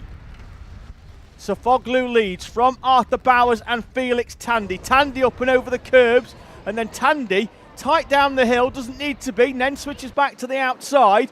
He'll carry more speed then round the corner and up the hill. Sofoglu a lap and a half away. Arthur Bowers behind him. Door open there from Sofoglu, and Bowers is going to try and get alongside. Bowers is alongside. Bowers is through. Sofoglu's coming back at him through the Devil's Elbow complex. Sofoglu looked like he was going to have to hand over the lead. We're still almost side by side as we come down the hill. 1 lap to go in MightE. Who's your money on, ladies and gents at home? I wouldn't put a single penny on either of these because I know I'd lose it, because it could be any one of the 3 of them. Sofoglu, Bowers, Tandy for the victory here at round 4 at GYG. Up to the spoon for the final time. Stamping on the brakes, Sofoglu will lead us down the hill. Bowers, Tandy again following in the foot tracks, but doesn't necessarily need to. Up the hill we go for the final time. This is where Bowers tried the move last time. Bowers over the curb. Sofoglu will need to keep it tight because we know Bowers will go down the inside. Sofoglu into the downhill complex. 3 corners away from Zane Sofoglu, taking his first SuperOne victory. They're tight into the final corner. Bowers draws alongside. Sofoglu wins it from Arthur Bowers and Felix Tandy. 0.2 of a second split the top 3 as Zane Sofoglu takes his first SuperOne victory from Bowers, Tandy, Purnell, Slater and Veselovsky, Peed and Tommy Lovejoy, as AJ Halil takes the line in 9th place in front of Hayden Bailey and Frank Pearson.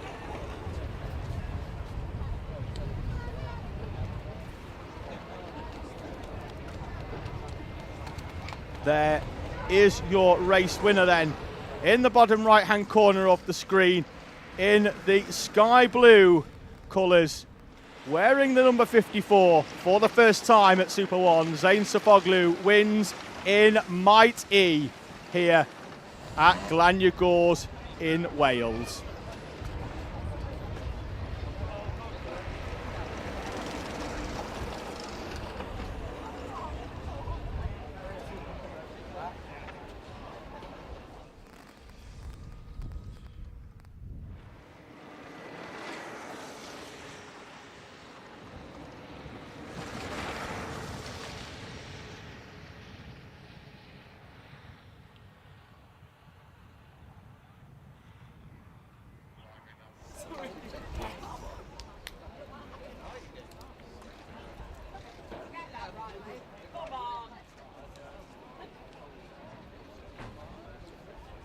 Well, if that is the starter, then we're going to feast on senior Rotax as they get themselves ready for their final here at GYG.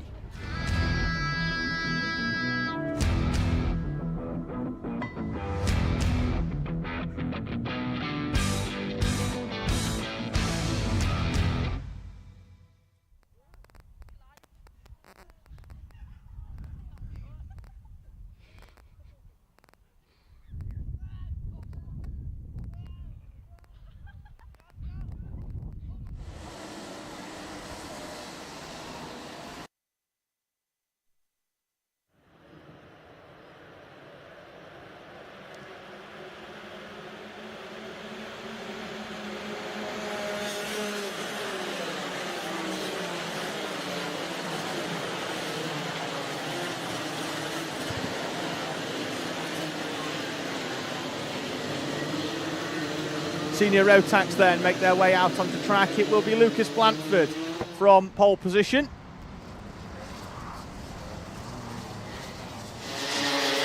Has to rattle very quickly through the grid maybe, but we definitely know it's Blanford. In fact, we'll go racing before we get the chance to get that up on screen. So we'll wait for them to come through. We do know who the poleman is. He's the guy that's won all of the races so far this season.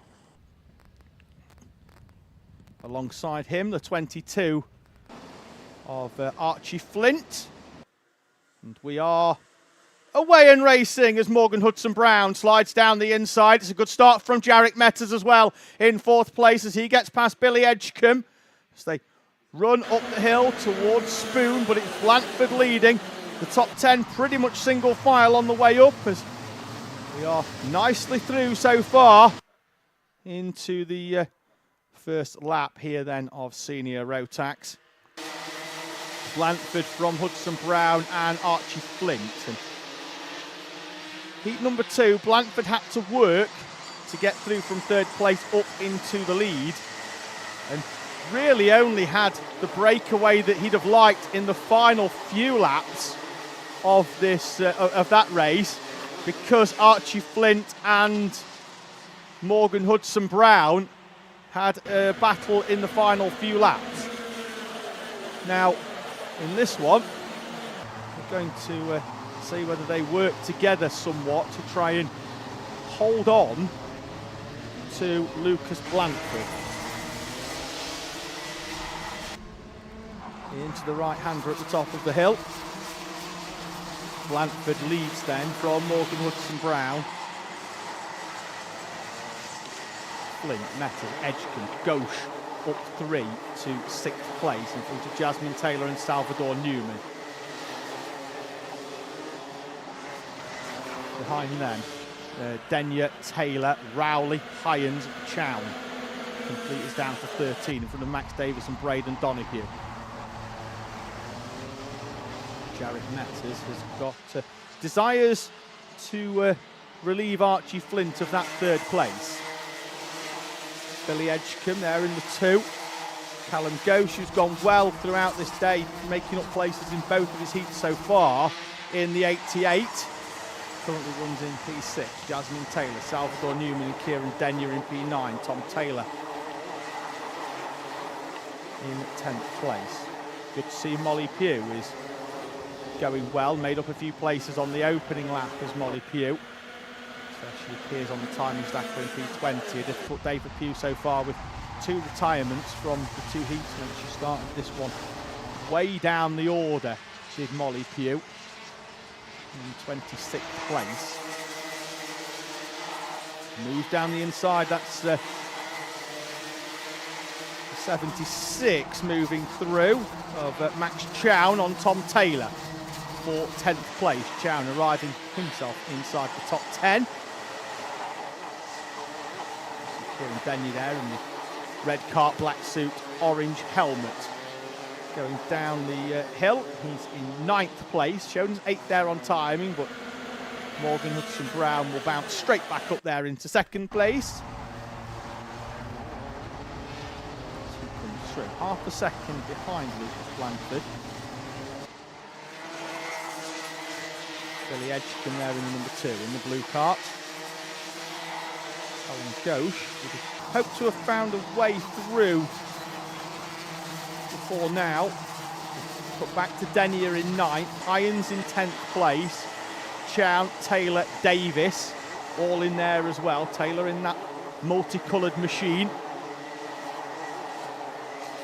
Has got Davis and Rowley, the company, all the way down to 14th there. And train of karts from Kieran Denier. Mechanical flag for George Daniels though.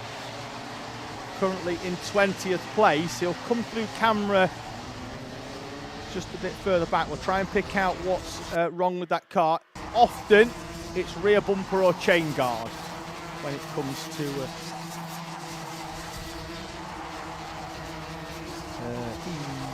78. George Daniels will have to retire from this race. He was currently he's running in 20th place was George Daniels. So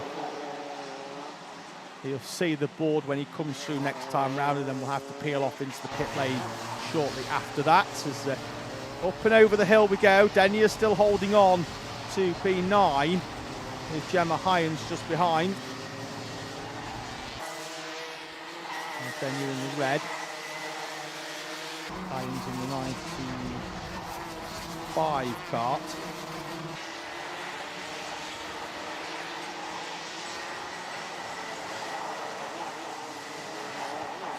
Hyans, again, arguably quicker, but can't find a way past Kieran Denier for 9th place. Still a good race so far, though, for Hyans, making up 4 places from starting 14th. We had karts going wide there at the front. Looked like it was Callum Ghosh, who was in 6th place going wide. He was up into 5th, in fact, in front of Billy Edgecombe. Move made off camera, but then it looked like it was Callum Ghosh going towards the grass and just about getting it stopped before he got a trip across the thing. And there's a contact warning for Billy Edgecombe, who was just behind Ghosh at the time. So I believe that we may well have got to the bottom of that one fairly quickly.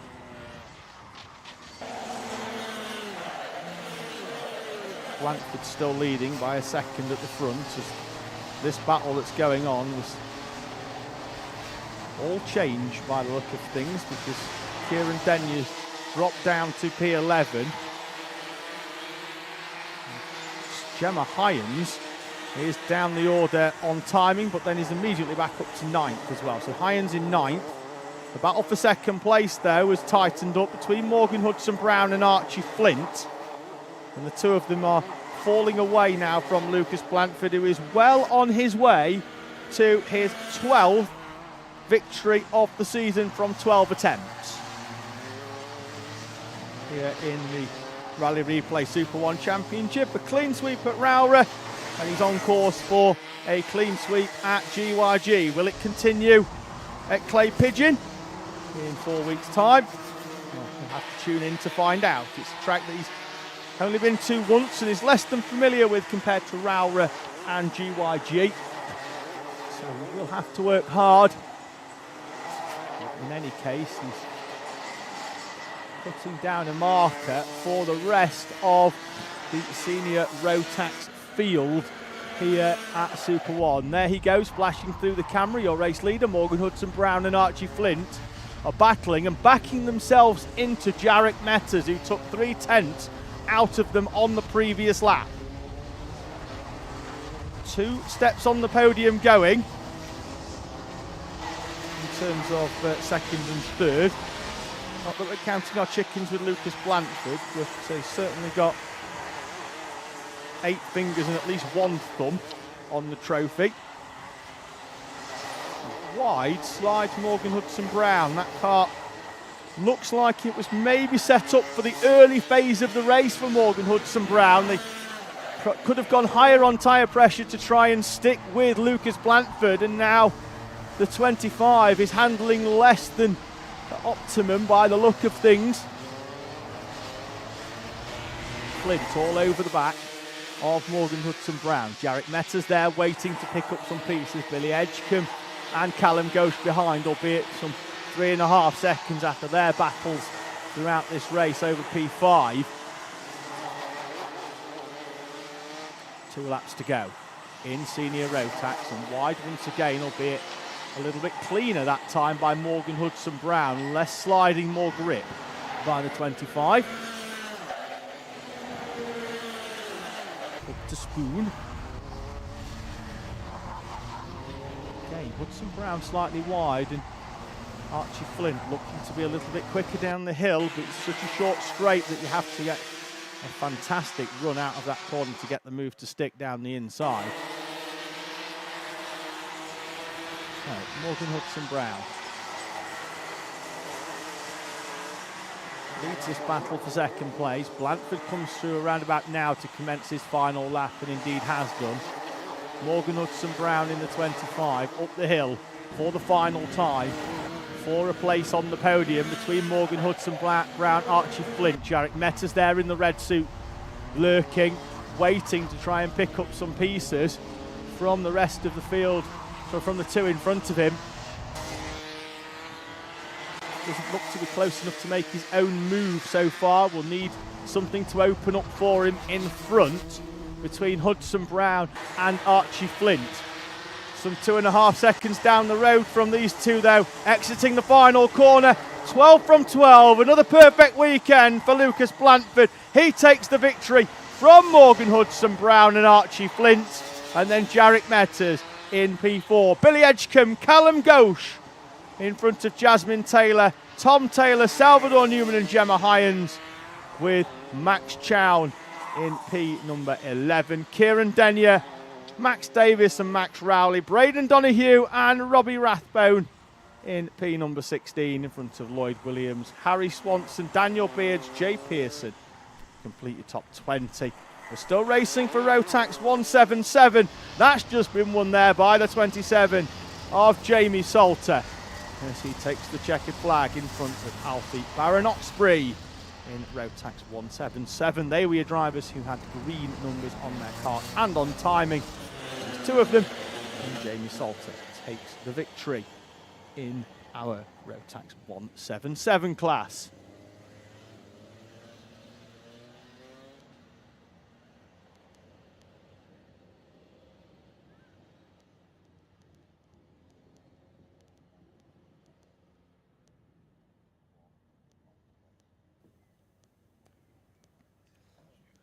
Two down, 6 finals to go as we continue to grow children in the field here at GYG.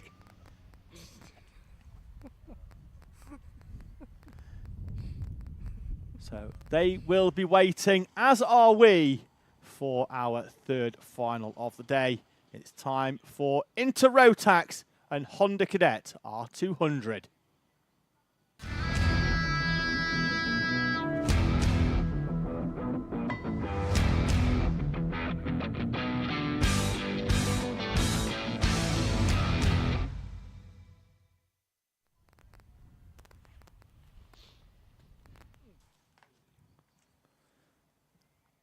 So, grid will be on screen in a few moments' time.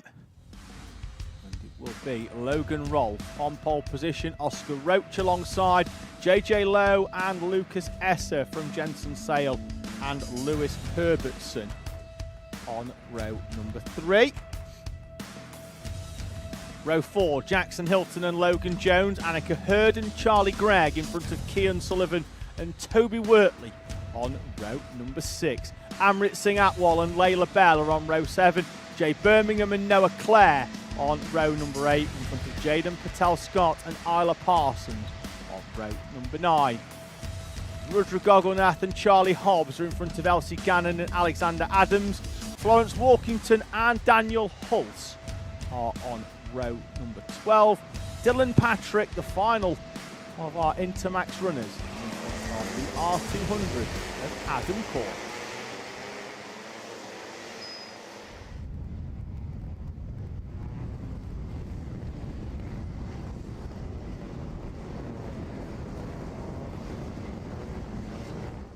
Field making their way down the hill as Logan Rolfe there in the O plate looks over his shoulder just to make sure everybody's with them.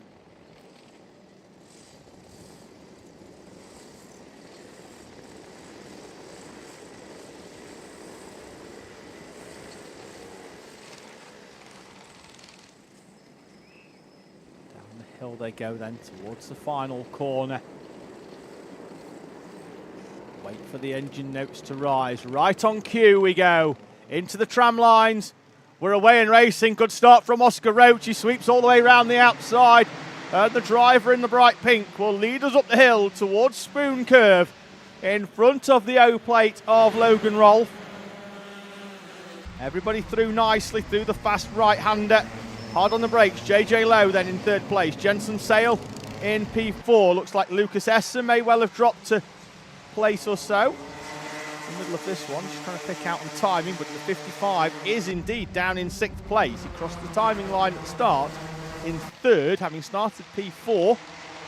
So a difficult one as Jensen Sale tries to send a move down the inside of JJ Lowe in the middle of the sweeping downhill bends. Lewis Herbertson's made a good start, currently running up in P4.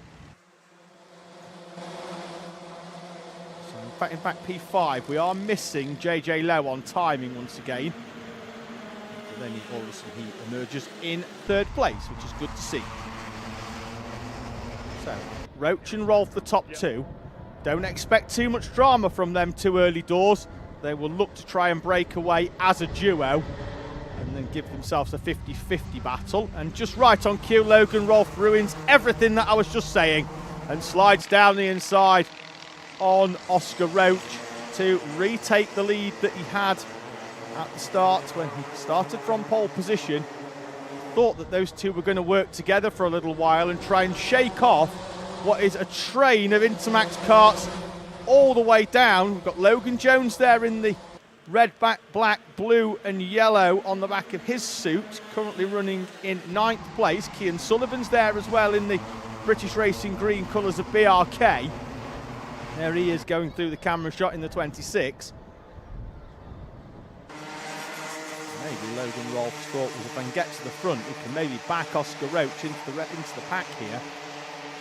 With 2 of them entering today's race day as the top 2 in the championship. So, of course, Logan Rolfe not wanting to spend too much time behind Oscar Roach, but did think that they'd spend a little bit more time working together. So Rolfe, who took the victory yesterday from Roach and Jensen Sale. Sale currently behind the 28 of JJ Lowe, who had a difficult day yesterday, having been the victim of contact at the top of the hill on lap number 1 of Heat 1, meant he didn't score any points for that one. So he started the final well down the order.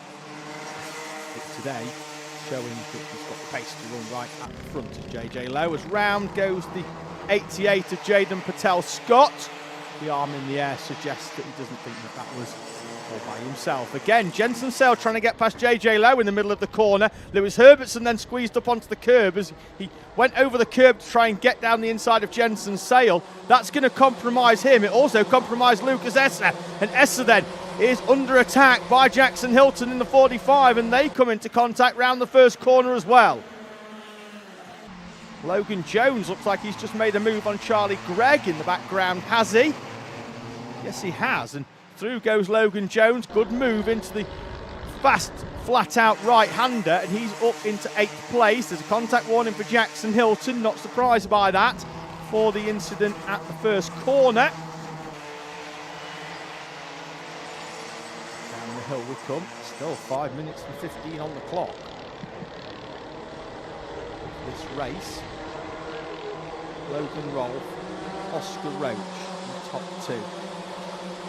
With a bit of a gap now to JJ Lowe and Jensen Sale, Lewis Herbertson and Lucas Esser.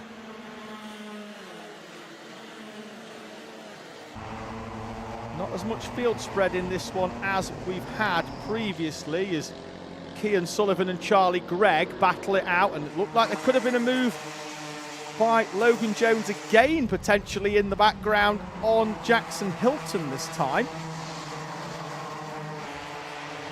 We'll wait for confirmation. I don't think it worked out for Jones in the same way it did earlier on. I think he's still behind, and indeed is, and there he's past Jackson Hilton. But have they lost places? No, they haven't. They're behind Lucas Esser, and the move finally done behind in them, and then as we thought earlier on, Cian Sullivan has now found a way past Charlie Gregg up for 9th place, and then implores the 51 to push him onto those karts in front.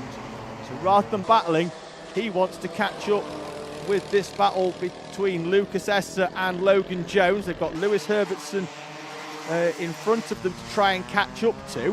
Herbertson in a bit of no man's land at the minute, as we are back to having 4 rather than just 2 at the front. Sale likes to try and overtake in the middle of here.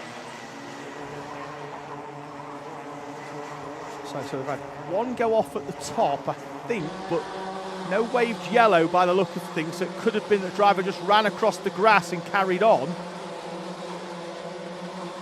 They run up the hill towards Spoon. There's the driver that's off, and we do indeed have a waved yellow flag at the top of the hill. So Logan Rolfe then continues to lead from Oscar Roach, JJ Lowe, Jensen Sale. Herbertson just behind in 5th place. Comfortable 5th, not quite close enough at the minute to challenge, but wait for them final few laps. Then it's Esser, Jones, Hilton, Sullivan, Annika Hurd up inside the top 10. She's found a way past Charlie Gregg on the previous lap to move herself up into the 10th place berth. Looks like Hilton and Jones have swapped back round again. Waved yellow on the way up the hill still. No overtaking then, as the field make their way through. It's the 88 that's off of Jaden Patel Scott. So kart parked well out of the way, and hopefully we should be green next time round, as he's in the sanctuary of the marshal's post. The kart is well offline, so hopefully when we run up we'll see a clear marshal's post. And it will give us the 2 minutes plus 1 lap that this final deserves in Intermax. Up the hill we go. No yellow flag at the marshal's post. Let's go racing then into the heavy braking zone of Spoon Curve for the first overtaking opportunity in a few laps up that end of the circuit. And through, still in 3rd place is JJ Lowe, and then down the inside goes Jensen Sale. Sale up onto the podium in Intermax with a great move, just sliding the kart down the inside. Superb kart control by Jensen Sale, up into 3rd place and immediately up onto the back of Oscar Roach as well. Didn't lose any time in doing that overtake. So through he comes. Up the hill with 3 laps to go into Rotax. Rolfe, Roach, Sale. The championship order is the order on track. Sale's up and over the back. Sale's over the back of Oscar Roach. I think this one may well be stopped here at GYG as Jensen Sale goes up and over the back of Oscar Roach. Sale is out of the kart. The kart's upside down, but Sale's out of the kart and on his feet. Walking away is Jensen Sale. We remain green here at GYG. Logan Rolfe leads. Oscar Roach is okay as well. That's wonderful to see. So Logan Rolfe leads then from JJ Lowe, Lewis Herbertson, Lucas Esserin, Jackson Hilton, Logan Jones, Kian Sullivan, Annika Hurd, with Charlie Gregg up into 9th place. Noah Clare P10. So two of the 3 championship protagonists are out, and we've got a waved yellow at the top of the hill at Spoon as well. I think that's because we've got karts being recovered offline by marshals. We'll take a deep breath and press the reset button for the final lap here then at GYG in this Intermax final. Rolfe leads comfortably from JJ Lowe. The 3rd step on the podium though, that's anybody's game, as Lewis Herbertson leads us up the hill. In 3rd place then from Jackson Hilton, Lucas Esser, Logan Jones, Kian Sullivan, Annika Hurd. Charlie Gregg a little bit further back down the inside, and the defensive line goes Herbertson trying to hold off Jackson Hilton. Run down the hill as Esser and Jones swap positions as well. So they slide side by side. Contact side by side as well between Herbertson and Hilton. This is going to play into the hands of Lucas Esser. Esser trying to squeeze it down the inside. Hilton's through though for third place. Down the hill comes Logan Rolfe. Rolfe wins it from JJ Lowe. Third place will go the way of Jackson Hilton. A final lap overtake on Lewis Herbertson puts Hilton on the podium in front of Herbertson, Esser, Jones, Hurd, Sullivan, Gregg and Clare. Complete your top 10 in front of Jay Birmingham in P number 11. Amrit Singh Atwell, Toby Wortley and Charlie Hobbs, Layla Bell, Alexander Adams, Rudra Gogolnath with Elsie Gannon, Daniel Halson, Florence Walkington, Isla Parsons, Dylan Patrick and Adam Causa, your final runner on track. And a race that was full of action, including a spectacular moment for Jensen Sale and Oscar Roach. Pleased to report both of them got up and walked away immediately from their incident, with Jensen Sale riding up the back of Oscar Roach. That cart upside down in the middle of the centre green on the grass, but Jensen Sale immediately out and up, walking away at Jensen Sale out on circuit. So there's Jaden Patel-Scott going back to his cart. Yeah, Jensen Sale is just walking back across the circuit from the carousel corner. He's just been met, I think, by his mechanic, and but he is okay, which is good to note, as is Oscar Roach.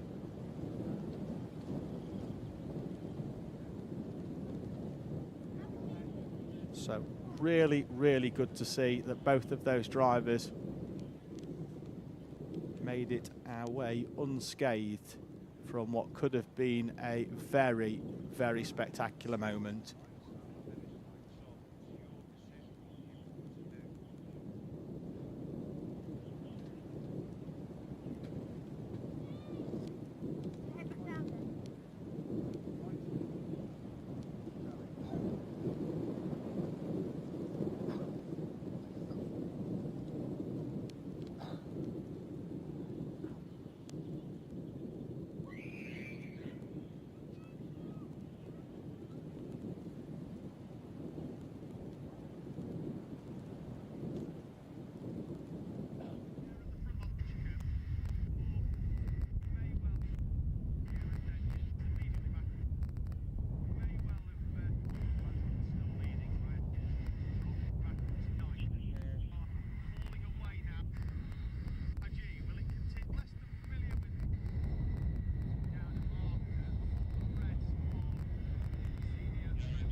So Jensen Sale's #1 machine is being pushed off track. Sale already off track with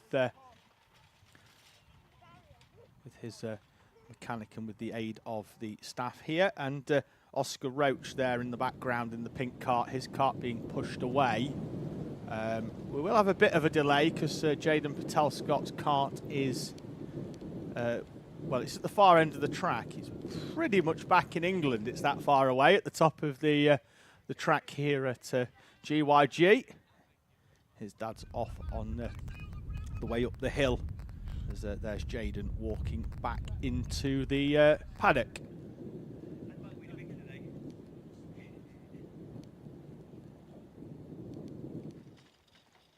So there's Oscar Roach. His cart being recovered back in. As you can see, he looks okay. Same for Jensen Sale, who did make it back into the paddock under his own power. So just having a quick look in the live chat, we've asked somebody asking when Zane Sofoglu will be racing, well, you're going to need to just take the live stream back around about half an hour to watch Zane's final. And when you do, it's a good one. I can assure you of that for that MightE race. So, yes, we are live, but you can scroll back as well to watch the races. So, if you can go back and watch all of the finals and all of the race day, so you will be able to catch up on the action even if you have missed it. I can hear engines being started, so we will head towards our next race here then. It's the final in Coma C50.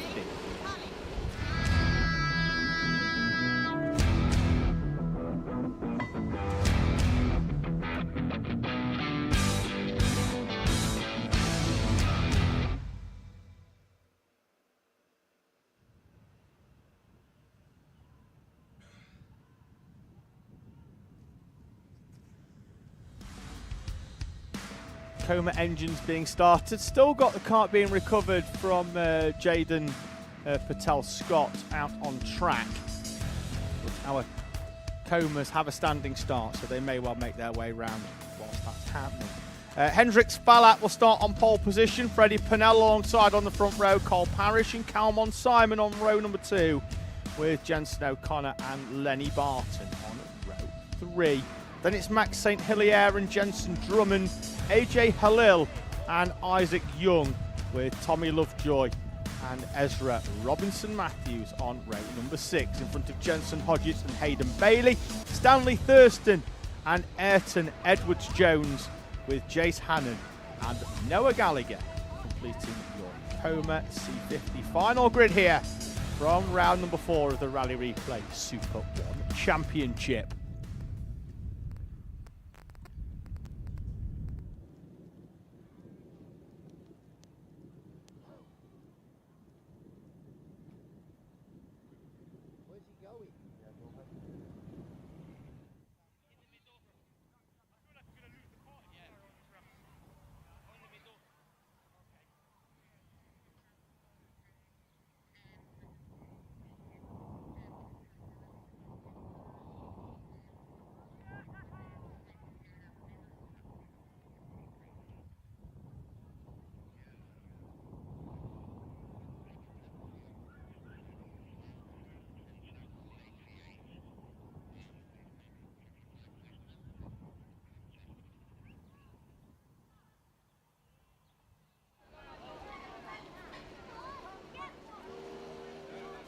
We are green from our dummy grid, which will send our Coma C50 Bambinos round to their standing start positions.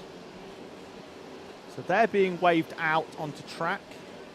So they've had a green, and they're being asked as to why they're not going, and now out they go. So Comas are away.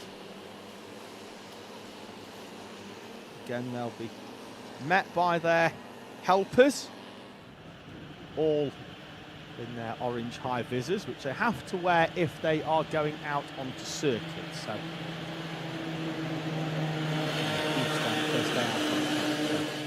when the camera pans around, don't think that we've recruited another 20 marshals, although marshals are generally in short supply in motorsport, so if anybody fancies it. So they make their way out onto track. We'll await the runners. Just been told to slow down slightly as they get to the top of the hill, as they just try and get some heat into their LeConte all-weather tyres. So both these and our MightE runners run a all-weather tyre. So it's quite a hard tyre, but it is grooved. So it's a treaded tyre, not a full wet, it's sort of a hybrid. So I wonder if we could get a little zoom in maybe of the front row, see if we can see the grooved tyres. You can Just about picked them out there on Freddie Purnell's kart on the right-hand side. That, as I say, it's not a full wet, but there is definitely a sort of groove outside of that central bit of grip. And we're away and racing, and Purnell slots in straight behind Hendrix Falat. Cole Parrish seems to have got a good start as well in the 74, and he goes with them. The driver currently second in the championship. Runs up the hill as the 77 of Jace Hannon appears to have made a good start and makes up a few places and is in the middle of the pack. A good start from 77, I think, of Tommy Lovejoy as well up there, and there is Lovejoy going through the right-hander. This race has been a pretty much a two-kart affair in the previous one, that then turned into a 5-kart affair where everybody came back together. I don't think we're going to see such an early fragmentation, although down the inside goes Cole Parrish, and immediately we see that opens up the gap to Hendrix Falat. That should get reeled back in by the 5 behind them, Calman Simon. We've got Jensen O'Connor there in the 26 in the green and yellow, and then the Transformers livery of in orange and black of Max St. Hilaire in the 81. So can Drummond, Barton and Lovejoy go with? They are scrapping already in coma at the front. And down the inside goes Calmon Simon. He was 4th at the timing line. And through he comes up into second place. Cole Parrish has been shuffled back down from 2nd into 5th place. So Calmon Simon now then up onto the back of Hendrix Falat. Or for those fans of the 90s, it's Mansell from Senna. With the replica helmets out in force, as are the replica sticker kits. Hendrix Falat, though, does not have a big bushy Nigel Mansell moustache, I can assure you of that, because, well, he's under 8 years old, so not quite at that sort of stage just yet. Top 6 all the way up the hill. There's 5 nose to tail with Max St. Hilaire just off the back, and falling away as the 5 in front generally stayed single file until Calman Simon and Freddie Purnell go side by side, and Cole Parrish almost goes for a trip over the back of the 26th of Jensen O'Connor, and Max St. Hilaire straight back into the mix. He's in 5th place now, taking advantage of those in front having a squabble. The only person, contact between them at the top 3. Sorry, the top 2nd, 3rd and 4th around Jensen O'Connor, Calman Simon and Cole Parrish. All round, are they? Oh, it's Freddie Purnell's round, sorry. Cole Parrish is up into 2nd. O'Connor can't get off the grass. Looks like the kart's beached on the outside there. It's going to get a little bit of help there from Paul James just to put that kart back on. We'll see if we can get a replay of that has opened up this coma C50 final. Max St. Hilaire in 2nd place, although Cole Parrish is going to take that away from him at the top of the hill. As 3 drivers came into contact, we are going to have another opportunity to look at that one as Parrish leads St. Hilaire for 2nd place. They've got 2.3 seconds to close back in, and here we go at the top of the hill. Purnell, Simon and O'Connor. O'Connor, I think, down the inside is the first one to make a little bit of contact, and it is there onto the back of Freddie Purnell, and then that takes Calman Simon round as well.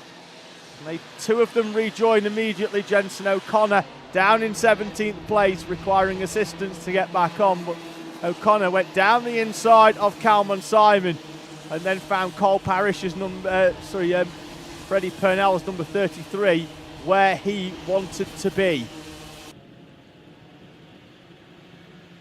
Hendrix Falat on his own at the front had a gap of 2.3.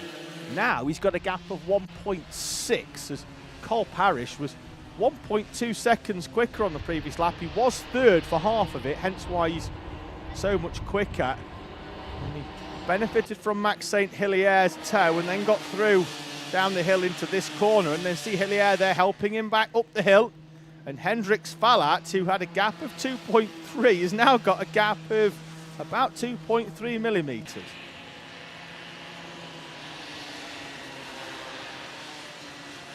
Still 4 minutes to go.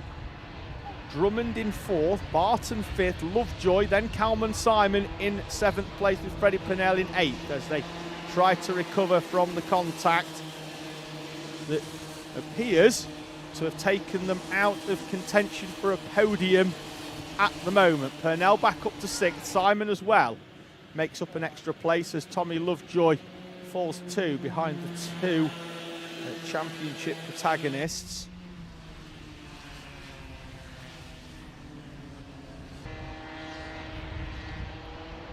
Hendrix Fallat at the front, as he has been throughout this race. He may well think that these drivers have been behind him the whole time. Because of course, he was around about half a second in front of the 2nd to 6th battle when that all went wrong at this corner 2 or 3 laps ago. He just kept his head down and drove as fast as he possibly could when he won the final yesterday. He'll be taking 2 trophies home. They're big ones, I can assure you of that, but some of these Coma C50 runners struggle to hold their trophies up. They are that big here at the Rally Replay Super 1 Championship. Battle for 4th place now sees Lenny Barton and Jensen Drummond side by side as they run up the hill towards the right-hander. Still Drummond in front of Barton, the 22 leads the 11. There they are. The curve on the inside by Drummond. Barton so close to him that just follows the same line.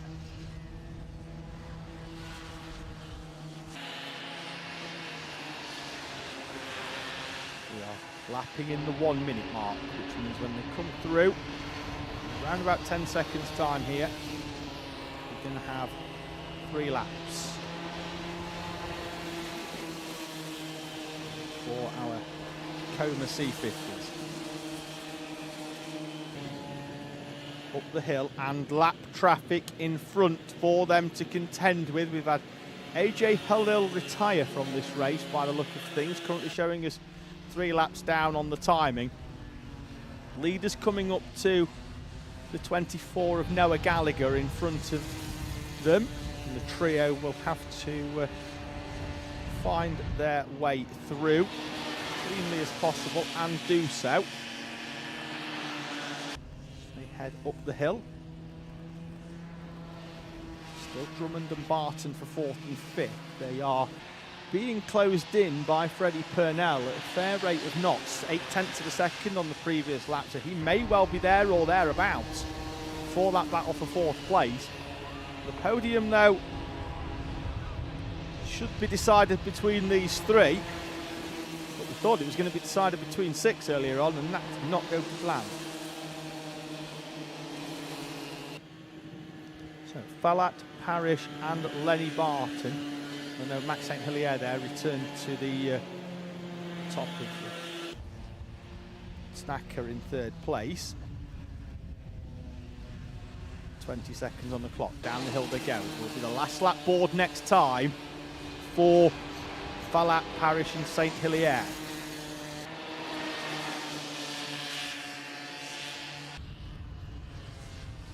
More traffic in front, of course. This race 2 minutes longer, so effectively 2 additional laps, which means they're now going to start encountering more traffic that they wouldn't have had to have done previously. And they're going to catch up, I think, with Jace Hannon and Hayden Bailey, who are having their own battle for position as well. So final lap for the leaders. Down the inside goes Hendrix Fallat. Up the hill goes Cole Parrish right behind him, and Max St. Hilaire as well. So they've navigated the traffic comfortably. Up into the tight right-hander at the top of the circuit here for Spoon. Hendrix Vallat has led every metre of this final so far. Takes a defensive line. Cole Parrish trying to hit him with a switchback. Vallat's got too much around the left-hander, and up the hill they go. Will take a much tighter line. St Hilaire considering a move. But there's no way he can find a way past Cole Parrish there. Parrish trying to sweep round, just trying to open up some of these corners to get a good run on Hendrix Vallat. They've been side by side over the line in both of their heats so far. This time it looks like it's tight between the two of them, Vallat and Parrish. Vallat went to the inside thinking Parrish was going to hit him with a switchback, and Parrish was on the outside trying to come up towards the timing line, and again they were side by side, and again it's less than a tenth of a second, 0.041. Hendrix Vallat takes the Coma C50 victory from Cole Parrish and Max St Hilaire, in front of Freddie Purnell, who did indeed get back up into P4 in the final phase of that race, in front of Jensen Drummond and Lenny Barton, Calman Simon and Isaac Young, with Tommy Lovejoy, Jensen Hodgetts and Ezra Robinson Matthews in 11th, Jensen O'Connor in P12, Ayrton Edward Jones 13th, Hayden Bailey, Jace Hannon and Noah Gallagher, with AJ Halil showing as 6 laps down at the end of that race. Just trying to look out the window to see if we can find a stationary machine, but there's Hendrix Vallat bringing the number 10 kart back into the pit lane for his second Super One final victory of the weekend for the driver of the 10.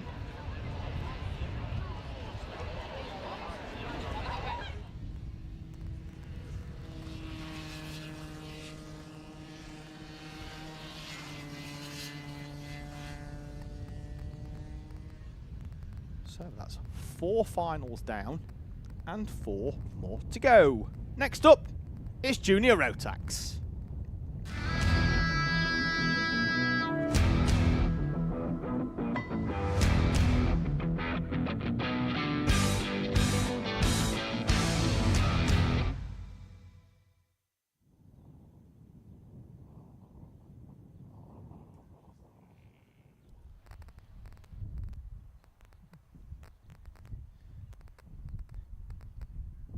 The Spaniel continues to try and dig what appears to be a fairly large hole in the bank here at GYG.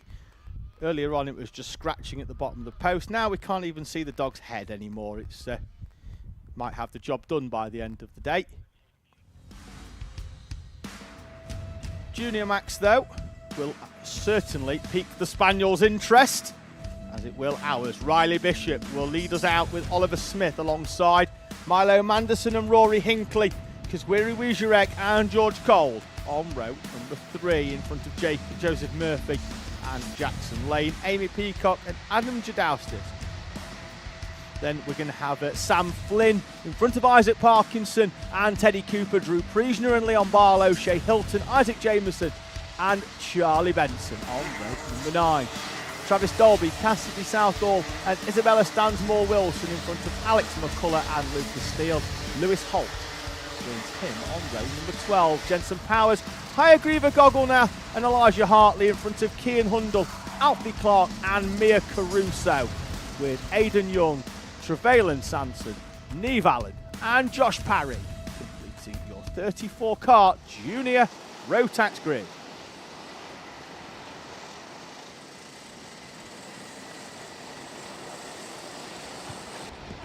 Bishop on the inside, Smith on the outside. We know Smith's been able to drive round the outside once.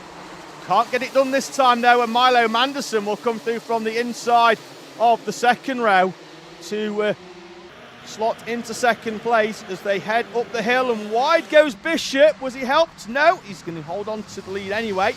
So I don't think he'll be too bothered about that one. Manderson in second place then. And Oliver Smith's gone missing. He's down the order. Could be 5th or 6th for Smith at the end of this lap. He's currently in the midst of this battle. It looks like Rory Hinckley's up into 3rd place. Then it's the 90. Got one off at the top of the hill. 55 is Mia Caruso. Takes a trip across the grass, so it's Bishop from Manderson as they head up the hill. Bishop having to defend from Milo Manderson. These two went at it in heat number 1. Rory Hinckley in 3rd place, but not showing there on timing as they come back down the hill.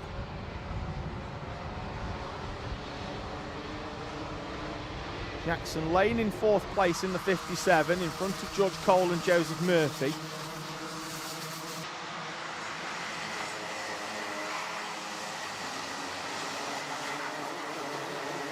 Bishop and Manderson battling it out here. So move down the inside, that's Oliver Smith coming back into things as he makes the move for position. Again, he's a driver that's not being shown on timing, but that was a move down the inside for position into the final corner for Oliver Smith. Moves him up into 5th place. I think the move could well have been on George Cole, who's in the Project 1 colours behind him.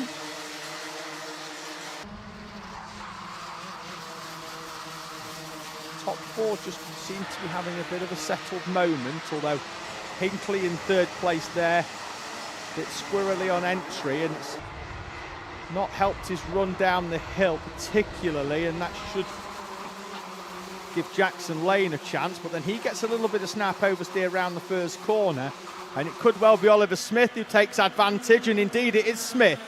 Down the inside for Oliver Smith, and up into 4th place. Moves further down the order. That looked like it could have been Teddy Cooper on Drew Priesner for what would have been 10th place.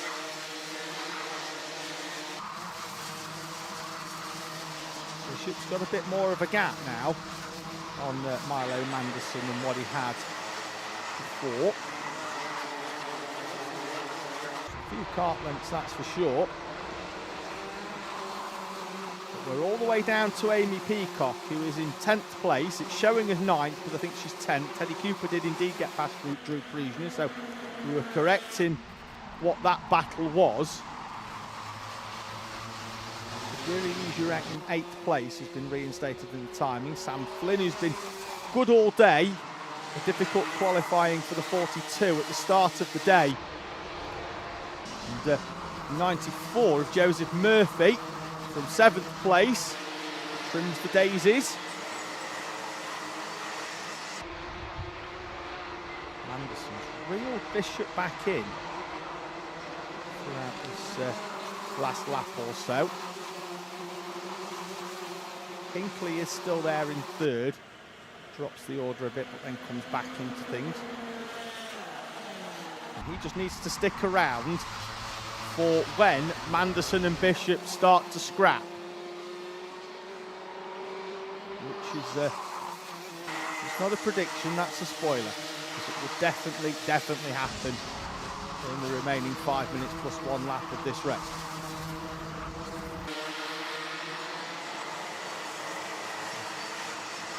Good battle going on at around about the 7th to 10th place with Murphy, Wieserek, Flynn, Peacock, as Peacock is down the inside, and wide on the outside goes Sam Flynn, bouncing around on the grass on the outside. There was no contact between Peacock and Flynn, but not that we could see by the time we got back at it. Oliver Smith going at Rory Hinckley, and Smith then loses out to Hinckley and loses out as well to Jackson Lane.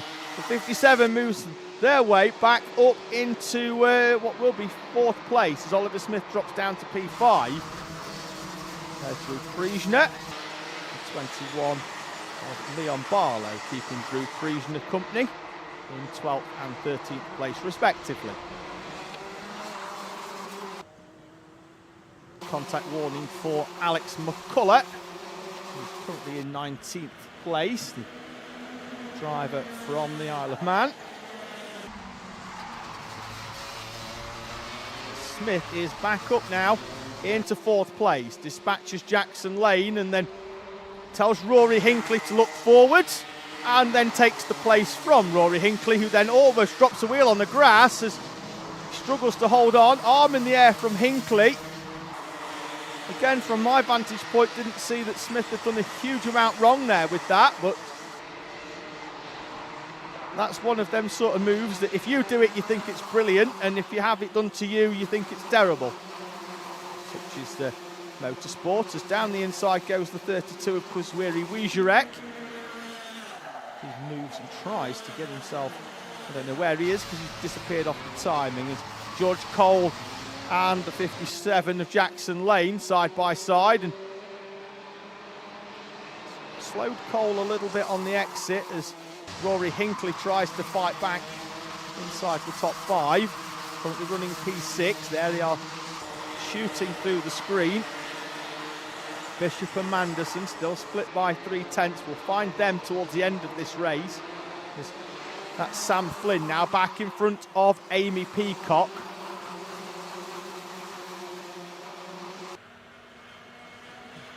Hinckley and Wieserek down the timing. They'll get reslotted back in, as happened every other lap so far.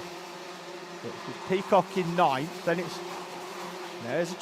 a change for the lead. We cut back just in time as Milo Manderson slides down the inside of Riley Bishop. Manderson now feels that he's got enough pace to not only make the overtake, but also hold on and defend. He's made the move in enough time that Riley Bishop wasn't able to take defensive lines, and not taking a defensive line has allowed Bishop back through. Milo Manderson, who worked so hard to take the lead, is going to have to do it all over again, and he's going to have to do it very quickly because Oliver Smith's through up into 3rd place. Off camera, Smith now in 3rd, only 0.8 of a second behind, and that's basically one overtaking opportunity. And Riley Bishop now trying to defend off Milo Manderson and also try and back him into Oliver Smith. Door closed by Bishop on Manderson. They come down the hill. Remember, they're doing 42s. They may well cross the timing line with enough time to get 3 laps in. Indeed they do. 3 to go in junior Rotax here at Glanyagors for round 4 of the Rally Replay Super 1 Championship. Manderson, Bishop, Smith, Lane, your top 4, and it will be a 4-kart battle for the lead because Smith and Lane are right there. George Cole's in the background as well.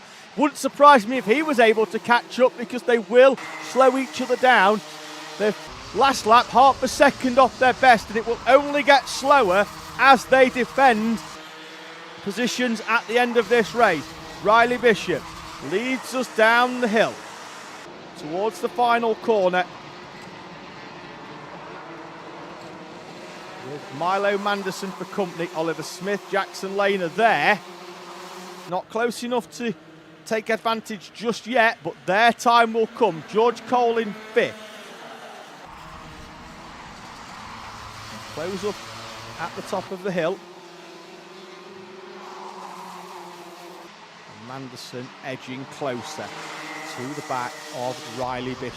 Time is down to 0. They'll get the last lap board in about 15 seconds time.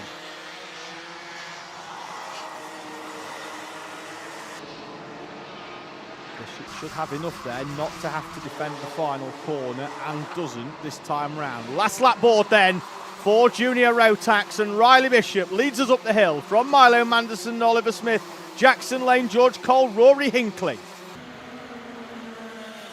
Bishop will defend to the inside. Manderson trying to switch back and trying to get a faster line down the hill. Bishop will park the kart to the inside. Manderson trying to switch it round the outside.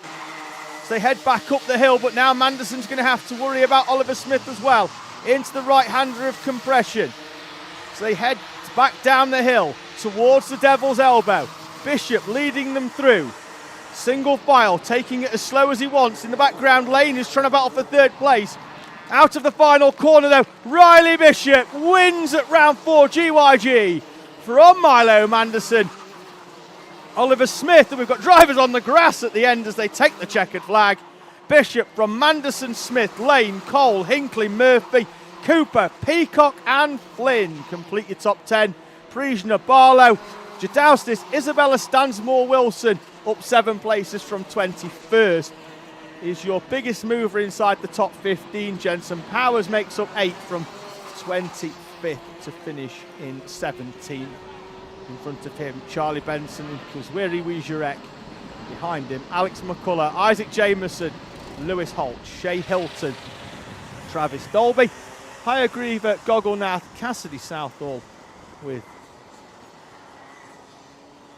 Trevelyan Sanson, Lucas Steele, Aidan Young, and your final few runners. Kian Hundle, Isaac Parkinson, Alfie Clark, Neve Allen, and Mia Caruso. All of our starters seeing the checkered flag in junior Rotax.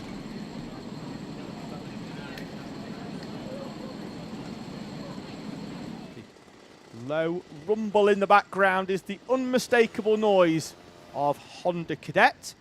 They will be joined, of course, by our IAME Water Swift restricted runners. So, take care of Alfie Clark with a bit of a head roll.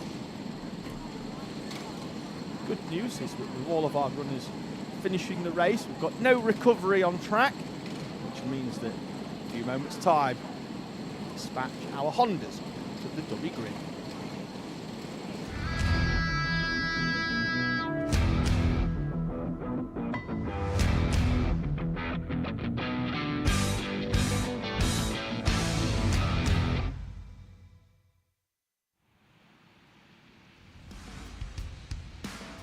Archie Cannon will lead us round to start this one from pole position. Riley Blakemore alongside Joshua Bailey and Henry Colborne are on row number 2, with Ethan Pearson and Jack Wykes on row number 3. Row 4, Luke McGall and Mason Becker, Jesse Bailey and Alfie Hennell behind. Shailen Stricanton and Archie Edgar are on row 6, with Henry Soraya and Oliver Ratton in front of Joshua Knayston Wade and Arthur Roberts, Sebastian Allen and Arthur Vickers.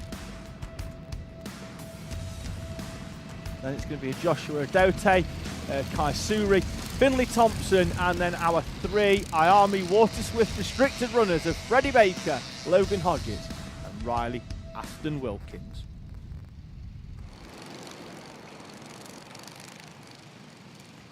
Down the hill they come then. It's fair pace from the Hondas.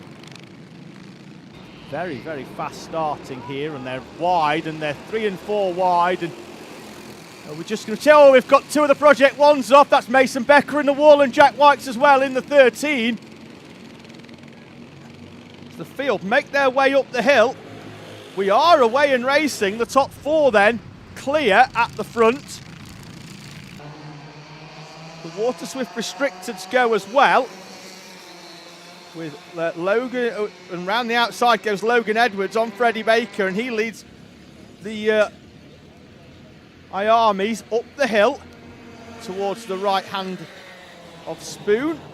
We'll cut back to Hondas to see that Cannon still leads then, but it's Joshua Bailey up into second place in front of Riley Blakemore and Henry Colborne, who has been at the front all day, but did pick up penalty for an incorrectly positioned front fairing in heat number 2, which is why he wasn't starting on the inside of row number 2. He was on the outside because he dropped some places in that heat. 5th place, Shailen Stricanton in the 23. There he is in the black suit, green helmet, with Luke McGall, Jesse Bailey, Ethan Pearson, Alfie Hennell and Arthur Roberts. So Stricanton up 6 places, as is Arthur Roberts, taking advantage of the lap number 1 incident from the drivers that were in the 5th down to 8th. 2 spinning off, and those drivers behind being close that they couldn't react, and it was Shailen Stricanton who managed to take advantage. Cannon with the fastest lap the race, the only driver in the 48, so 48.989 for Cannon. We go up the hill. Joshua Bailey, though, using the slipstream to reel him back in, taking Riley Blakemore and Henry Colborne along for the ride as well. Luke McGall is not too far back, but he's currently having to work on his own to try and get this gap reeled in. Shaylan Stracanton is down into 6th place, having handed P5 over to McCall. Jesse Bailey and Ethan Pearson, 7th and 8th respectively. Down the hill they come. Again, Cannon opens up a bit of a gap round the final corner of a few tenths of a second, and then immediately will be pushed along up the hill, and Joshua Bailey taps his helmet to try and get Riley Blakemore to work with him as Blakemore tries to nose down the inside of Joshua Bailey. Bailey will have track position up towards Carousel. Riley Blakemore does look intent on taking 2nd place, and will try a little bit of a switchback, and then the move trying again down the inside at Compression. As if he'd have been wiser taking a wider line at Compression and then trying to get the switch back into that double right, the first right of Compression before the second one, and just trying to slide that cart down the inside.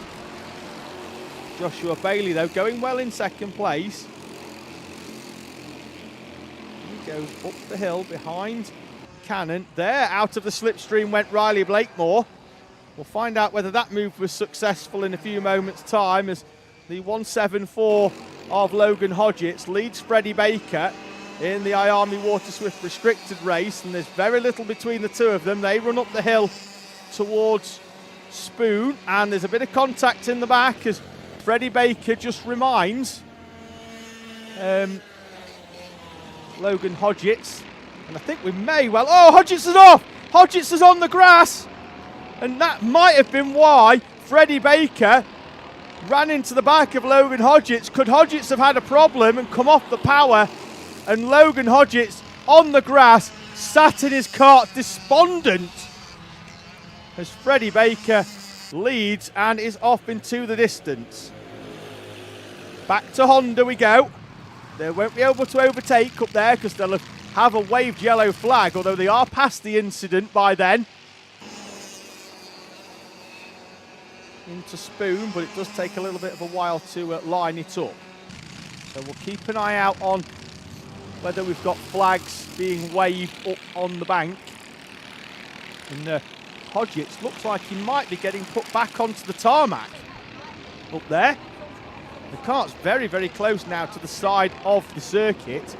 But no, he's out of the cart and out of this final here at Glanyagors. Bailey again with a helmet tap. Waved yellow though. So they are past it now, which means that they can... Oh, and Bailey tags the back of Archie Cannon. Bailey into a half spin. And that's allowed Riley Blakemore to come through, and he's not had to work for that at all, as Riley Blakemore bides his time and inherits 2nd place as Joshua Bailey tags the back of Archie Cannon. The cart goes light over the rear end. Did well to hold on to it. Did Joshua Bailey. Cannon though leads from Blakemore. Bailey, there's Colborne still in 4th place.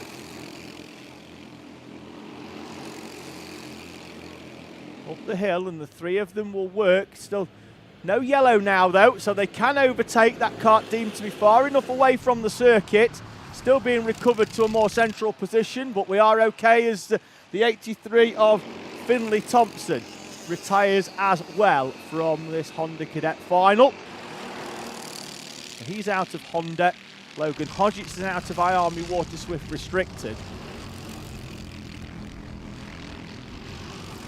2 minutes to go. Henry Colborne there tried to insert the nose of his BRK down the inside of Joshua Bailey's Project 1. So at the minute we've got Zip, P1, BRK. 3 different chassis inside the top 4. Look over the shoulder from Cannon. A bit of a head shake as well. I don't know whether he's not fancying having Riley Blakemore in his wheel tracks with 2 laps to go, but figure out whether he's put off by that later on. McGall still in 5th place, but able to make inroads into this top 4 that's been fairly compliant with each other throughout this race. The Canton still P6. Pearson Again, coming into this with a few places gained over the last few laps, is up into 7th in front of Jesse Bailey, Alfie Hennell and Arthur Roberts complete the top 10. There's Oliver Ratton. I thought I might have seen him make a little bit more progression. He's only made 3 up. His currently P11 is Ratton. Had a really good showing in heat number 2, did the driver of the 22. Was that, yeah, it was. It was Colborne alongside Joshua Bailey. Hasn't lost either of them a huge amount of time, but Henry Colborne sliding down the inside of Joshua Bailey at the top of the hill.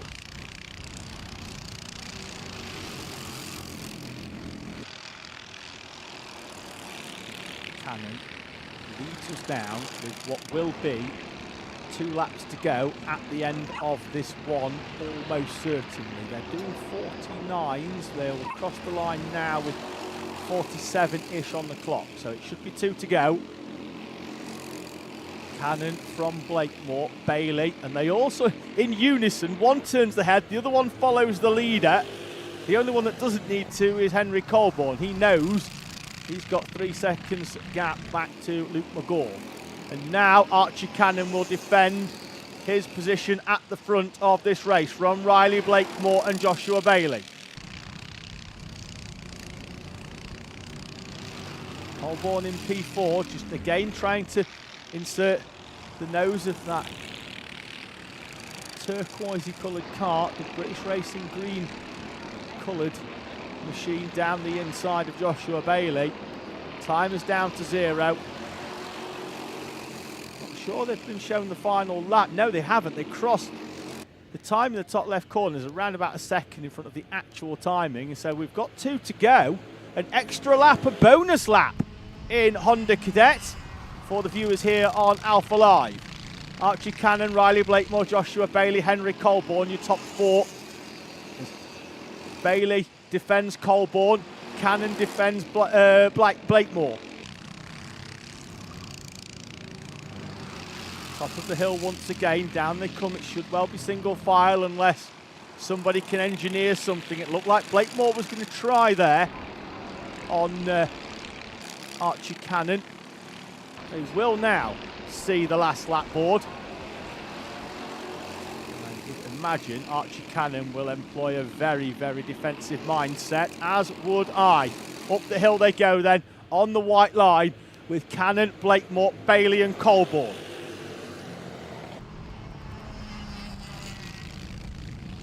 Hard on the brakes from Cannon, just gets that cart stopped and rotated. Will slide towards the inside. Blakemore's going to try and open the corner up, but can't do too much. We've got a driver off, we've got somebody running across track there as Cannon leads from Blakemore, Bailey, Colborne. Down the hill we go for the final time.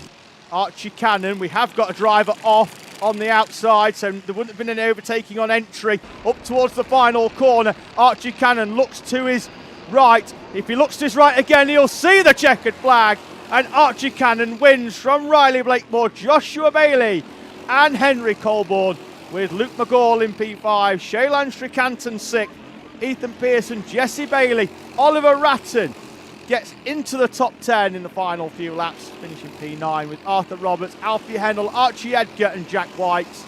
Mason Becker, the 2 off at the first corner, finished 13th and 14th respectively. Joshua Kineston Wade, Joshua Adote, and then your winner in IAME Water Swift Restricted is the 192 of Freddie Baker in front of Sebastian Allen, Kai Suri, Oliver Vickers and Riley Aston Wilkins, the second of our IAME Water Swift Restricteds to take the checkered flag. Henry Sarai was the driver that was off on the final lap on the grass, and then we had Finley Thompson and Logan Hodges, who also retired at around about half its distance on the grass on the side of the Dragon Straight.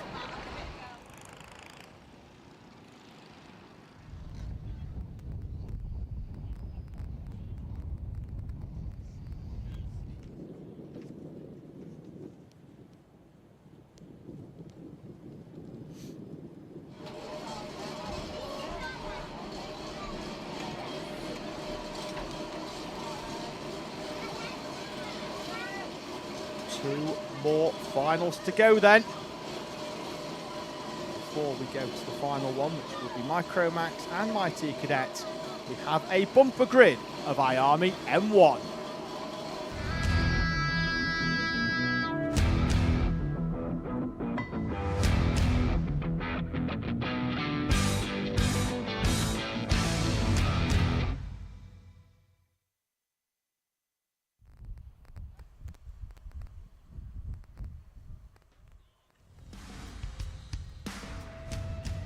Logan Hodgett's car is recovered from the Dragon Straight.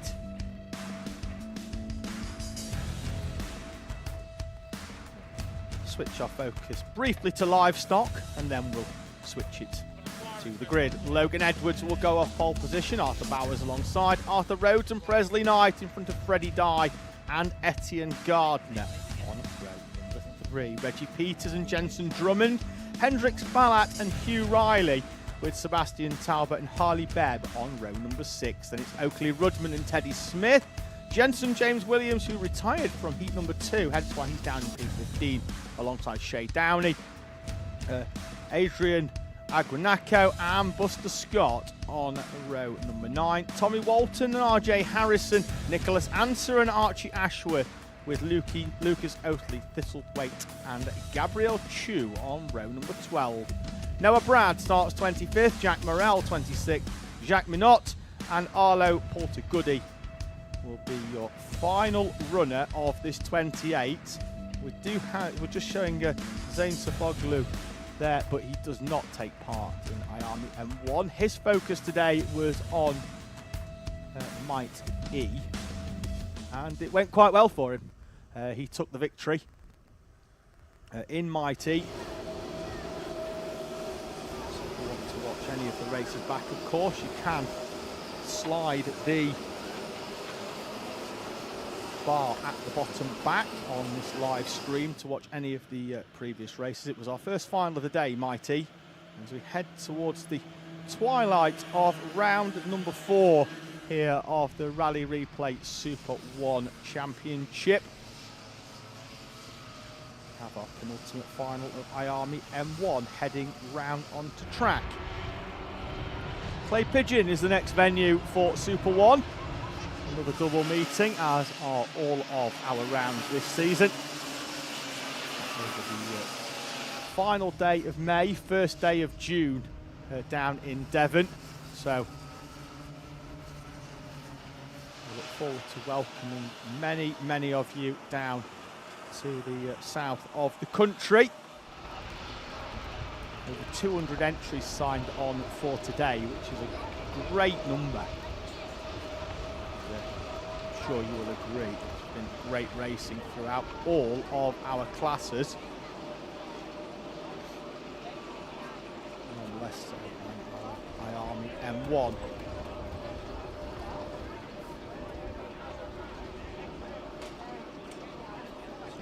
Everybody into position here then at GYG for this standing start. Grid needs to be cleared, and indeed is, as the engines are restarted on our IAME M1s. The lights extinguish and we're away with 21 of Logan Edwards leading us up towards the first corner. Good start there by Reggie Peters in the 98. It looked like we had the 15 of Hendrix Ballat taking to the grass and almost again, and that run up into the right-hander. He's already won one final today. As the field make their way, they stream through the top 4, who managed to get across into a fairly single-file order for the first corner. Have already managed to put a bit of daylight between themselves and Freddie Dye and Etienne Gardner in 5th and 6th. The battle for the top step commences immediately. Don't think we'll see a lot of working together in IAME M1. It's not really what's on the menu. We generally just go all out from the lights out to the checkered flag. Over the timing line for the first time, Edwards from Bowers and Rhodes. In front of Presley Knight there in the 16. Jensen Drummond, Freddie Dye, Hugh Riley, Sebastian Talbot, Reggie Peters and Etienne Gardner in 10th place. Hendrix Falat, Buster Scott, Harley Bebb and Tommy Walton with Nicholas Anser, Noah Brad. RJ Harrison makes up 2 on the opening lap from 17th.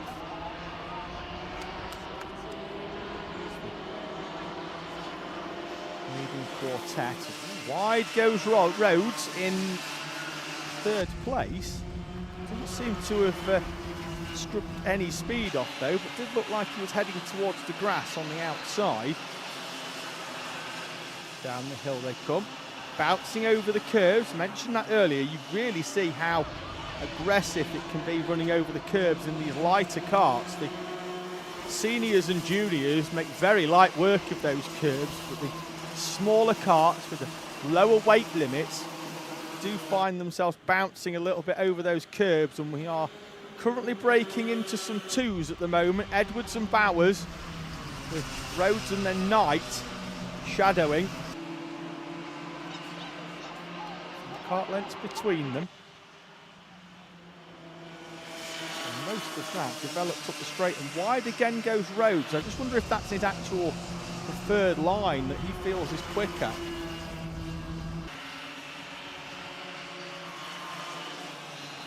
Around that left-hander they go. He's not really losing any time. They were pulling away on the straight though, were Edwards and Bowers.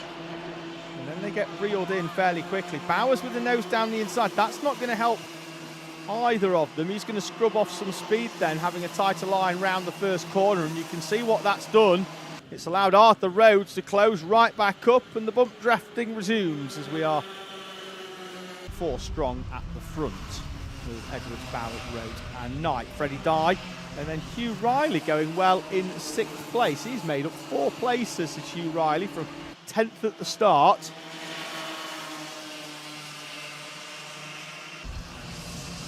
Arthur Bowers again trying to get alongside, and this time he's through on Logan Edwards, and then they're going to be 3 wide in the middle of Presley Knight from 4th place out of nowhere is up into 2nd place.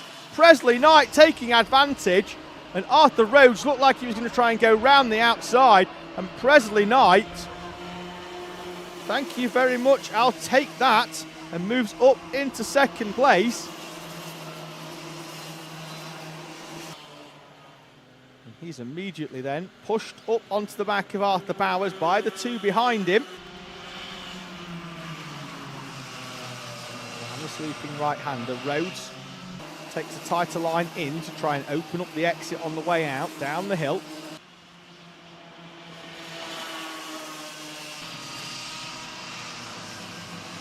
Towards compression with Presley Knight thinking about it. Doesn't have enough to go down the inside of Arthur Bowers. Bowers in that gold and black colour scheme.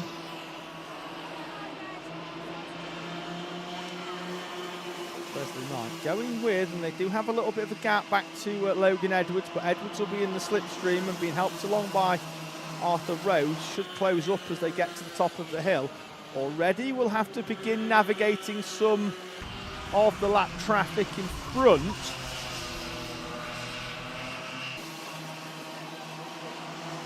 But down they come, and I'm trying to figure out who that is in front. I don't know whether Teddy Smith's had a few problems. The 19 showing us a few laps down on the timing.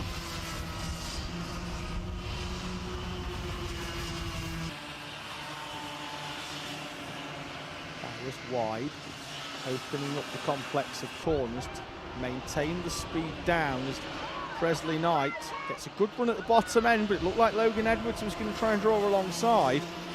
Arthur Rhodes still there in 4th place.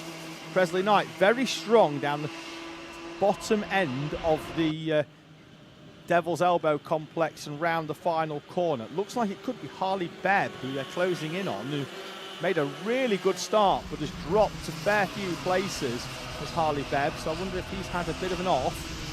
He certainly did on the last lap, was 50 seconds rather than, so it was 55 seconds, but he's definitely had a bit of an off as Harley Bebb. And now will be caught by the traffic. They make their way through. Can all 4 get through down the inside? Yes, they can. Without too much of a fragmentation of this top 4 battle either. keeping things nice and close for us. Rhodes and Knight as they head up the hill.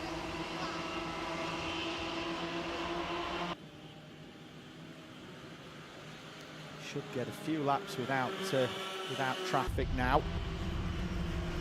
We expect a bit more to come into this race before the end of it. They are lapping some 4 seconds clear of a few of the others. Logan Edwards is there, he's trying to get alongside Arthur Bowers. They've pulled away from Arthur Rhodes. And then Bowers is going to try and move on Presley Knight, which works. So Bowers nearly lost second place to the 21 of Logan Edwards, and then immediately takes the lead. So they go down the hill. Oh, stationary kart, that's the 55 of Gabriel Chu on the racing line at the final corner. There'll be waved yellows down the hill, and hopefully we can get that kart moved. He's just trying to roll it down the hill, but he's run out of steam on the outside. It looks like he should just be off the racing line now for Gabriel Chu. He's got a mechanical flag being shown up by race control, and he's moving now slowly again is Gabriel Chu. Don't know whether he'd moved offline to let people through or whether he had a problem, but Gabriel Chu will be called into pit lane with a mechanical fault. The leaders are going to catch some more lap traffic. As they head down the hill, Arthur Bowers, Presley Knight and Logan Edwards. They've got a second clear now of Arthur Rhodes, who's still there in the background, waiting to pick up some pieces if it materialises. Arlo Portagoody moves out of the way and allows the leaders to come through up the hill. 3 laps to go in IAME M1. Bowers, Knight, Edwards, your top 3. Rhodes continues to drop away at the rate of around about half a second a lap in 4th place. So I don't know whether he's got a problem or just has fallen out of the toe of these 3 in front. And remember, our younger drivers, 6 to 8 years old in IAME M1, generally do go quicker, not only for the slipstream, but they are led by the line and they all follow when they're working together. And Arthur Bowers across to the inside early, but that's going to scrub some speed off up the hill. But he's going to have the inside line to defend, so unless they're willing to try and go all the way around the outside, it's not going to do him any harm. Time down to 0. We'll see the last lap board next time round. And again, I think we've got traffic in front to contend with. That was a lap and a half away from the checkered flag. Indeed, we do have traffic in front. I think it's the 46 of Jack Minot in front of them. Head down the hill. Edwards tried to pop the nose down the inside. Leaders trying to go through, and Arthur Bowers has gained a few kart lengths because of that. Back up the hill they go, 1 lap to go. Edwards and Knight will need to work together. Oh, Harrison's off on the grass at the top of the hill. So RJ's off, and then we've got drivers going side by side of Presley Knight and Logan Edwards, which we already know there's a car off at the top of the hill. We'll leave that for somebody else to sort out. That's not my job. I'm going to talk you through this final lap as they continue to battle over second place. Edwards and Knight side by side. Lap traffic for them more to contend with. Bowers is through. And we'll head down the hill towards the checkered flag. Edwards in second place. Presley Knight in third as Edwards finds a way through up into second place. Bowers, though, up towards the final corner.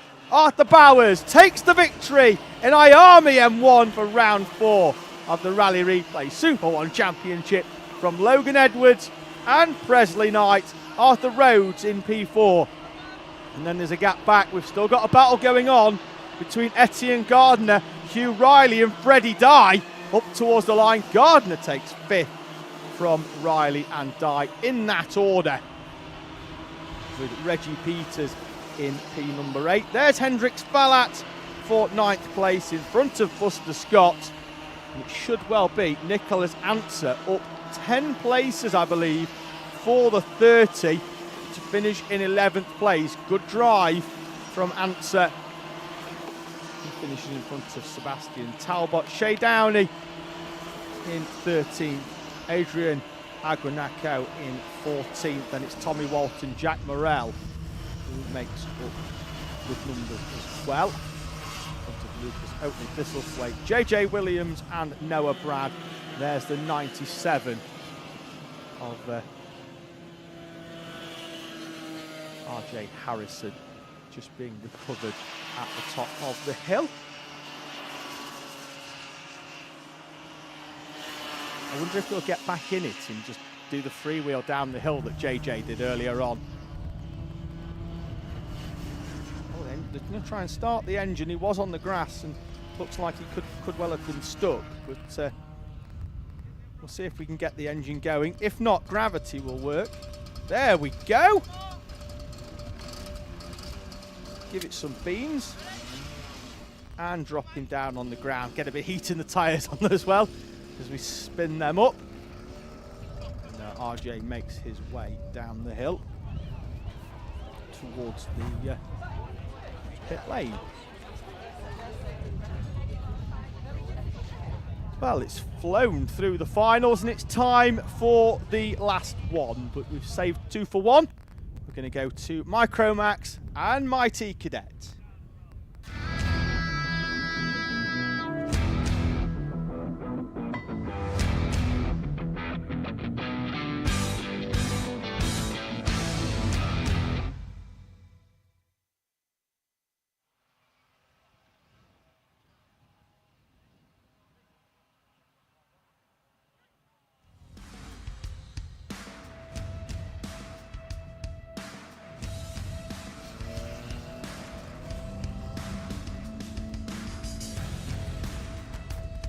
So we start then with Micromax. Noah Wicklow will start on pole position. Wraith Owen alongside Oscar Churches and Benjamin Shivar on row number 2. Will Hatton and Teddy Roberts on row number 3. Then it's Evan Meller, P7, Isaac Garth in 8th. Laney Eden and Ellis Holt in front of Charlie Cale and Eleanor Shelby Parsonage on row number 6. Henry Perrin and Theo Jepson after his race 1 retirement starting in 14. Ansel Murray will lead us away in our MightE Cadet class. He's going to have William Crombie, yesterday's final winner for company. Heath Smith and Harry Stinson are on the second row. TJ McKay and Jax Wong, Logan Jackson and Ethan Hume with Xavier Ramsey and Daniel Stangarian on row number 12. Luke Collins will be alongside Will Beattie, Noah Myborough and Chase Woolmington with Arda Bilionoff and Zachary Parr on row 15. Jacob Amis with Freddie Turkington, Brandon Hartley and Lee Jarvis on row 17.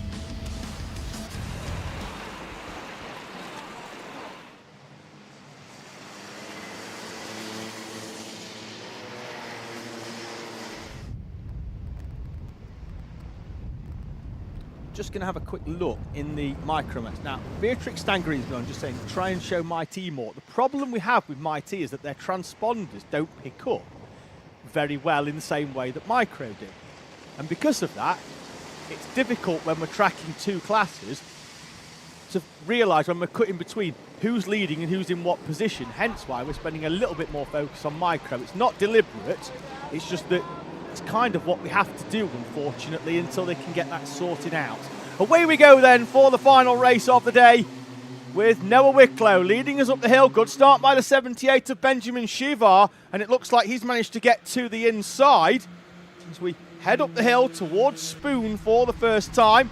And then Shivar is indeed in second place. It's the 18 of Oscar Churches then up into third place as here come the aforementioned MightE Cadets down the hill.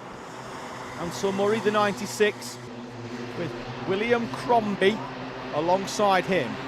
And away we go then in MightE. Crombie wide at the first corner though.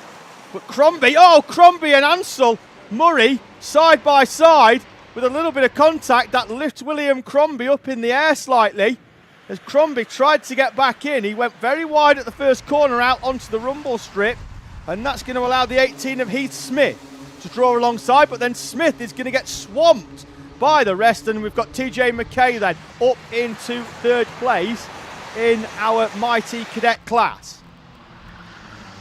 And Ansel Murray leads us down the hill, with William Crombie going with the top two on a bit of a breakaway. TJ McKay behind them.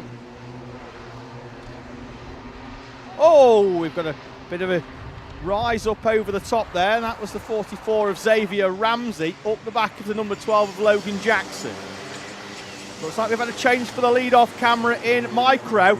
Benjamin Shivar leads from Noah Wicklow over the timing line. Wraith Owen is in third place. It's Oscar Churches in fourth.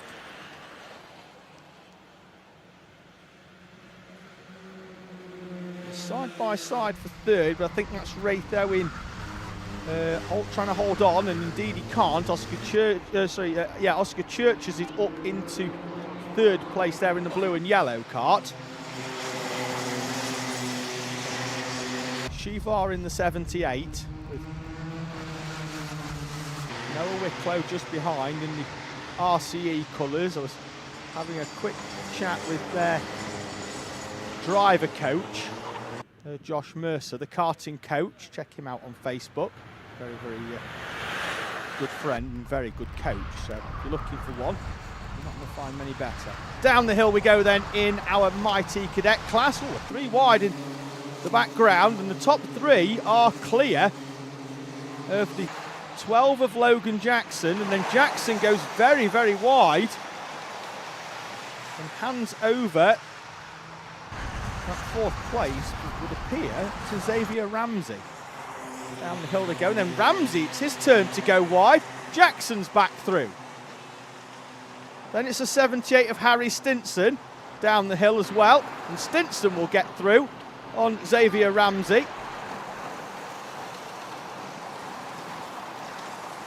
18 is Heath Smith. He had a difficult opening lap, but a really good start. Behind them, Daniel Stangarian. Still 2 and 3 wide as we head up towards Spoon. There we are on the way out, and Stinson's lost a few places by the look of things. He's in the white and blue, but not the front white and blue. That's Logan Jackson, who's back at the front again of this battle. Xavier Ramsey in the 44 leaves the door open, trying to find a way through on Logan Jackson, and then opening the door in the background, there is the 18 of Heath Smith. Ramsey with that wide line, trying to get the undercut as they head up towards the timing line, and is through on Jackson. And Jackson, well, he could hand a place over to Heath Smith as well, because Smith's found a way through in the slipstream. 3 wide up as we head up towards Spoon. MightE's and Logan Jackson, and is that Heath Smith with Logan Jackson? They were side by side trying to squeeze each other. And, it's cost them both a place, and Smith maybe a few more than just a place, and there's more contact with the 12, who's now wearing number 2 because we can't see the number 1 because it's covered in rubber. So Jackson in the 12 falls behind. Looks like that could be Harry Stinson in the 78.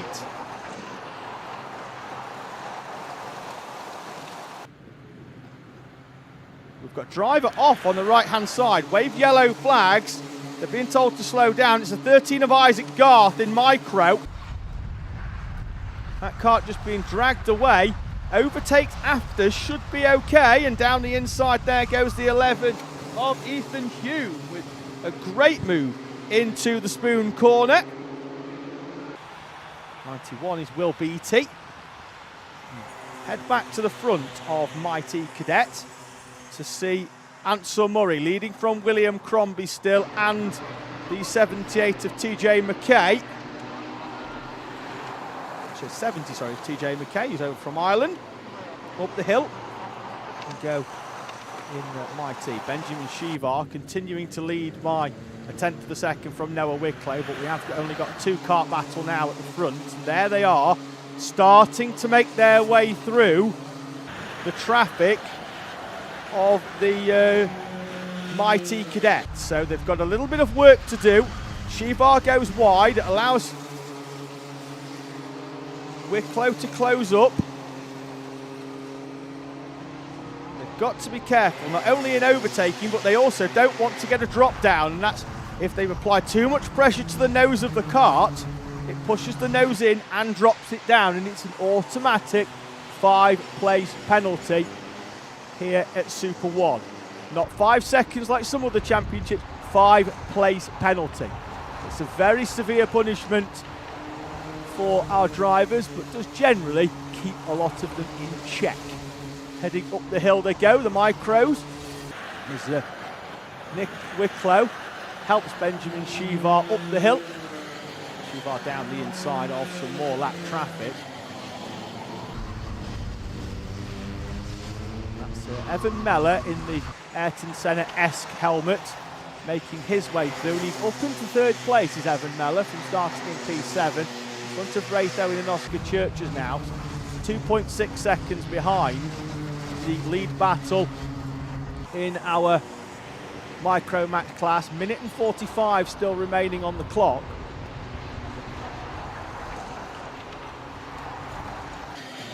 Benjamin Shivar leading then. That's your leaders in the MightE class. It's still Ansel Murray from William Crombie. TJ McKay is closing them in though, and Xavier Ramsey's in fourth place.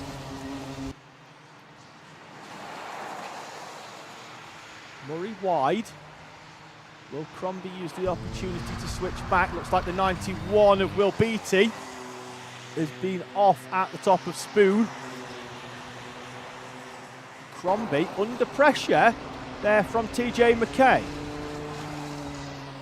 Crombie's fallen away a few kart lengths off the back of Ansel Murray, and that's allowed TJ McKay to come back into it, but McKay and then trying to take second place, it slowed him a little bit down the hill.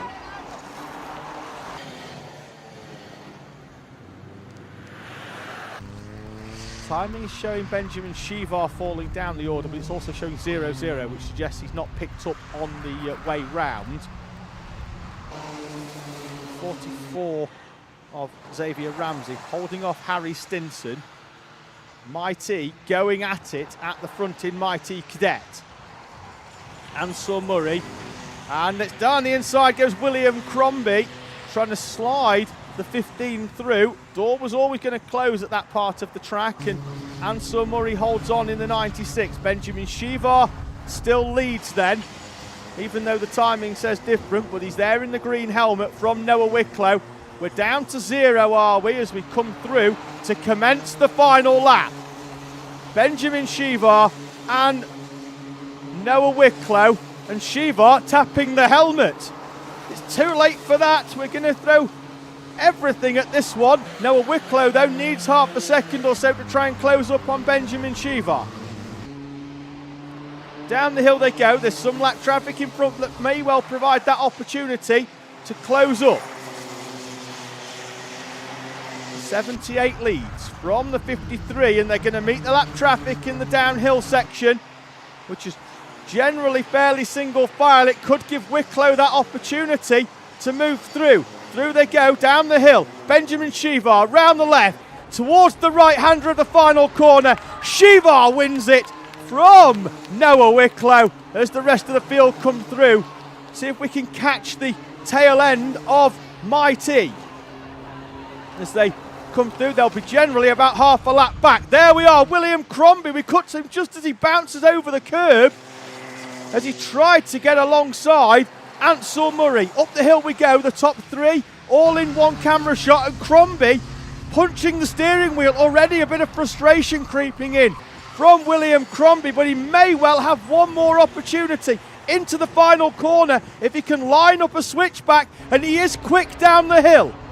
Ansel Murray into the final corner. Crombie's not going to have enough. Murray wins it from Crombie and McKay, all split by 2/3 of a second.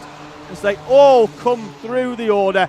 Wicklow, Mellor and Churches then in our Micromax class, and in MightE Cadet, it's Ansel Murray from William Crombie and TJ McKay completing your top 3 and your podiums in each of those respective classes. And that brings a close to round number 4, the second weekend of the Rally Replay SuperOne Championship here from GYG. It's been a wonderful day's racing here in Wales. We travel down to Devon in a few weeks' time for rounds 5 and 6, round of 6 of which will be streamed live here on Alpha Live. You'll have John Ratcliffe on commentary for that one before I am back for the remaining 3 weekends of the season as we head towards the championship round of round number 12. Thank you very much for spending your Sunday with Alpha Live. Thank you to all of the staff here at GYG and at SuperOne who've put on a wonderful event here in Wales. We'll see you in a few weeks' time. I've been David Sullivan. It's been an absolute pleasure, and I'll see you again.